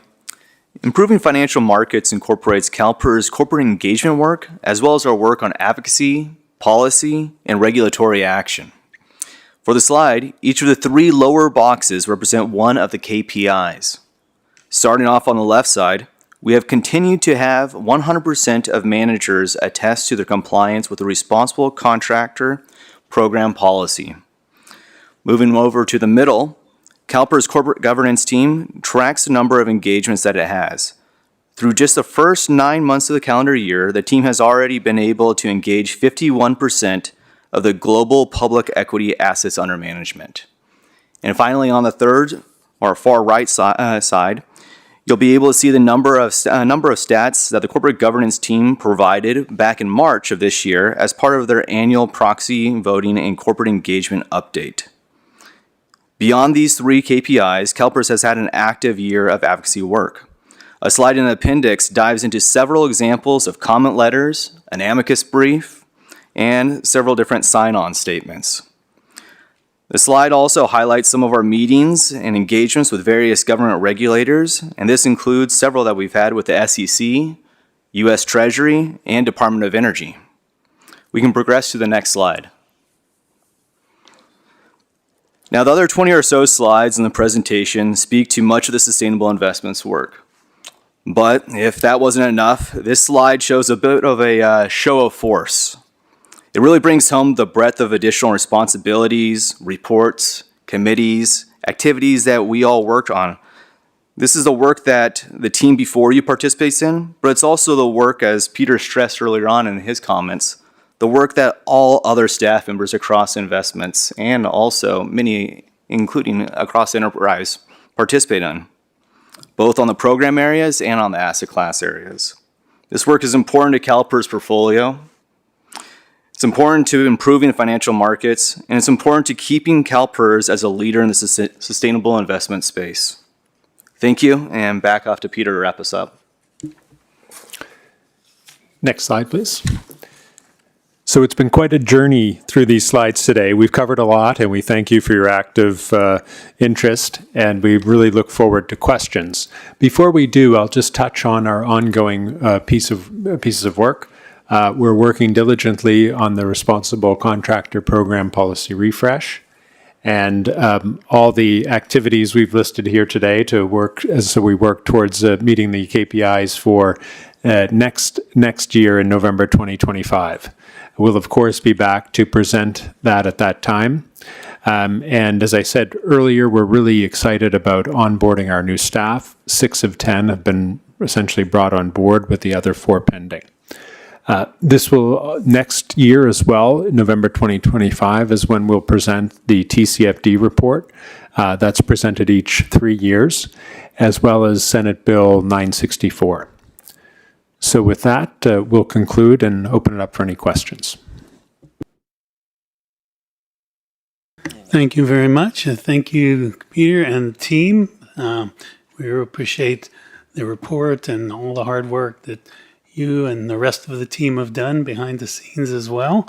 So first, we'll go to Director Pacheco.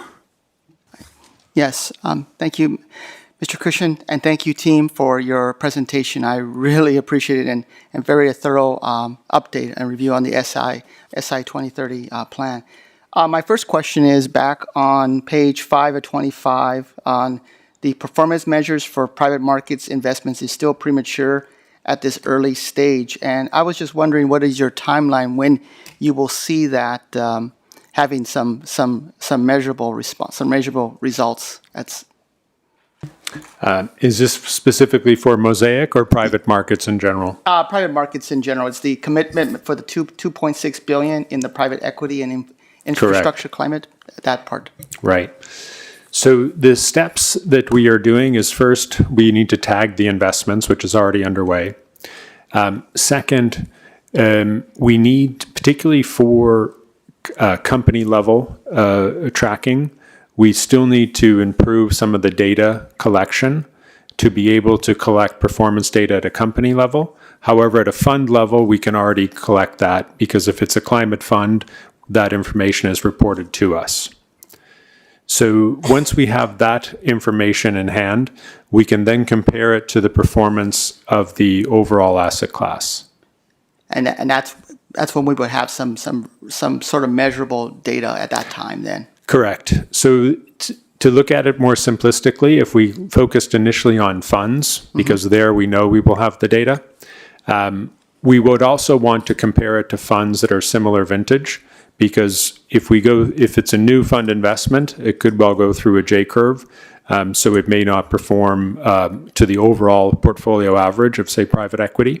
But if we compared it to similar vintages, that would give a good comparison. Very good then. Thank you very much for that response. The second question is on number 2 on page 6. And it's basically, I'm just trying to get my question here. So it says here the equity data conversion initiative is key among all the GPs to drive availability for key ESG metrics on private equity. How are we recruiting more GPs to join the effort with respect to the data conversion project? Well, the first thing is just education and communication. We regularly have the opportunity to be able to have conversations with each of our GPs, each of the portfolio, respective staff members within private equity, meet on a regular basis with their managers. They also tend to have opportunity to attend annual meetings or LPACs as well. In each of these type of aspects, they have the opportunity to bring this up. So it's this repetitiveness to be able to continue to bring this. Also, it's harder initially at the beginning to get that adoption. Yeah. As we go forward, it's going to get more and more likely. The other component that I do want to be able to highlight is the fact of private equity has several different sleeves or strategies: buyout, venture, growth equity.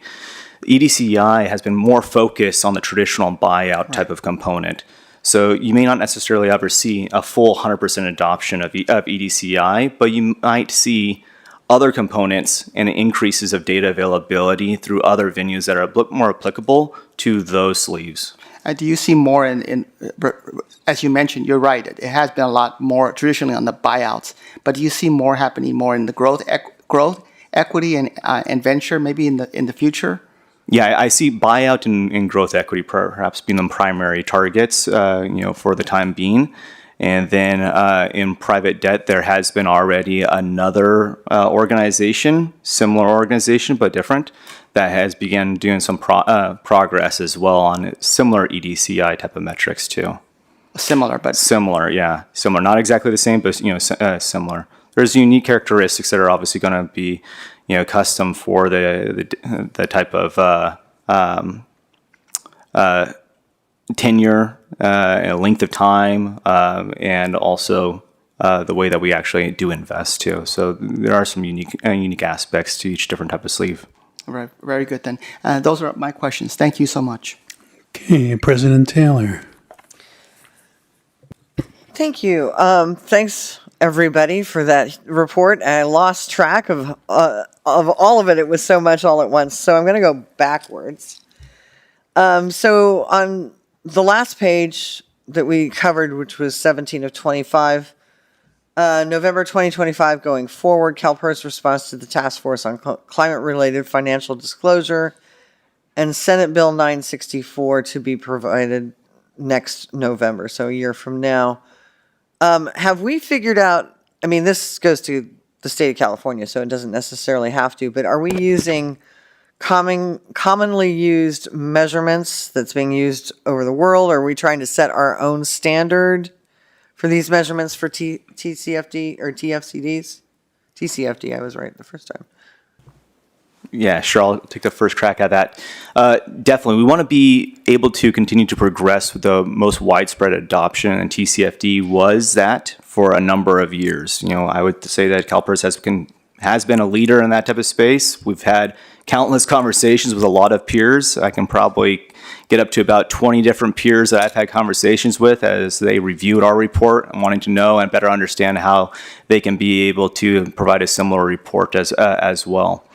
But with that said, TCFD is no longer its own entity. It's now been absorbed up into ISSB and IFRS. You might hear some terminology. I'm not going to get too technical on here, but IFRS S2. That's essentially the updated version of TCFD. It's going to be looking very, very similar. Okay. I don't want to make any announcements as far as, you know, how That's our fine. project goes, but I can provide you assurance that that we want to make sure that we are leaders in the space and that we are also utilizing metrics and reporting frameworks that position us as leaders. Awesome. So I appreciate that. So that's good. We're updating what we use. So responsible contractor program policy refresh. We all know that we're working on that. So I appreciate that. One of the things that I didn't know you guys were doing, so I'm going to the next page, 16, is all of these reports. So thank you very much for all your hard work on these reports to whomever you are participating with. Financial, regulatory, and legislative headlines updates, Climate Action 100. Thank you very much. This is all really good work, and I appreciate it. I don't want to name it all. We'd be here all day. So then as I'm moving back and I'm watching or looking at everything, we're trying to meet our KPIs for our climate, diversity, equity, and inclusion. And I think we went over the current the future administration really quickly. And we didn't really do it for diversity, equity, inclusion. You did do it a little bit for climate. Could you give me an idea of what you think, Peter, that our work on diversity, equity, inclusion, how it may have to change with our new administration, or what we have to do differently, or do you think it'll be the same because of the way we look at it? Right. So particularly if we look at the Emerging Diverse Manager Program, one of our objectives is to invest in these managers to generate outperformance. And we believe that they have a unique strategy, a niche strategy that targets a group of companies that are underserviced and may have underpriced assets. That can be a competitive advantage. There is always the considerations that diversity, along with other factors, has to be all looked at within the scope of requirements and the law. So obviously, we are always very attuned and aware of that. There has been a lot of rhetoric in the election period, and then we'll have to see exactly what the final rules or changes, the reality will be. So we're also just in the monitoring stage at this point to see what may transpire. Okay. I kind of figured, but there is a lot pointing to that this will change for sure. I don't know what rules are rules and what policy is just policy and that they can change, you know what I mean? So, in addition, I just had a overarching question, which is, as we're moving to our $50 billion invested, this might be better for closed session, so just tell me if it is. Are we looking at moving money from other places to fund that may not be implementing their own climate solutions or whatever? So do you mean asset managers or companies that are Whether not- it's in our index or in private equity, are we looking at maybe not funding those as much or underfunding to pay for the climate solutions? And is that something that you can't really answer? No, I think what we can say is that every dollar needs to compete, and we will look for those investments that we think will generate the highest return. And we see a unique opportunity within climate solutions. And we worked over the last year with each of the 6 asset classes to identify sectors, subsectors, and thematics that we would help achieve that.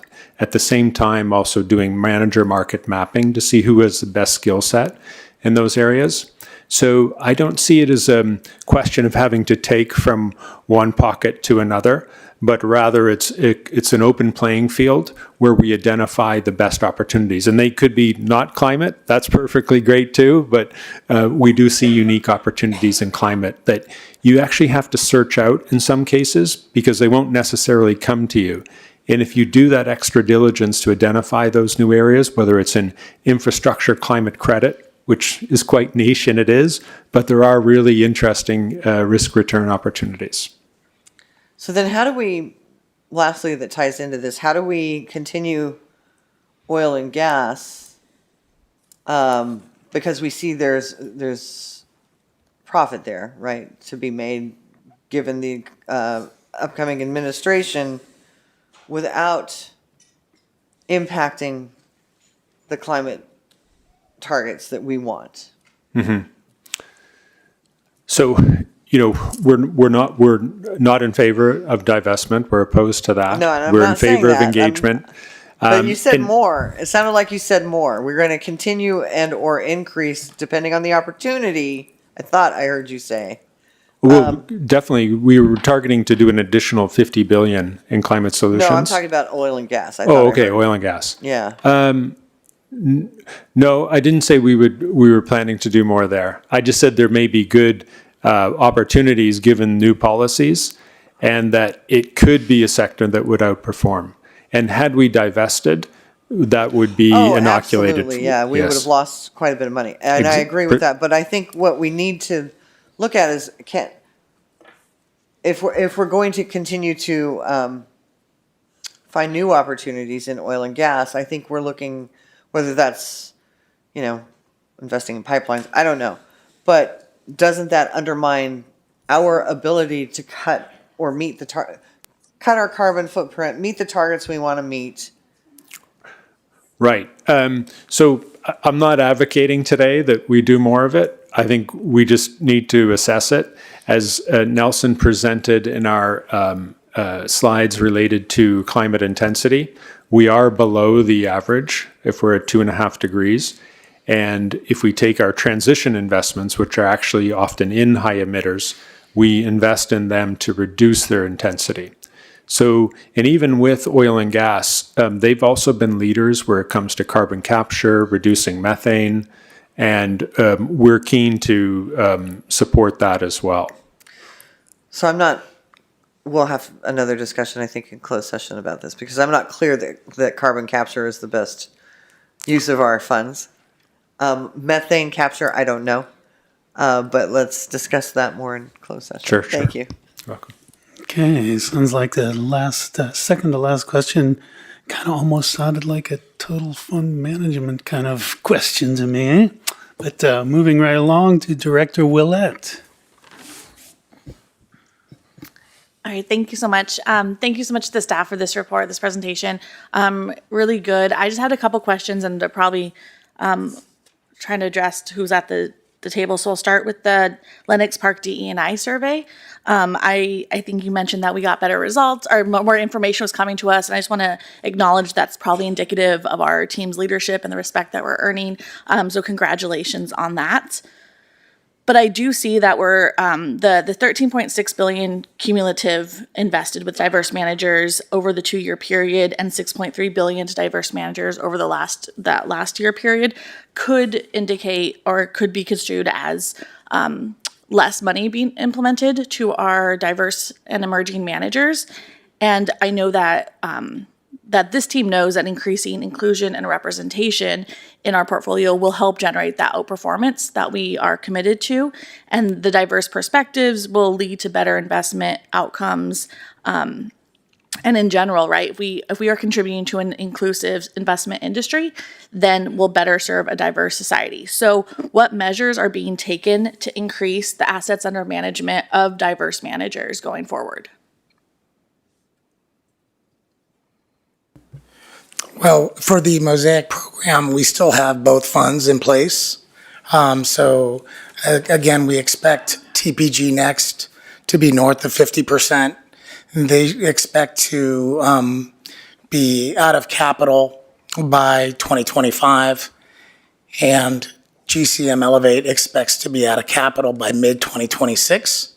As of now, each of the asset classes, private equity, obviously, is a strong participant in the emerging and diverse manager space. I don't want to speak for Anton, but they have been investing with emerging and diverse managers consistently over the last 2.5 years.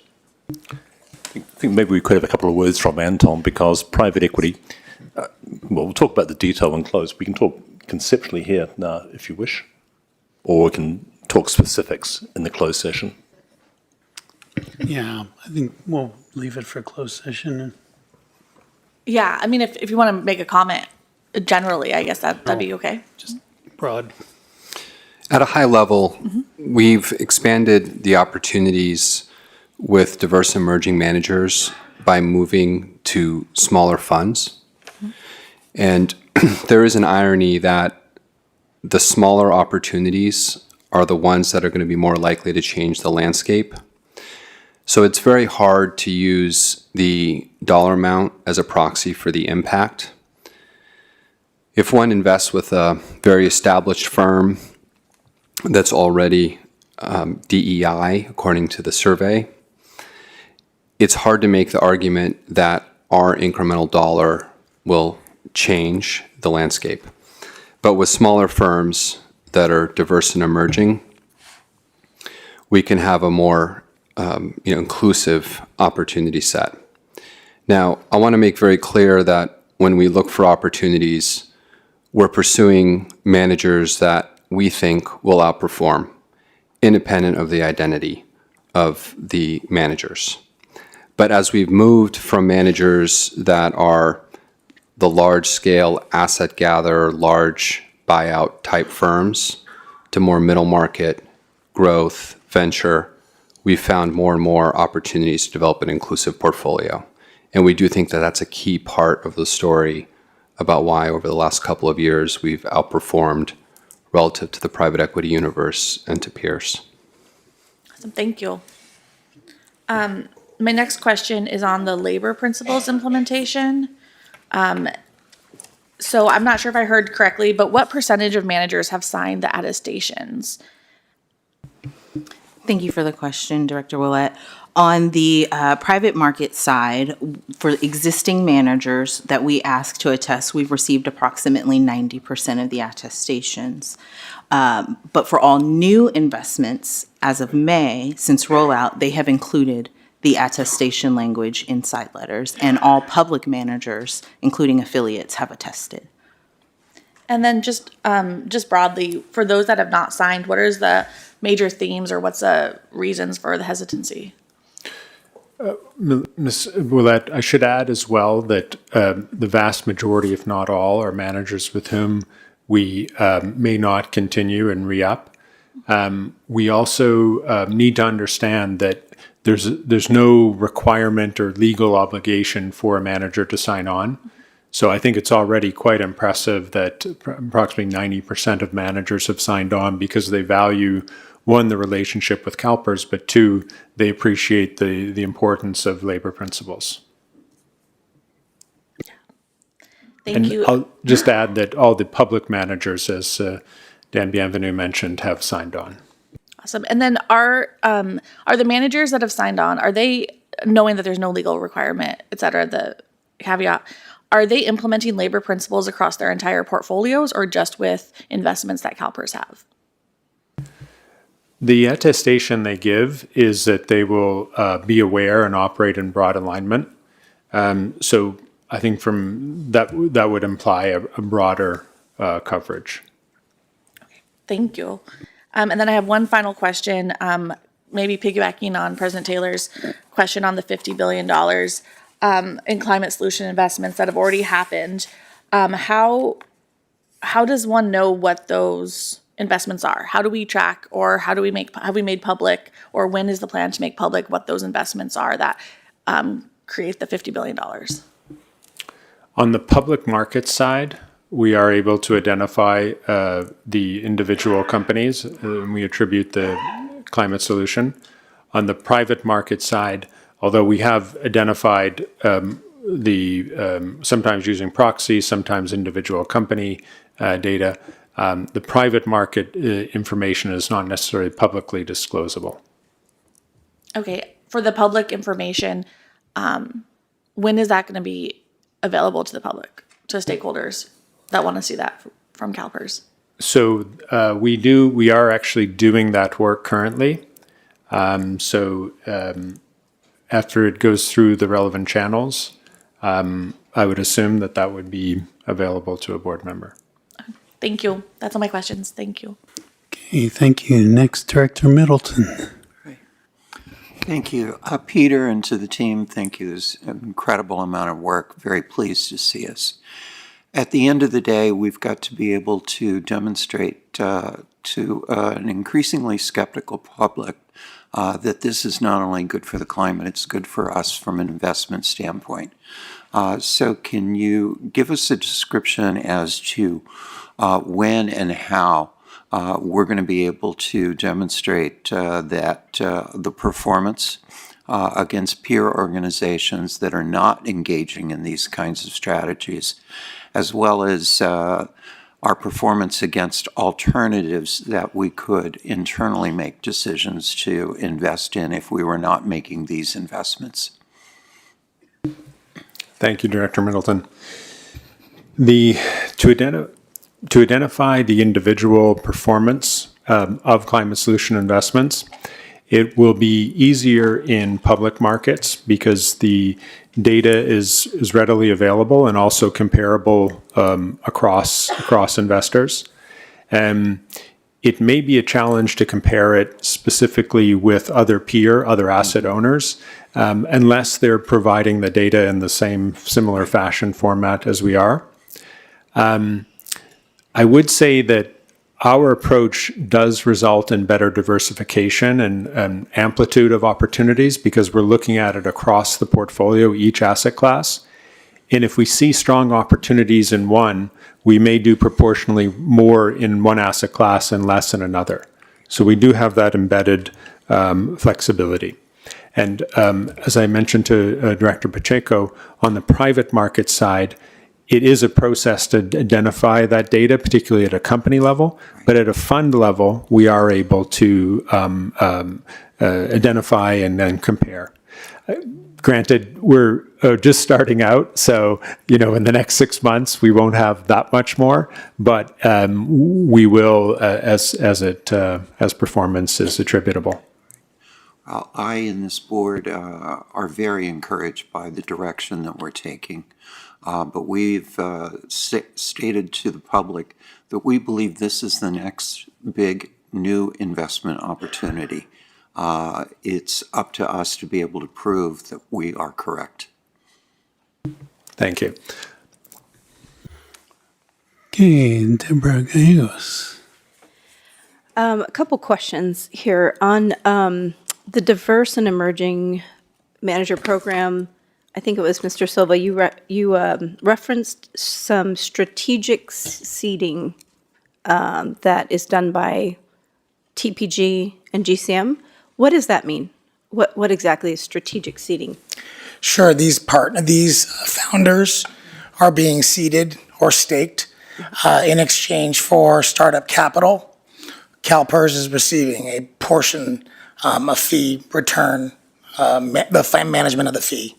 And TPG and GCM, are they also receiving a portion of the GP, or are they simply receiving a fee from us for identifying those investments? They have a small percentage of investment in the fund. They do as well? Yes. Okay.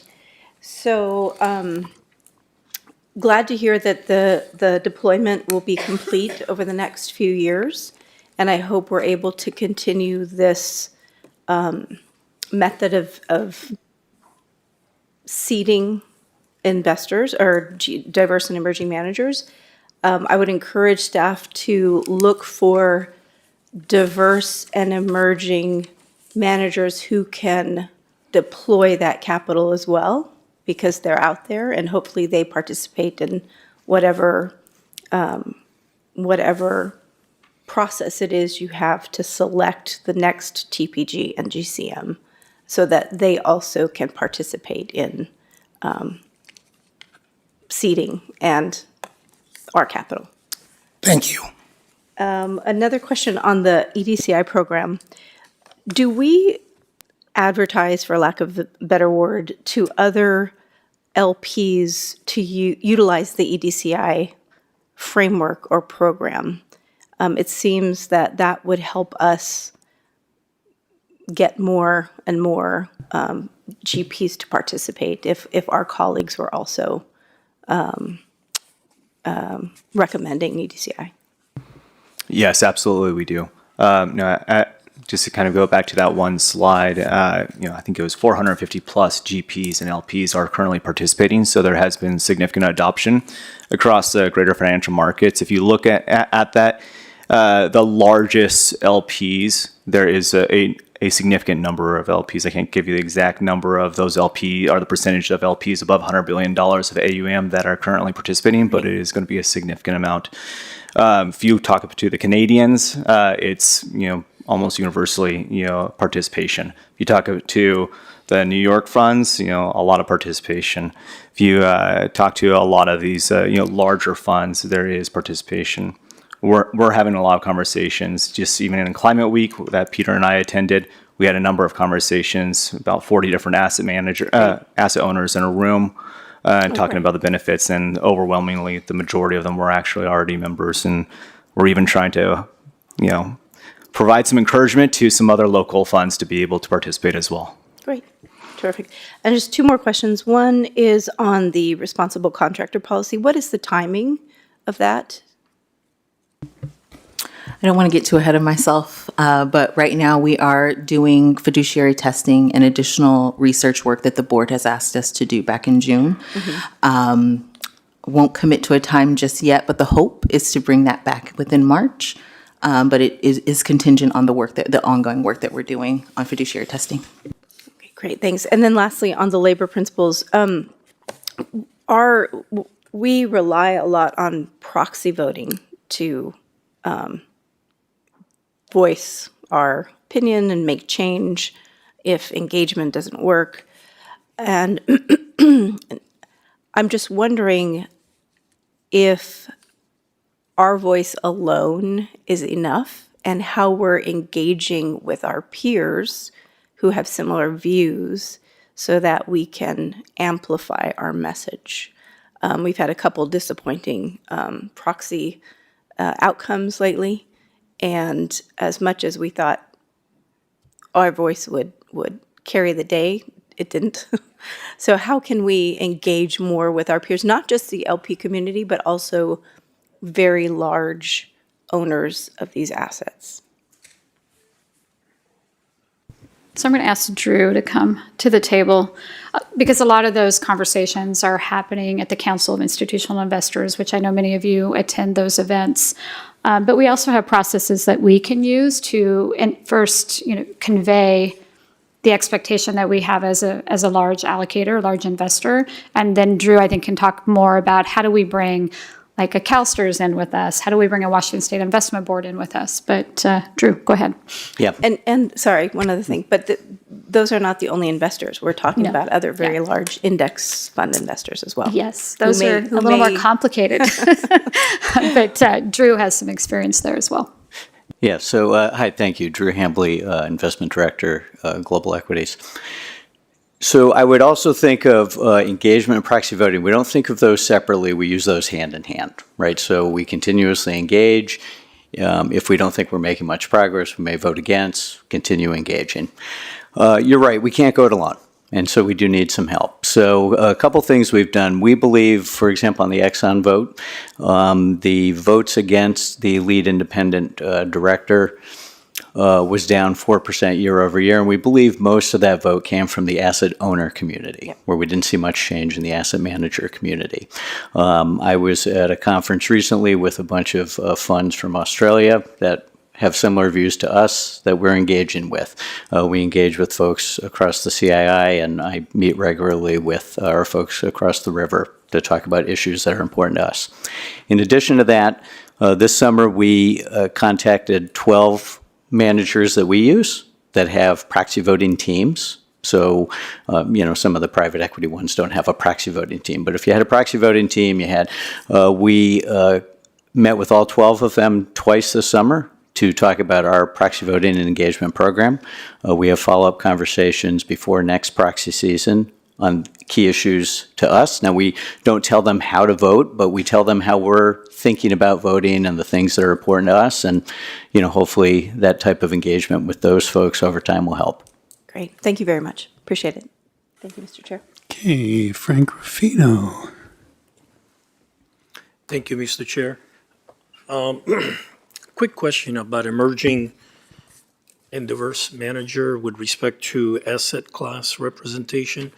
And the question is, are there certain asset classes where diverse or emerging manager representation is disproportionately low? And if it is, and if it's so, what are the plans to address the imbalance? Most of our investment with emerging and diverse managers is done through our private asset classes. That's where most of our external managers lie. So that there is a healthy program in private equity, and real estate is currently reviewing the viability of an emerging manager program and is looking at several managers who could manage that program. Okay, thank you. Thank you, Mr. Chair. Okay, Director Palkey. Thank you, all of you, for your presentation. And I had similar comments to Ms. Middleton, so I'm not going to repeat that.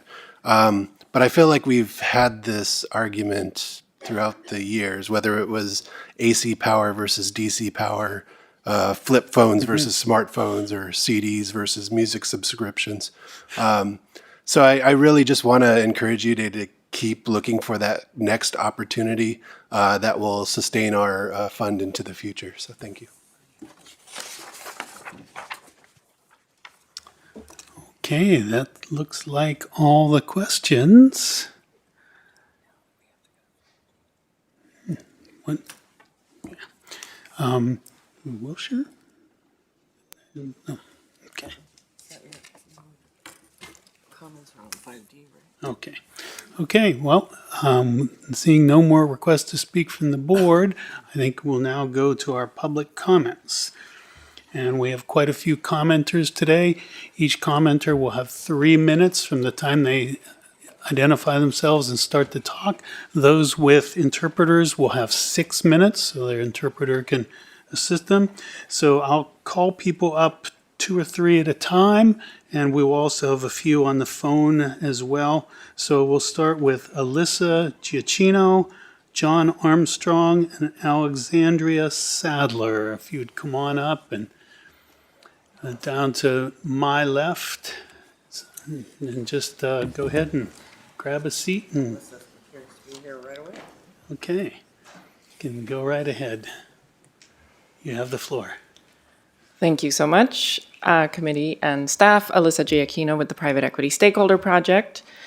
CalPERS climate leadership is more urgent now than ever. We commend you for the work you've put in to identify and manage climate risks, to build an investment portfolio that maintains its focus on long-term sustainability that serves the interests of your beneficiaries and stakeholders.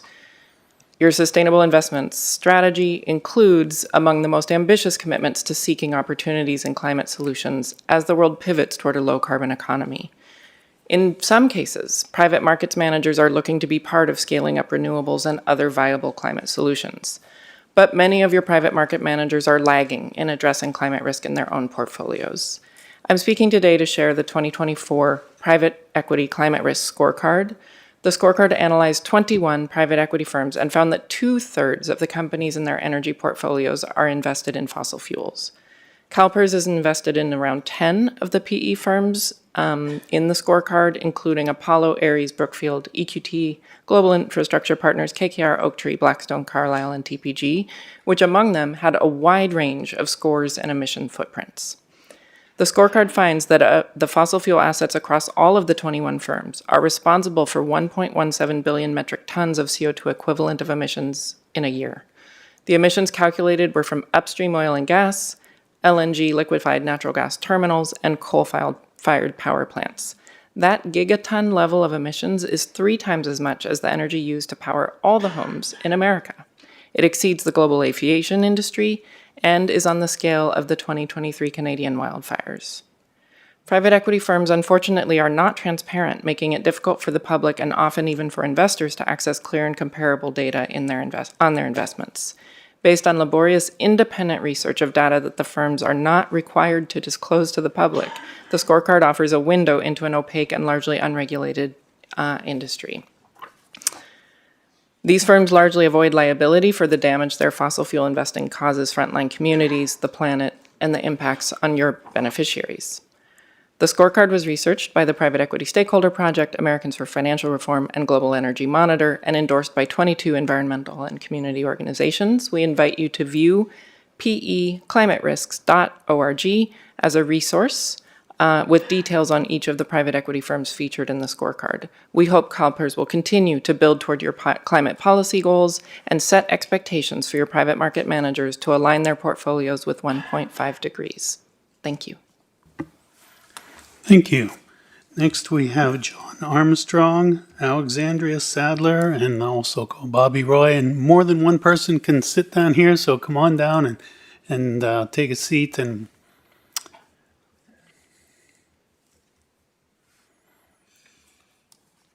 okay, I see some people coming down.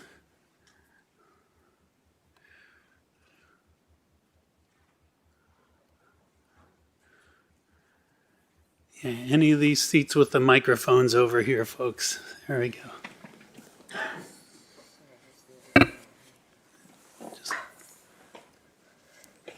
Okay, welcome. Yep, it's already on. You have the floor, sir. Okay, thank you. Good afternoon, members. My name is Bobby Roy. I live in Sacramento, California, and I am an SEIU Local 1000 member, state worker, and CalPERS enrollee. My family is from the northern Philippines, where a landslide caused by Super Typhoon Mani killed at least 7 people and destroyed dozens of houses in the Nueva Vizcaya province as the northern Philippines suffered its 6th major storm in under a month. I share this to emphasize that actions here are also impactful in places we might be able to tie ourselves to in terms of motherland. My comments are in relation to this item, and despite CalPERS and other investors' efforts to engage with Exxon, the corporation remains committed to a business model that is fueling the climate crisis and rebuffing engagement efforts by this organization. In alignment with the CalPERS 2050 target for achieving net zero, and the work so many are doing, including Michael Cohen, who received recognition as chair of Climate Action 100+ this morning, and the other speakers today, it makes sense to issue a moratorium on new Exxon bond investments. There are many problems economically, morally, and existentially which have been which will be brought up, which have been brought up and will be brought up. So I won't restate them here, but when thinking of the sustainability risk considerations of climate change and institutional priority, which were talked about this morning, it's obvious to me that Exxon is ignoring any awareness and education of climate-related risks and opportunities that CalPERS is making, and therefore creating the imperative for CalPERS to withdraw capital from Exxon, which is not fully aligned with CalPERS values. As executives of the nation's largest public pension fund, your commitment to stop purchasing bonds from Exxon can set a powerful example for investors who understand the financial risks posed by its climate change. Ending the purchasing of bonds from Exxon will protect the economic security of millions of Californians who depend on the stability of CalPERS investments. Also, I have with me copies of a letter reiterating our points for you. This letter was signed by 1,742 members and supporters of the Sierra Club California, Fossil Free California, and the Alliance of Californians for Community Empowerment, ACE Action. Please note that we verified that about 15%, 251 of the signers include CalPERS beneficiaries like me. Thank you for considering this vital action. Thank you.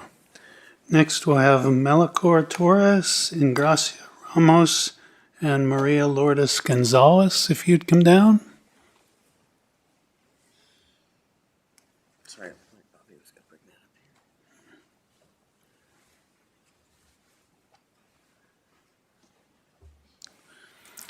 Oh, yeah, Bobby, staff will take the, if you'll, Yeah, wait till they come up and then take it over to our folks over on this side.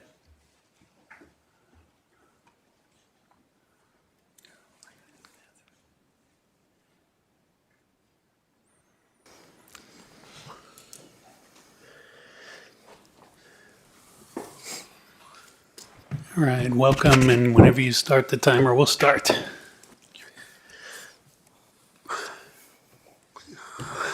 Sí. Muy buenos días. Mi nombre es Melchor Torres. Soy trabajador de Cárdenas y estoy aquí para que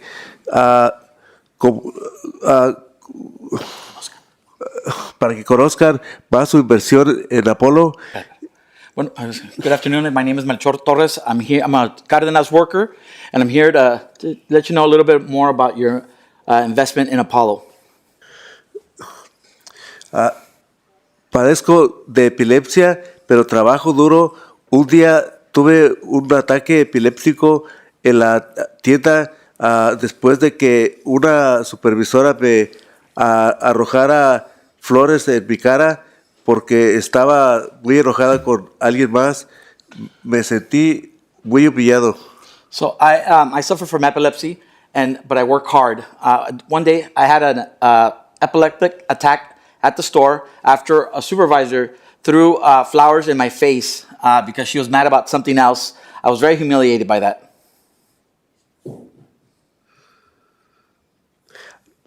Después me recuperé, pero mis horas no. Fueron reducidas de 40 horas a la semana a 30. After I recovered, but my hours unfortunately did not. They were reduced from 40 hours to 30. Cuando le reclamé a mi gerente que necesitaba las horas para pagar mi medicina, me dijo que ese no era su problema. When I went to go talk to my general manager about why I needed my hours to pay for my medicine, he told me that was not his problem. Me siento decepcionado de que no me den mis horas, ya que sé que otros trabajadores hasta reciben horas extras de más. I'm very disappointed that they have not given my hours back, yet other workers with less time there have even worked extra hours. Creo que los trabajadores de Cárdenas podríamos hacer un mejor trabajo para su inversión, fuéramos trabajadores como seres humanos. I believe that my coworkers and I would be do a better job and be a better investment, work better for your investment if we were treated as human beings. Estoy hablando para cambiar la forma en que la empresa nos trata por nosotros y por su inversión. I'm speaking out here today so we can change the way that this company treats us, not only for us, but also for your investment. Thank you so much. Gracias. Thank you. I can see.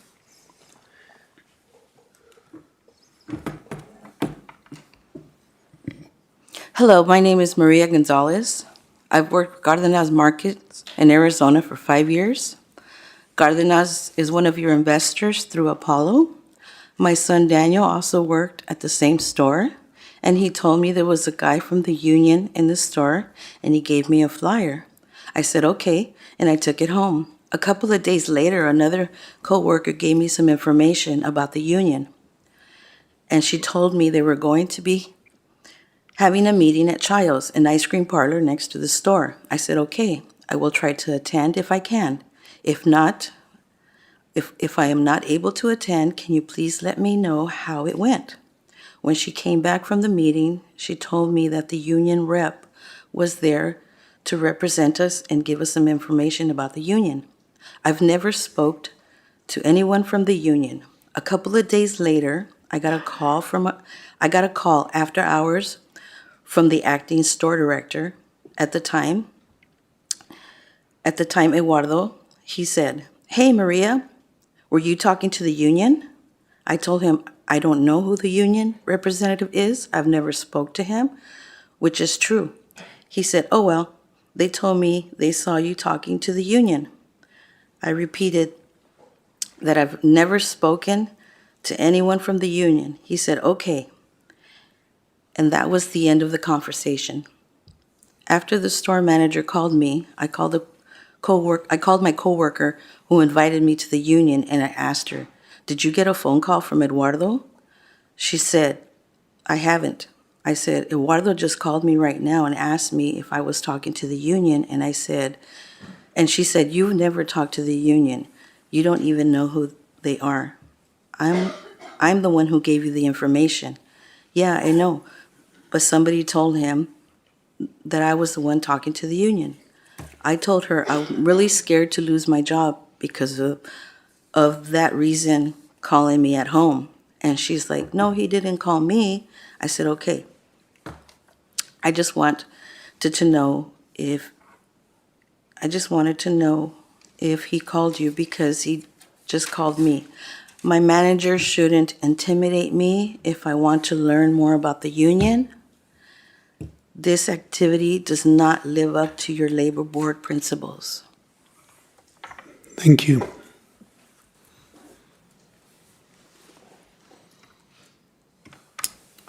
Buenas tardes, mi nombre es Engracia. Trabajo en Cárdenas, en Mesa, Arizona. He trabajado cremería, carnicería por 3 años. Good afternoon, my name is Engracia Ramos. My name is Engracia Ramos, and I work at Cárdenas in Mesa, Arizona, and I've worked there for 3 years. Yo quiero hablar con ustedes las experiencias que he pasado allí. I want to talk to you this afternoon about the experiences that I have had working there. Tengo una hija de 21 años que se fue al Army y cuando se iba a graduar en su entrenamiento, yo pedí permiso para ir a su graduación. So I have a 21-year-old daughter that recently joined the military, the Army, and when she was graduating from basic training, I asked for time off to go assist her graduation. El manager me dijo que no señora, no se puede, especialmente en estos días que tenemos tanto trabajo. He said, "No, ma'am, you can't go right now, especially right now that it's so busy in these holidays, in this holiday season." Yo renuncié y puse mis 2 semanas para poder estar con ella. At that moment, I put in my 2 weeks notice to quit, as I was determined to be there on her day. Solamente me hablaron acudí a la unión, se me resolvió el problema y pude, ya no renuncié y pude ir con mi hija. Fortunately, somebody told me to seek out the union, which I did, and I was able to resolve that matter without having to quit my job, and I was able to go. Por cualquier permiso o cosa que nos dan, igualmente nos quitan. But equally, whenever they give to us or whatever we get, they also take. Pedí permiso para fortalecer mi fe, para ir a mi iglesia. So during that time, I asked permission, right, to get Sundays off, to fortify my faith and be able to go to church at that time. Sí, me dieron mi domingo para ir a la iglesia, mis domingos, pero me quitaron mis horas. De 40 horas me dejaron 30 nada más. So they went ahead and they granted me some Sundays off to go to church, but at the same time, they took my 40 hours away and they reduced me to 30. Creo que Cárdenas debería tratarnos con respeto. Yo creo que en su inversión en Apolo sería mejor si nos valoraran por lo que aportamos a la empresa. So Gracias. I believe that Cárdenas would be better if they treated us like humans. I believe that your investment would be better off if they did so as well. Thank you. Thank you.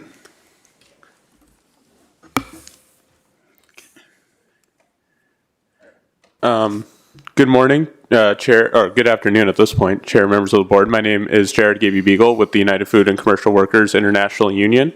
I'm here to give you a brief update about the labor record at Cardenas Markets, a California-based grocery chain owned by Apollo Fund 9, a fund CalPERS has invested $550 million in.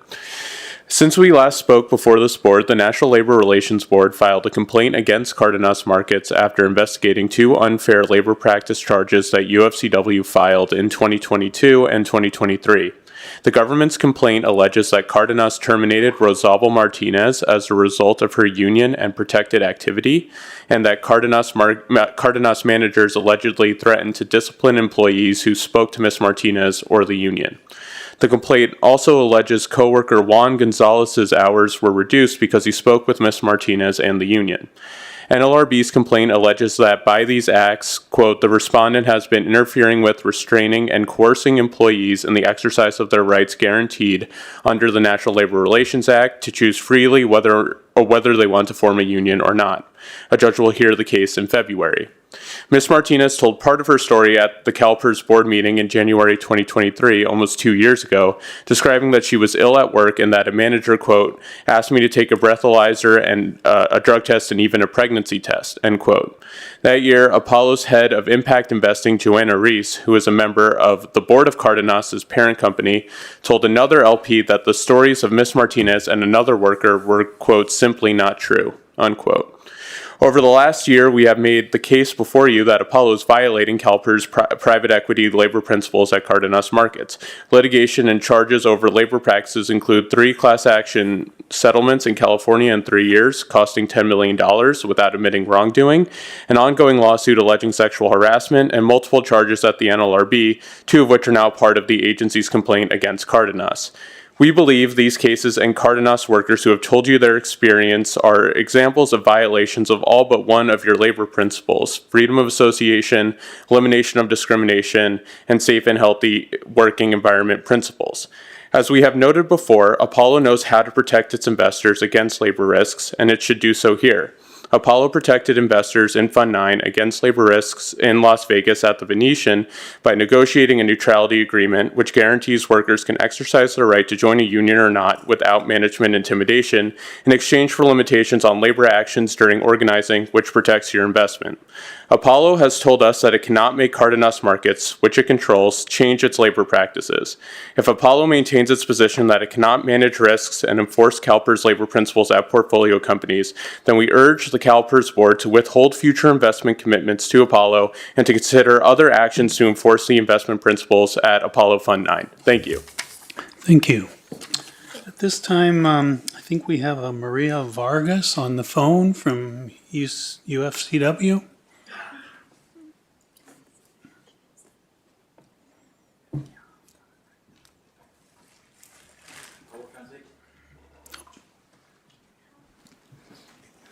Thank you so much.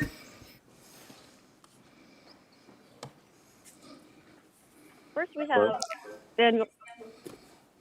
Yeah, Chairman Miller, we have Daniel Sherrill from SEIU Local 1000 to speak to Oh. 5D. Oh, hang on. Okay. Okay, those other, I'll come back for those phone callers. I'm trying to do them in the order I've got them here. So I was looking for Maria Vargas, but we'll come back and we'll do all the phone callers after we have our last couple in-person people. How's that? Okay, next Terry Brennan, followed by Jacob Evans.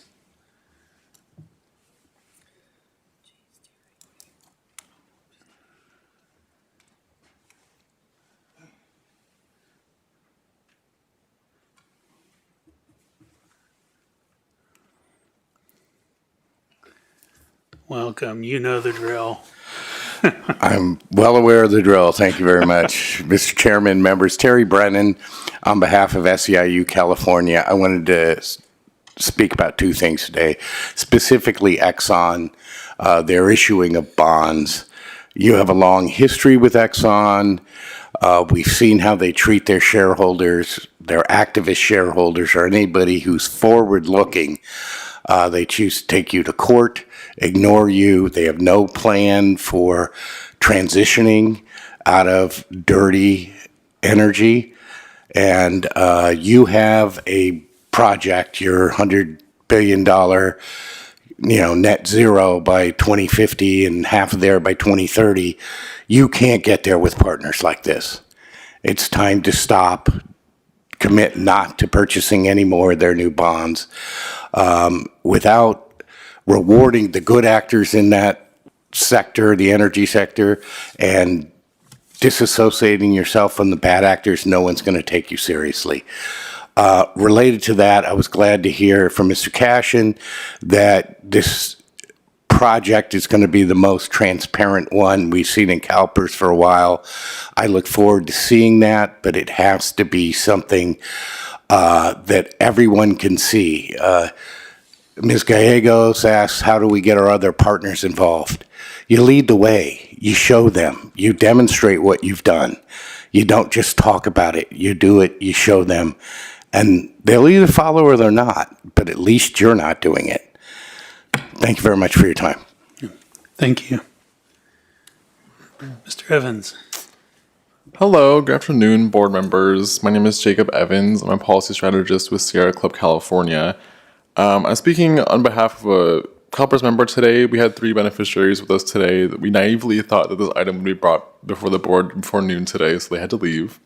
The 3 members with us were John Armstrong, Alfred Sattler, and today I'm sharing some comments from Alexandria Sadler, who's a CalPERS member living in the Bay Area. This is on the transparency and disclosure issue around the Sustainability Investments Fund. So to understand the rigor and advocate effectively for the integrity of the Climate Action Plan, CalPERS must establish real transparency accessible to all stakeholders that includes 4 things. First, regular granular updates on what investments across asset classes are included in the Climate Action Plan, which is available to both the board and stakeholders, including the $50 billion already allocated.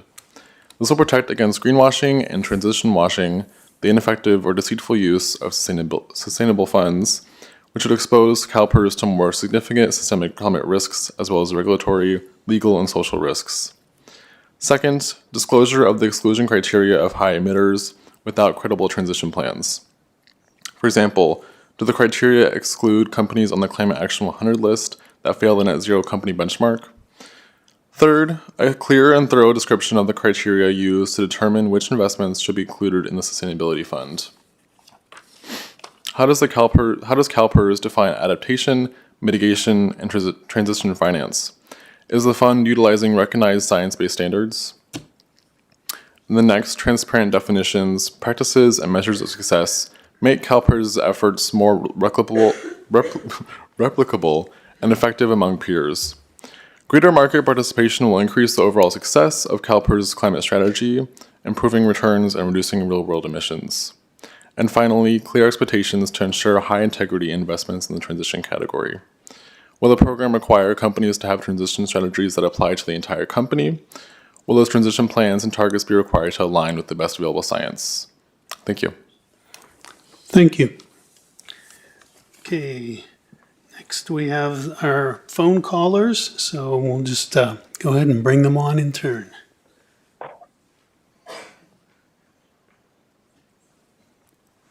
Okay, Daniel Sherrill, are you still on the line? I am, thank you. Go ahead.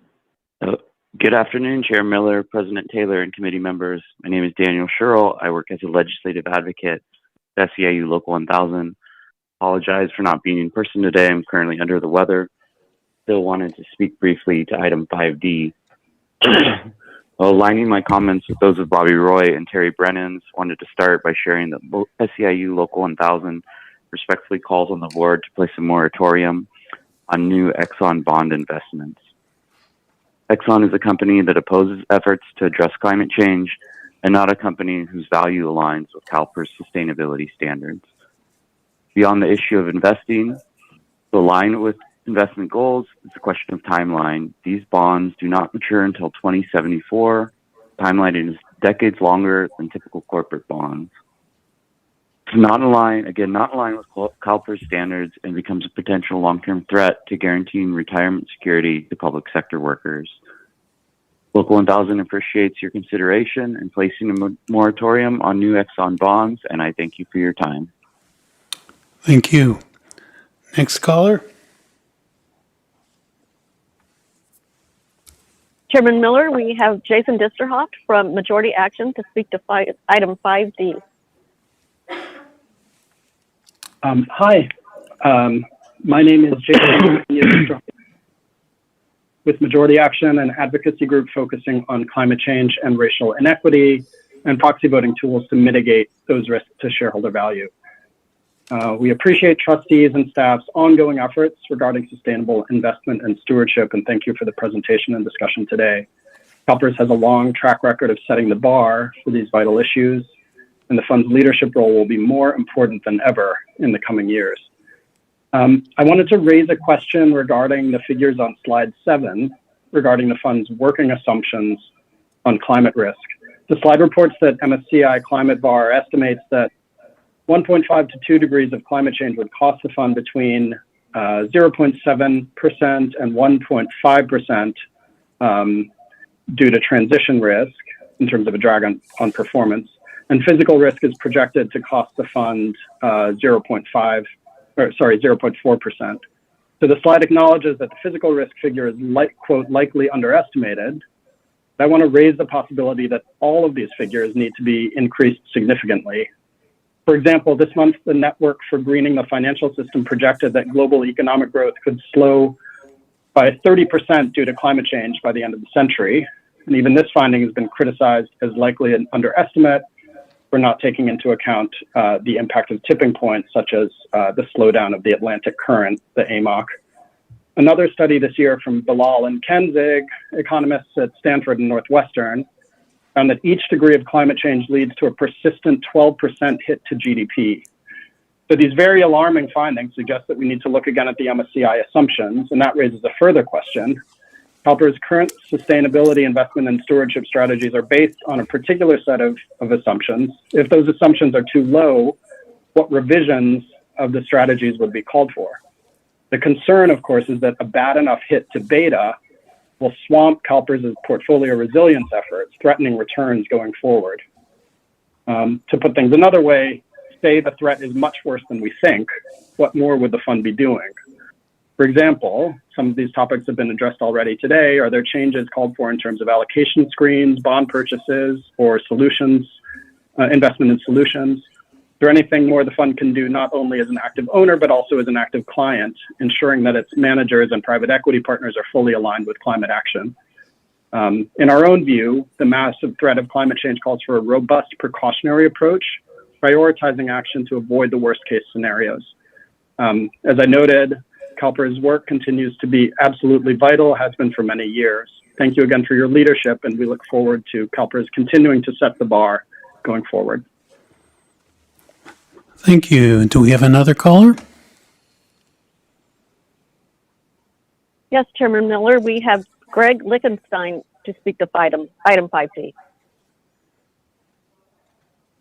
Hi there, this is Greg Lichtenstein. I'm a CalPERS retiree after 33 years of service as a physician and administrator at San Diego State University. Thank you for the opportunity to discuss portfolio sustainability and risk.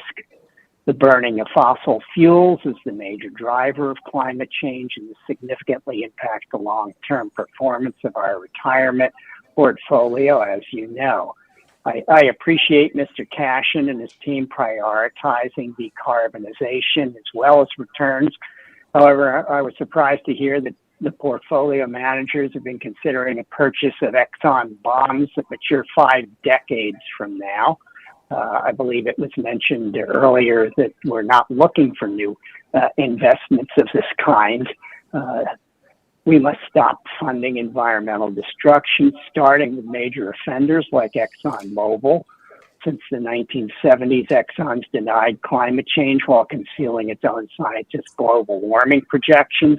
The company's resisted shareholder efforts, including those by CalPERS to transition from fossil fuels to cleaner energy, and even sued activist investors who sponsored these resolutions, leading CalPERS to a no confidence vote against Exxon's entire board of directors earlier this year. Additionally, our state has joined a lawsuit with several other states against Exxon, other major fossil fuel companies, and the American Petroleum Institute for misleading the public about their role in global warming. Recently, our state's own Attorney General sued Exxon for deceiving the public about recyclability of single-use plastics that are now polluting our oceans, lands, and bodies. As discussed by today's speakers, CalPERS has a fiduciary duty to focus more on climate-related risks in its modeling, given the fossil fuel industry's volatility and its exposure to environmental damage-related lawsuits. The retirement funds managers also need to consider impacts on the future performance of its other investments, including those in insurance and real estate sectors that are affected by climate change. We should not purchase Exxon bonds that mature beyond CalPERS' own net zero deadline and encourage further extraction of fossil fuels, their leaky transportation, and their combustion. Because of our fund size, CalPERS sets an example for other investors. I urge the board and its fund managers to do what's right from a sustainability and fiduciary perspective and channel more of our investments into promoting clean energy rather than into Exxon. Thank you. Thank you. Do we have any other callers? Yes, Chairman Miller, we have Sarah Thief from Fossil Free California to speak to item 5D. Hi, good afternoon. I'm Sarah Thies, a member of Fossil Free California. And as a CalPERS retiree, thank you for my wonderful retirement and for the thoughtfulness of the 2023 Sustainable Investing Plan, including its attention to greenwashing.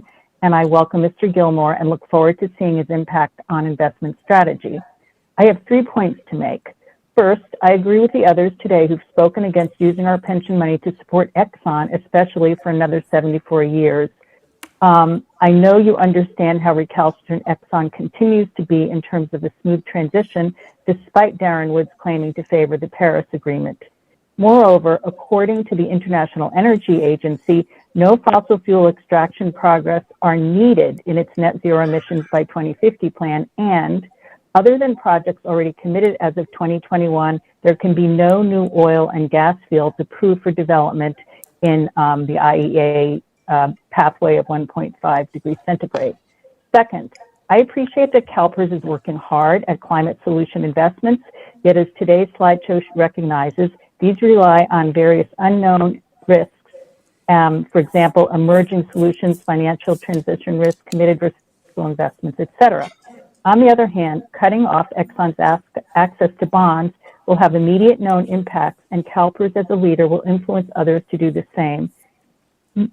Solutions can only go so far if we continue to cause the problem we're trying to solve. For these reasons, I also suggest that continued investments, such as a 75-year Exxon bond, are ill-advised. My final point relates to a remark earlier that I understood to mean that the incoming administration may provide an opportunity for additional profits vis-a-vis the oil and gas industry. I hope you really look into that. because just in the past week, I've read a couple of articles that, according to the IEA's World Energy Outlook 2024, it forecasts an oil supply surplus of over 1 billion barrels next year. And the industry also faces the fact that the surging supply is set to outstrip demand, which will create an liquid natural gas supply glut that's likely to persist well into the 1930s. And of course, an oil glut presents further risk by driving down prices for LNG sold under oil-linked contracts. Another reason not to get these Exxon bonds. And, you know, I can only imagine how taxing these multiple days meetings are. So thanks for listening, and happy holidays, and see you next year. Thanks. Thank you. Do we have any more callers? Yes, we do, Chairman Miller. We have John and Judith Kirk. Go ahead. Judith Kirk, Redwood City, California, and my health insurance is through CalPERS.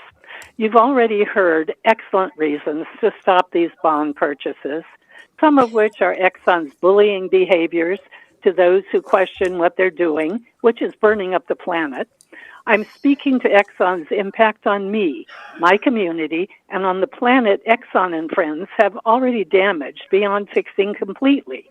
But hopefully something can be done to help life survive on this planet, but not in any of the ways involving fossil fuels we're used to. Exxon and other fossil fuel giants have already made the survival of my children and grandchildren questionable. Bluntly, they face a dystopian future because of Exxon and others' sociopathic greed and lying. I think this is reason enough to stop these bond purchases. All of this, quote, rational and financial, unquote, talk is beside the point. The point is to stop burning up the only planet we have to live on. Thank you. Thank you. Do we have any more callers? Yes, Chairman Miller. We have Maria Vargas. She's on the phone with, and her translator is there in the auditorium. Okay. Let's wait till we get the translator down here. Oh, okay.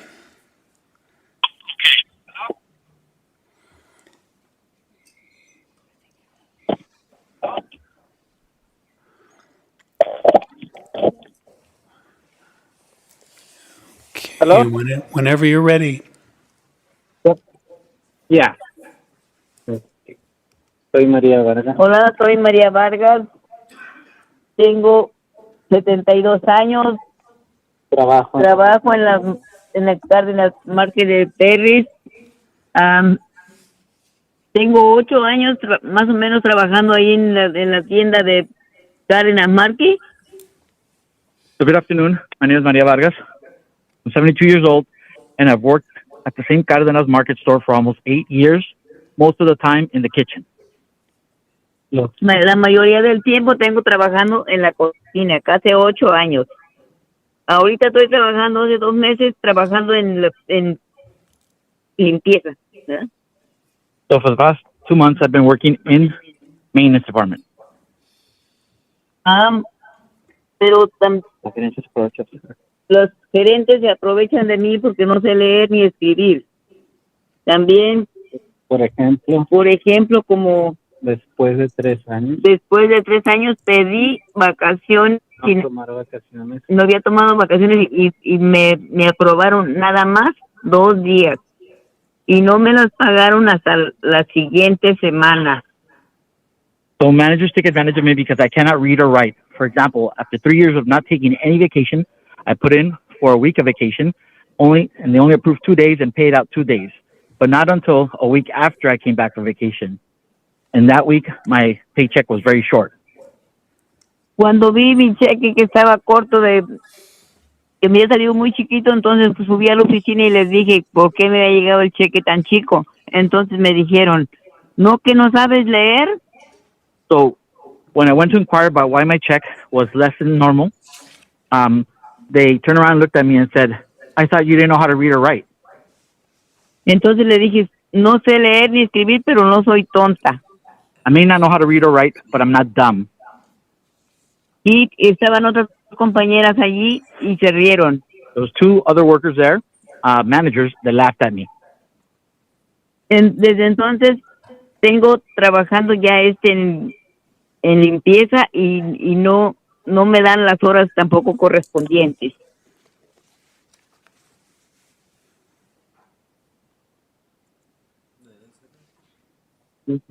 So since then, I have not worked. I've only worked in maintenance, and they haven't really shorted giving me my full hours. Me tienen afuera escuchando carritos donde la temperatura está súper caliente y me he sentido muy mal. I've since been relegated to actually pulling together all the shopping carts outside, sometimes in 100-degree weather. I think it's in the hopes of having me quit. Ponen a las personas mayores a ese trabajo para que renunciemos. So I've noticed that they put folks such as myself that are older to do that job, I think, so that we get frustrated and quit. Creo que Cárdenas debería de tratarlos con respeto, ya que somos los que más producimos. I believe that Cárdenas should treat us folks that are older with more respect, since we're the ones that have given most time to the company and have produced more. A la empresa incluso al final de nuestras carreras laborales. A la empresa incluso al final de nuestras carreras laborales. Gracias. Gracias. So I think Cárdenas should treat us with respect, and if we were valued for what we contribute to the company, even at the end of our working careers. Thank you. Thank you. Thank you. Thank you very much. Is that any more callers? Chairman Miller, our last caller is Dan Fuchs to speak to item 5D. Good afternoon, Chairman. Good afternoon, Chairman Miller and board. My name is Dan Fuchs. I live in Midtown Sacramento. I'm a CalPERS beneficiary and frankly hope to retire in the next 4 to 5 years. I very much welcome and commend the board for its sustainability engagement and listened with great interest to the presentation this afternoon. Like several of your other callers and speakers, I am here to ask that the board exit from Exxon and not buy any more Exxon bonds. As we've seen in the presentation today, and we acknowledge that engagement can be a powerful tool for shareholders to persuade companies to improve their practices. However, for successful engagement to work, a company needs to be willing to change. Exxon is not such a company. It has responded to engagement by suing its shareholders and has then threatened to double down with the threat of additional lawsuits against investors like CalPERS that dare to challenge its practices. In this case, Exxon is not only unwilling to change to meet shareholder pressure to improve sustainability practices, but is putting shareholders like CalPERS at risk through lawsuits. So Exxon is an example where engagement has just not been enough. Rather than adjust to the fiduciary goals and approaches that CalPERS is pushing for, Exxon attacked shareholders, lied to consumers and the public, and has incurred dozens of lawsuits, including, as you heard, by the state of California itself. Exxon's October bond issuance had a maturity date of 2074, 24 years after CalPERS's net zero deadline. We admire CalPERS's net zero deadline, and we wish it to be met. But given Exxon's clear intransigence, it is time for CalPERS to take the next step and adopt a moratorium on any new bond investments in Exxon. Thank you. Thank you. Do we have another caller? No more callers. Okay. I believe that concludes public comment on 5D. And yeah, let's go on to 5E before we take a break. Diversity in the Management of Investments, AB 890.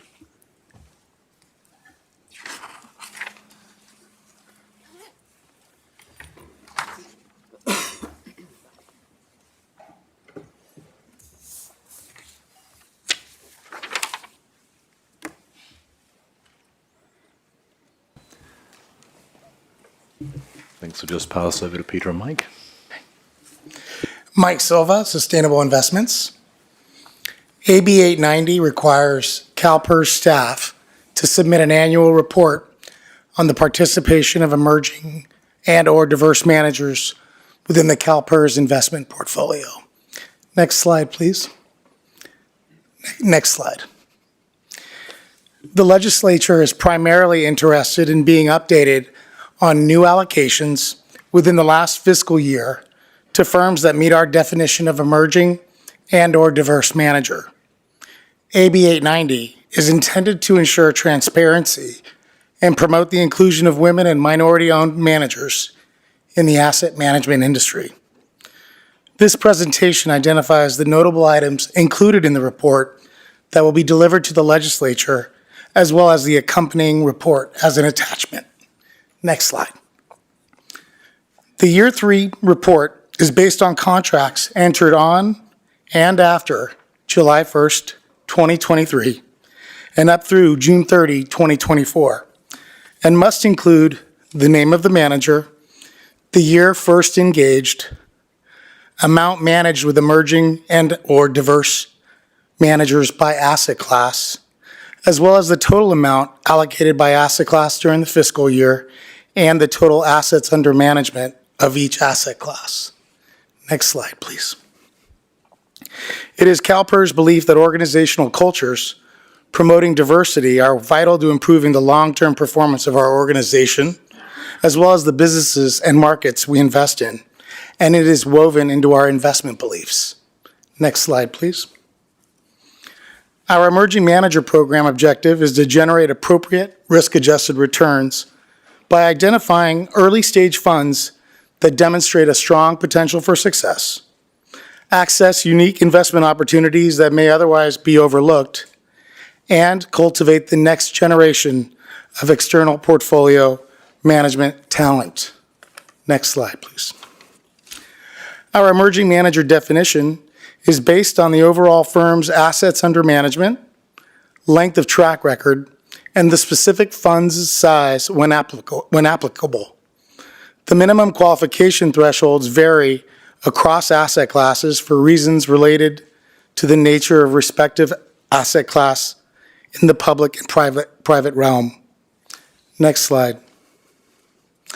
Our diverse manager definition is based on the total percentage of firm ownership and/or fund economics, and a firm or fund must meet a minimum of 25% ownership based on race, gender, ethnicity, or sexual orientation.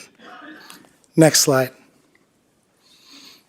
As outlined in the Year 3 annual report, CalPERS allocated to 11 managers directly for the total allocation of approximately $2 billion between July 1, 2023 through June 30, 2024. During that same period, CalPERS allocated to 27 managers that met the definition of diverse for an allocation approximately $6.3 billion. Next slide, please. This slide outlines our allocations to emerging managers, diverse managers, and all external managers, as well as our total AUM across asset classes with external investments during this period. Next slide, please. Our next steps are to work with the Office of Public Affairs on producing a publication copy of the report and to put it in such a manner that meets CalPERS external reporting standards.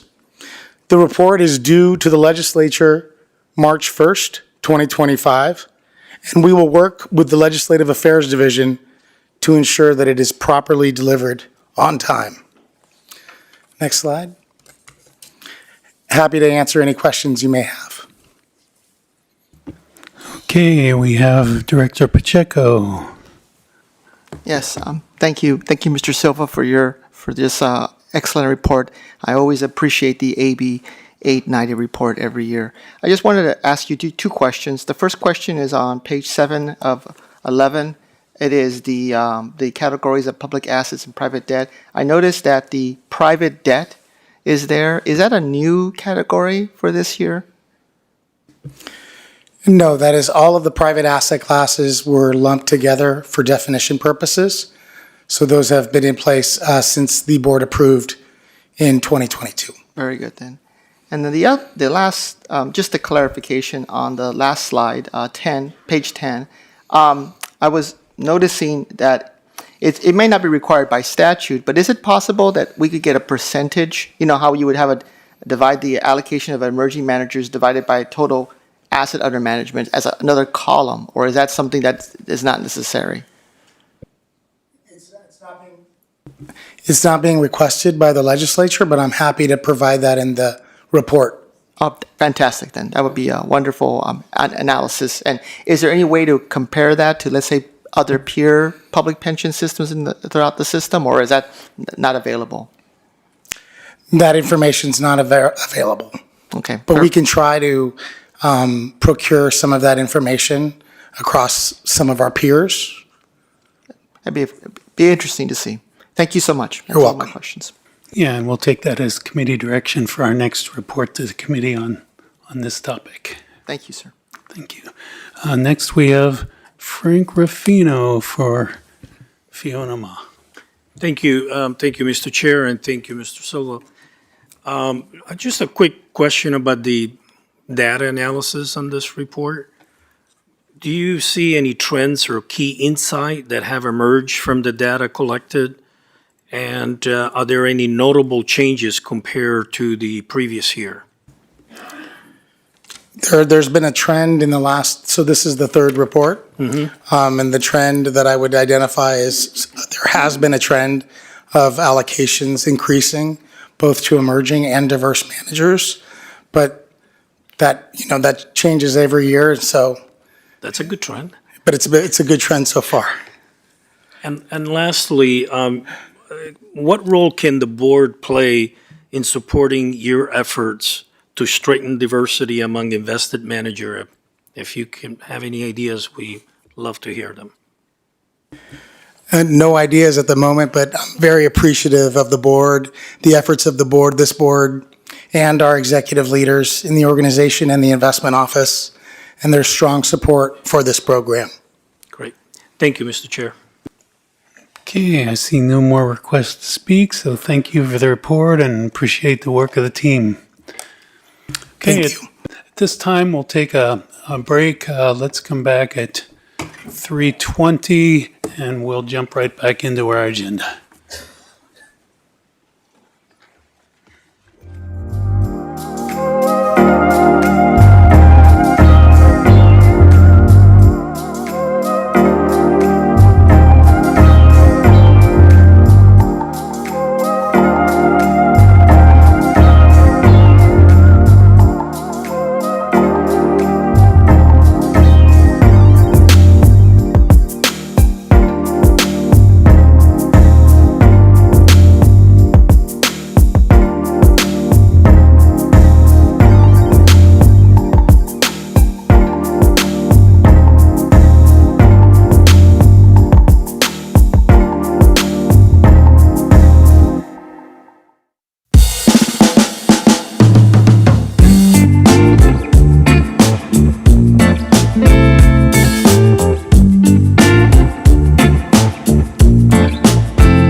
done. No, we just tell on Frank. Okay, let's come on back. It's now 3:20, and we're going to move on to the CalPERS for California report.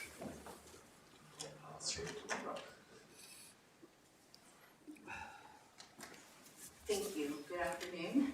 Tamara Sells, Associate Investment Manager, Sustainable Investments. Today I will cover highlights from the CalPERS for California 2023 report, which examines the economic impact of CalPERS' California-based investments and the ancillary benefits that our investments have in creating and supporting jobs and investments in communities in California. Next slide, please. The vendor for this report is Tideline Advisors, LLC, who analyzed our portfolio holdings across CalPERS' asset classes as of June 30th, 2023, and researched the reported ancillary benefits from this exposure, including the broad economic and community impacts of CalPERS' private market investments in California. As highlighted in the 2023 CalPERS for California report, as of June 30th, CalPERS had invested approximately 13.1% of its $465 billion investment portfolio in California. And Tideline's in-plan analysis estimates that over 170,000 jobs were supported from CalPERS' private market investments in California. Next slide, please. This slide shows a breakdown of the estimated jobs supported by asset class and an overview of the broad economic impact in California. CalPERS' private market investments indirectly supports the communities in which they are located. The ancillary benefits related to the economic activity generated from private market investments in California, for instance, include the support of local jobs, infrastructure for communities and commerce, and business expansion. Tideline's in-plan analysis estimates that the total number of jobs supported through CalPERS' California investments in private markets was 170,591. Tideline also analyzes how CalPERS' private market investments are distributed across high unemployment areas, high minority areas, and low and moderate income areas. So a breakout of that, the 170 figure includes over 18,000 jobs supported from our private equity investments in California, which I will address later on in the presentation, a specific breakout of private equity. For real estate investments, which were predominantly in high minority areas and low and moderate income areas, those investments are estimated to support 141,481 jobs across the state. This includes sales and leasing jobs and income from these properties that supports workers in property management, service, security, and other related industries, and also development and construction jobs supported through the purchase of goods and services needed for construction projects and through personal consumption by construction workers on these projects. In this 2023 report, the analysis of the private debt asset class or private debt California-based investments was included for the first time as private debt became an established asset class after the date of the last report. It is estimated that our private debt California investments supported over 11,000 jobs in California across more than 8 industries. Lastly, this slide also highlights an estimated $45.2 billion in total economic activity across the state, including direct, indirect, and induced benefits, which I will go into detail on the next slide. This slide highlights the economic impact of CalPERS' private market investments in California. So in total, CalPERS' private market investments are estimated to have generated $45.2 billion in total economic activity across the state, benefiting not only businesses and projects receiving the allocated capital from CalPERS, but also suppliers, workers, and the public sector more broadly through tax revenues. And the breakdown of that figure includes An estimated $12 billion in indirect effects, which are defined as economic impacts across the supply chain. This is economic activity that is generated as a result from increased output of the capital recipients, which increases the demand and purchases of goods and services, as well as drives additional hiring. An estimated $24.5 billion in economic activity comes from direct effects of capital received directly from CalPERS, which increases the output of goods and services as a result of our investments in California businesses and projects. And lastly, $8.8 billion in economic activity was captured through induced effects of increased household spending as a result of higher incomes for employees at companies that receive capital from CalPERS, their suppliers, and their companies. Next slide, please. So these next two slides we will focus on a bit and do a deep dive on private equity's economic impact. So the CalPERS private equity investments in California are estimated to generate $5.9 billion in economic activity across the state. This includes $1.3 billion of economic activity attributed to indirect effects, $3.1 billion of economic activity attributed to direct effects, and lastly, $1.6 billion in economic induced effects from CalPERS private equity investments in California. Next slide, please. In this last slide, we provide some key observations of private equity investments in California. As of June 30th, 2023, 5.1% of the private equity portfolio was invested in California investments. The ancillary benefits of CalPERS' private equity investments in California is estimated to support over 18,000 jobs in the state and investments in communities of interest, including areas with high unemployment, high minority, as well as low and moderate income areas. In addition to the $3.1 billion in private equity investments, an estimated $35.7 billion has been invested alongside CalPERS by other investors. However, these investments are not directly attributable to CalPERS investments. And lastly, CalPERS' private equity investments in California generated $5.9 billion in total economic activity across the state through the multiplier effect, which includes direct, indirect, and induced effects within the California economy. And that concludes the CalPERS for California report presentation, and I'm happy to address any questions that you have. Yeah, thank you for that fine report. And we have Director Pacheco. Yes, thank you, Ms. Sells. Thank you again for this awesome. I always I enjoy the California Impact Report. It's actually really great to see how our investments are doing in our state of California for not only for the community, but for the people and for everyone else. Just have one question. It's kind of inferred in the report, but maybe perhaps you may have an estimate.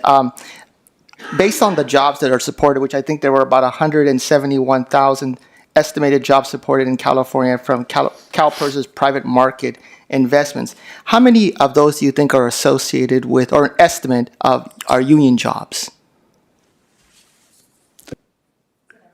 Excuse me, that's an excellent question, and something I would have to look into and come back to you on. All right. We could.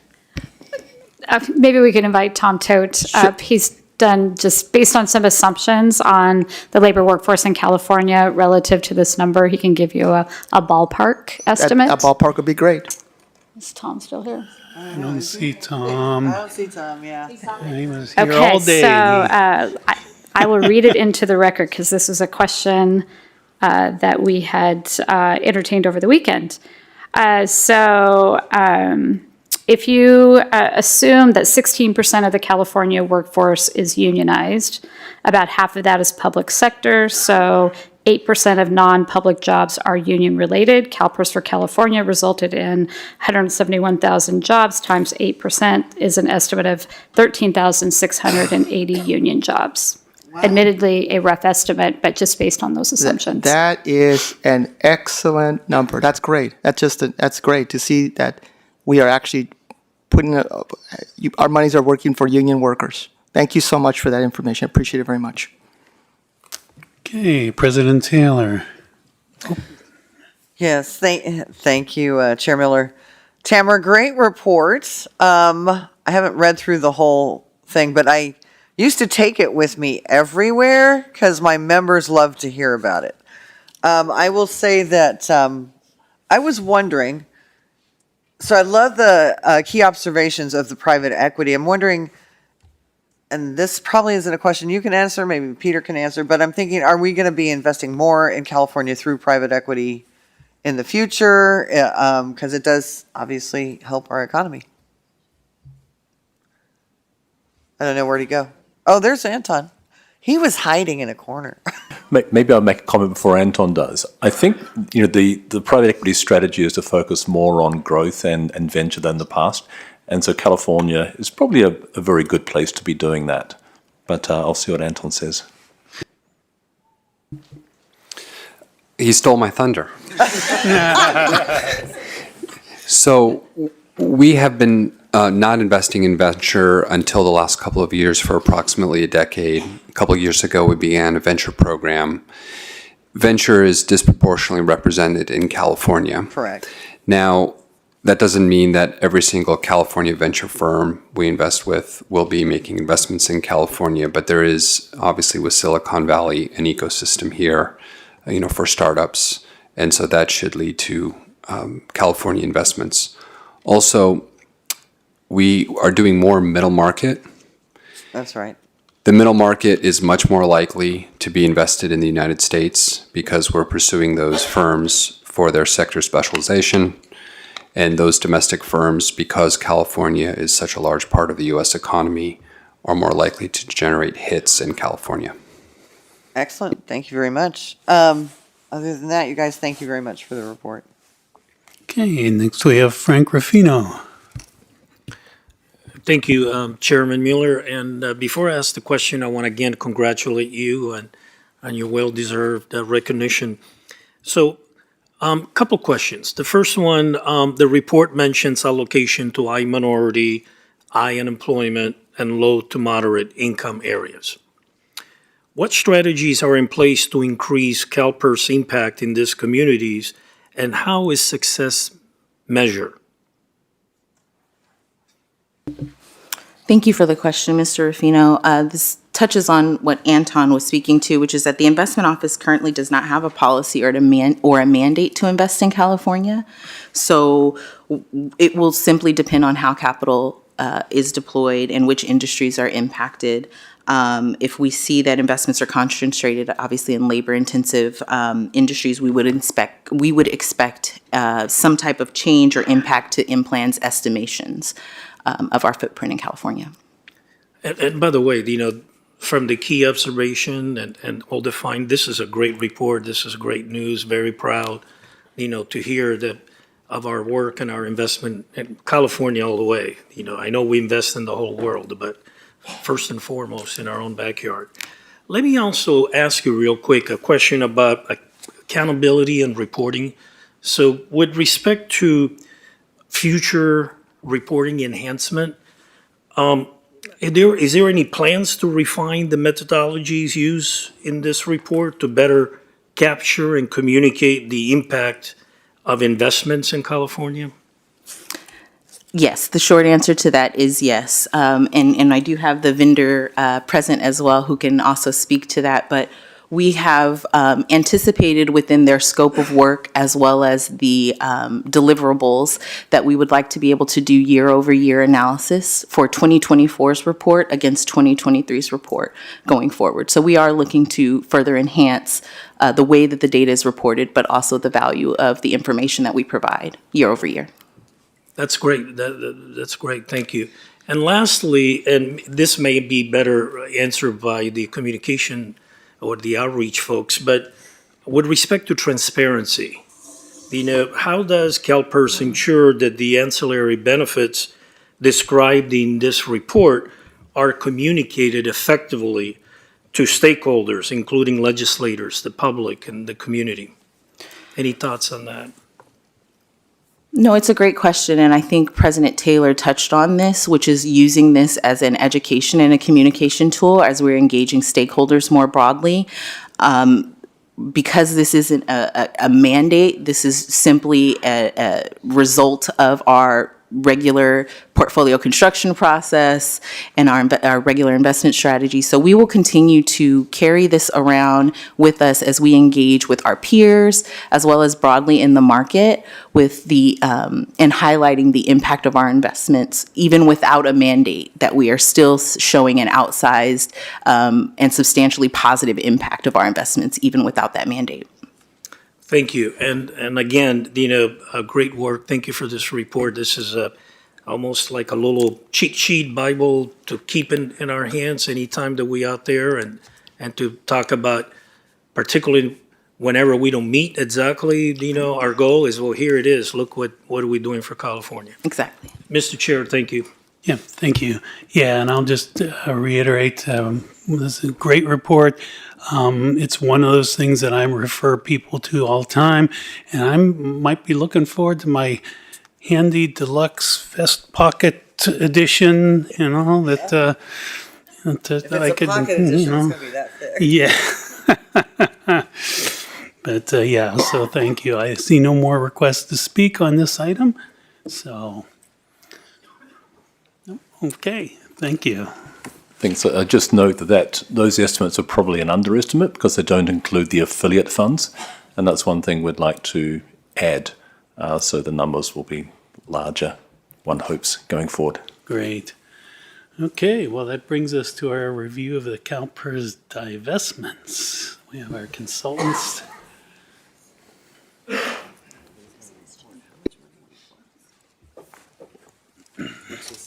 Such a misnomer because we budget does. But it's still a misnomer. Yeah. You've been investing, so you don't use it. Oops. Welcome. Thank you.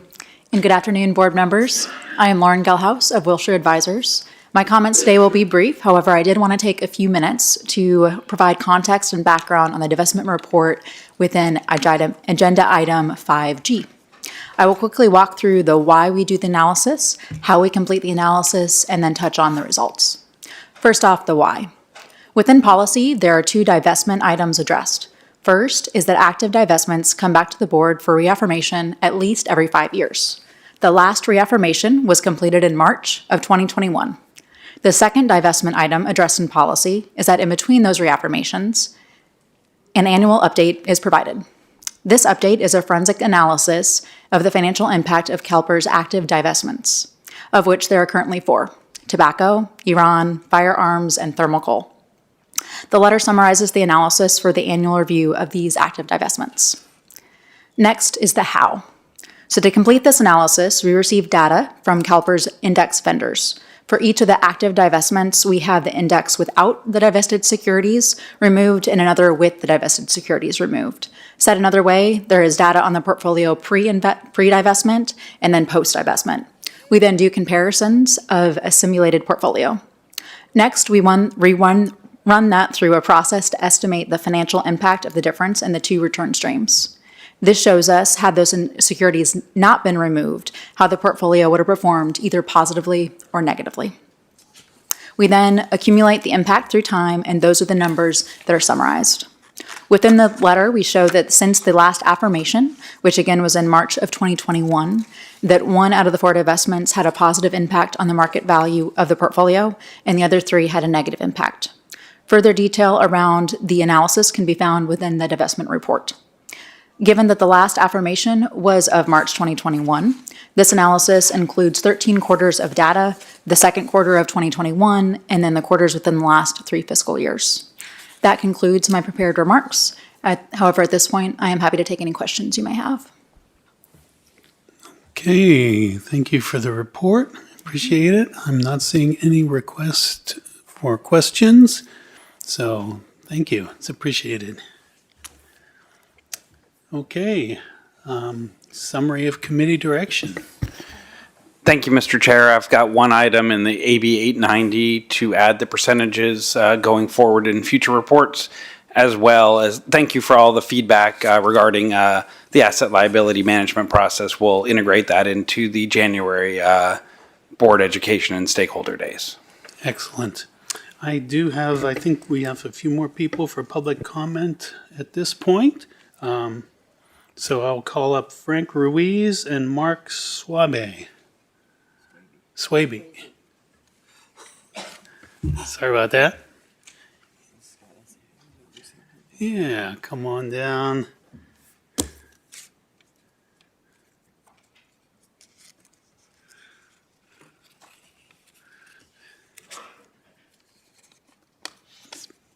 Been a long day. I appreciate y'all hanging in there with us.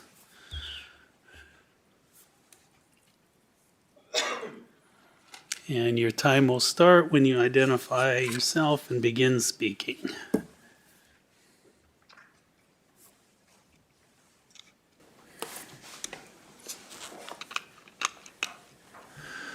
All right. Chairman Miller, members of the board, I want to thank you for this opportunity to speak today at the close of this open session. I'm a CalPERS beneficiary, and I speak to the private equity reports. Private equity program lost money in the 2022-2023 fiscal year and showed a relatively anemic valuation of 10.9% for the 23-24 fiscal year, lagging public equity in perhaps valuations and maybe even returns. The current finance leaders announced that CalPERS had 363 private equity contracts as of July 24 with $72 billion invested. That has now been CalPERS now has $85 billion invested or committed to the private equity program going forward. The private equity program could divest itself or exit from several contracts that were funded by 2016. Carry fees and exit fees will reduce any returns from these contracts, but there'll still be a lag on performance. Going forward, CalPERS has committed $50 billion to co-investments with 4-year terms, locking $50 billion away.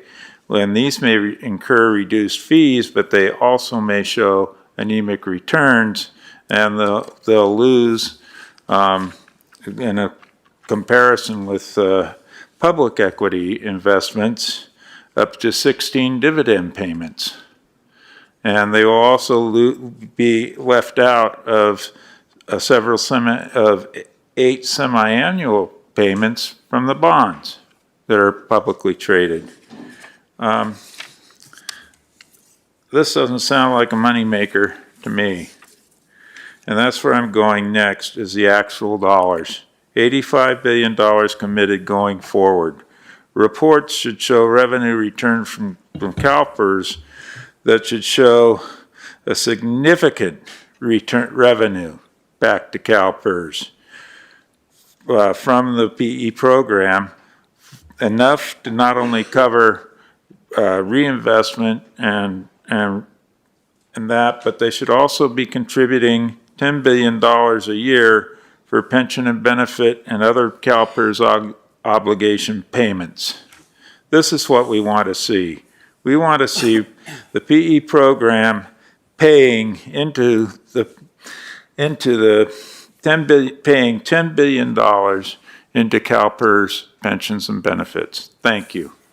Thank you. Thank you, Mr. Chairman, Mr. Miller, and board members for allowing me to speak. I am a CalPERS retiree, Frank Ruiz. Welcome back to the grand, wonderful wonderland of nightmare investing. I'm late, says the White Rabbit in Alice in Wonderland. So says CalPERS. I'm late, in the grand, wonderful world of wonderland nightmare investing. CalPERS is chasing and falling down the white rabbit hole, trying to catch its own white rabbit. The lost 10 years of private equity investing and outsized returns.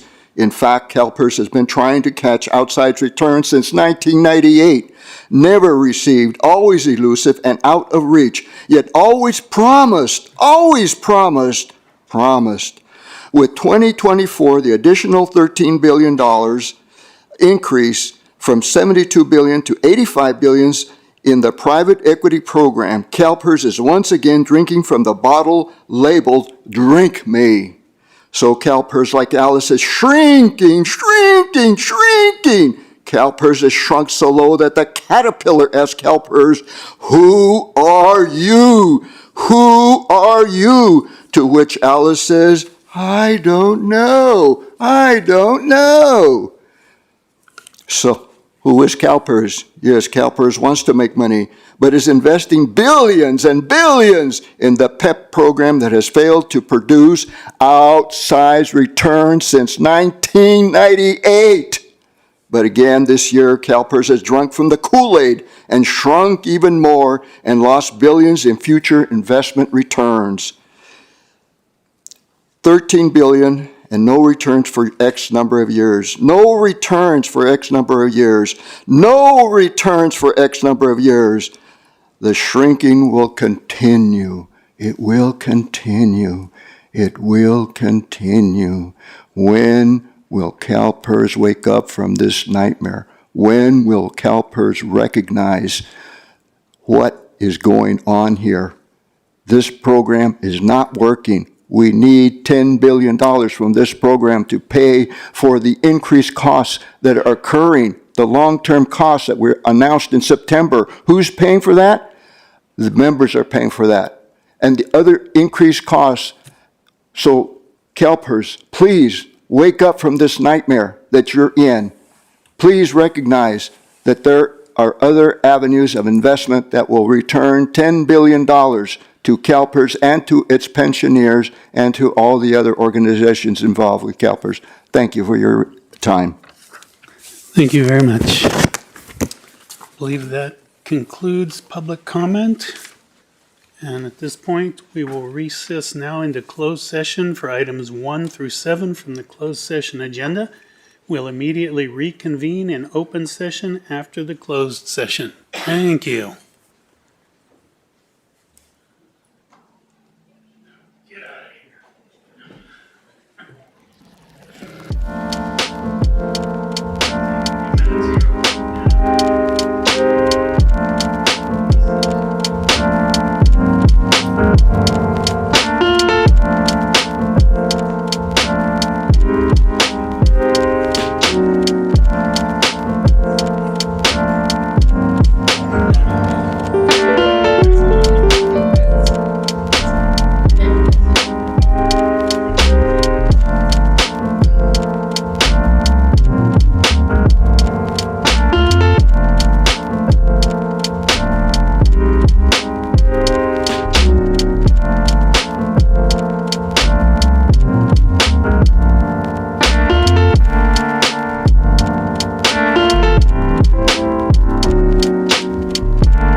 objections, we are adjourned. We're adjourned. We start tomorrow, What time do we, I do not know. Is it 8:30? 8:30 tomorrow. Good times.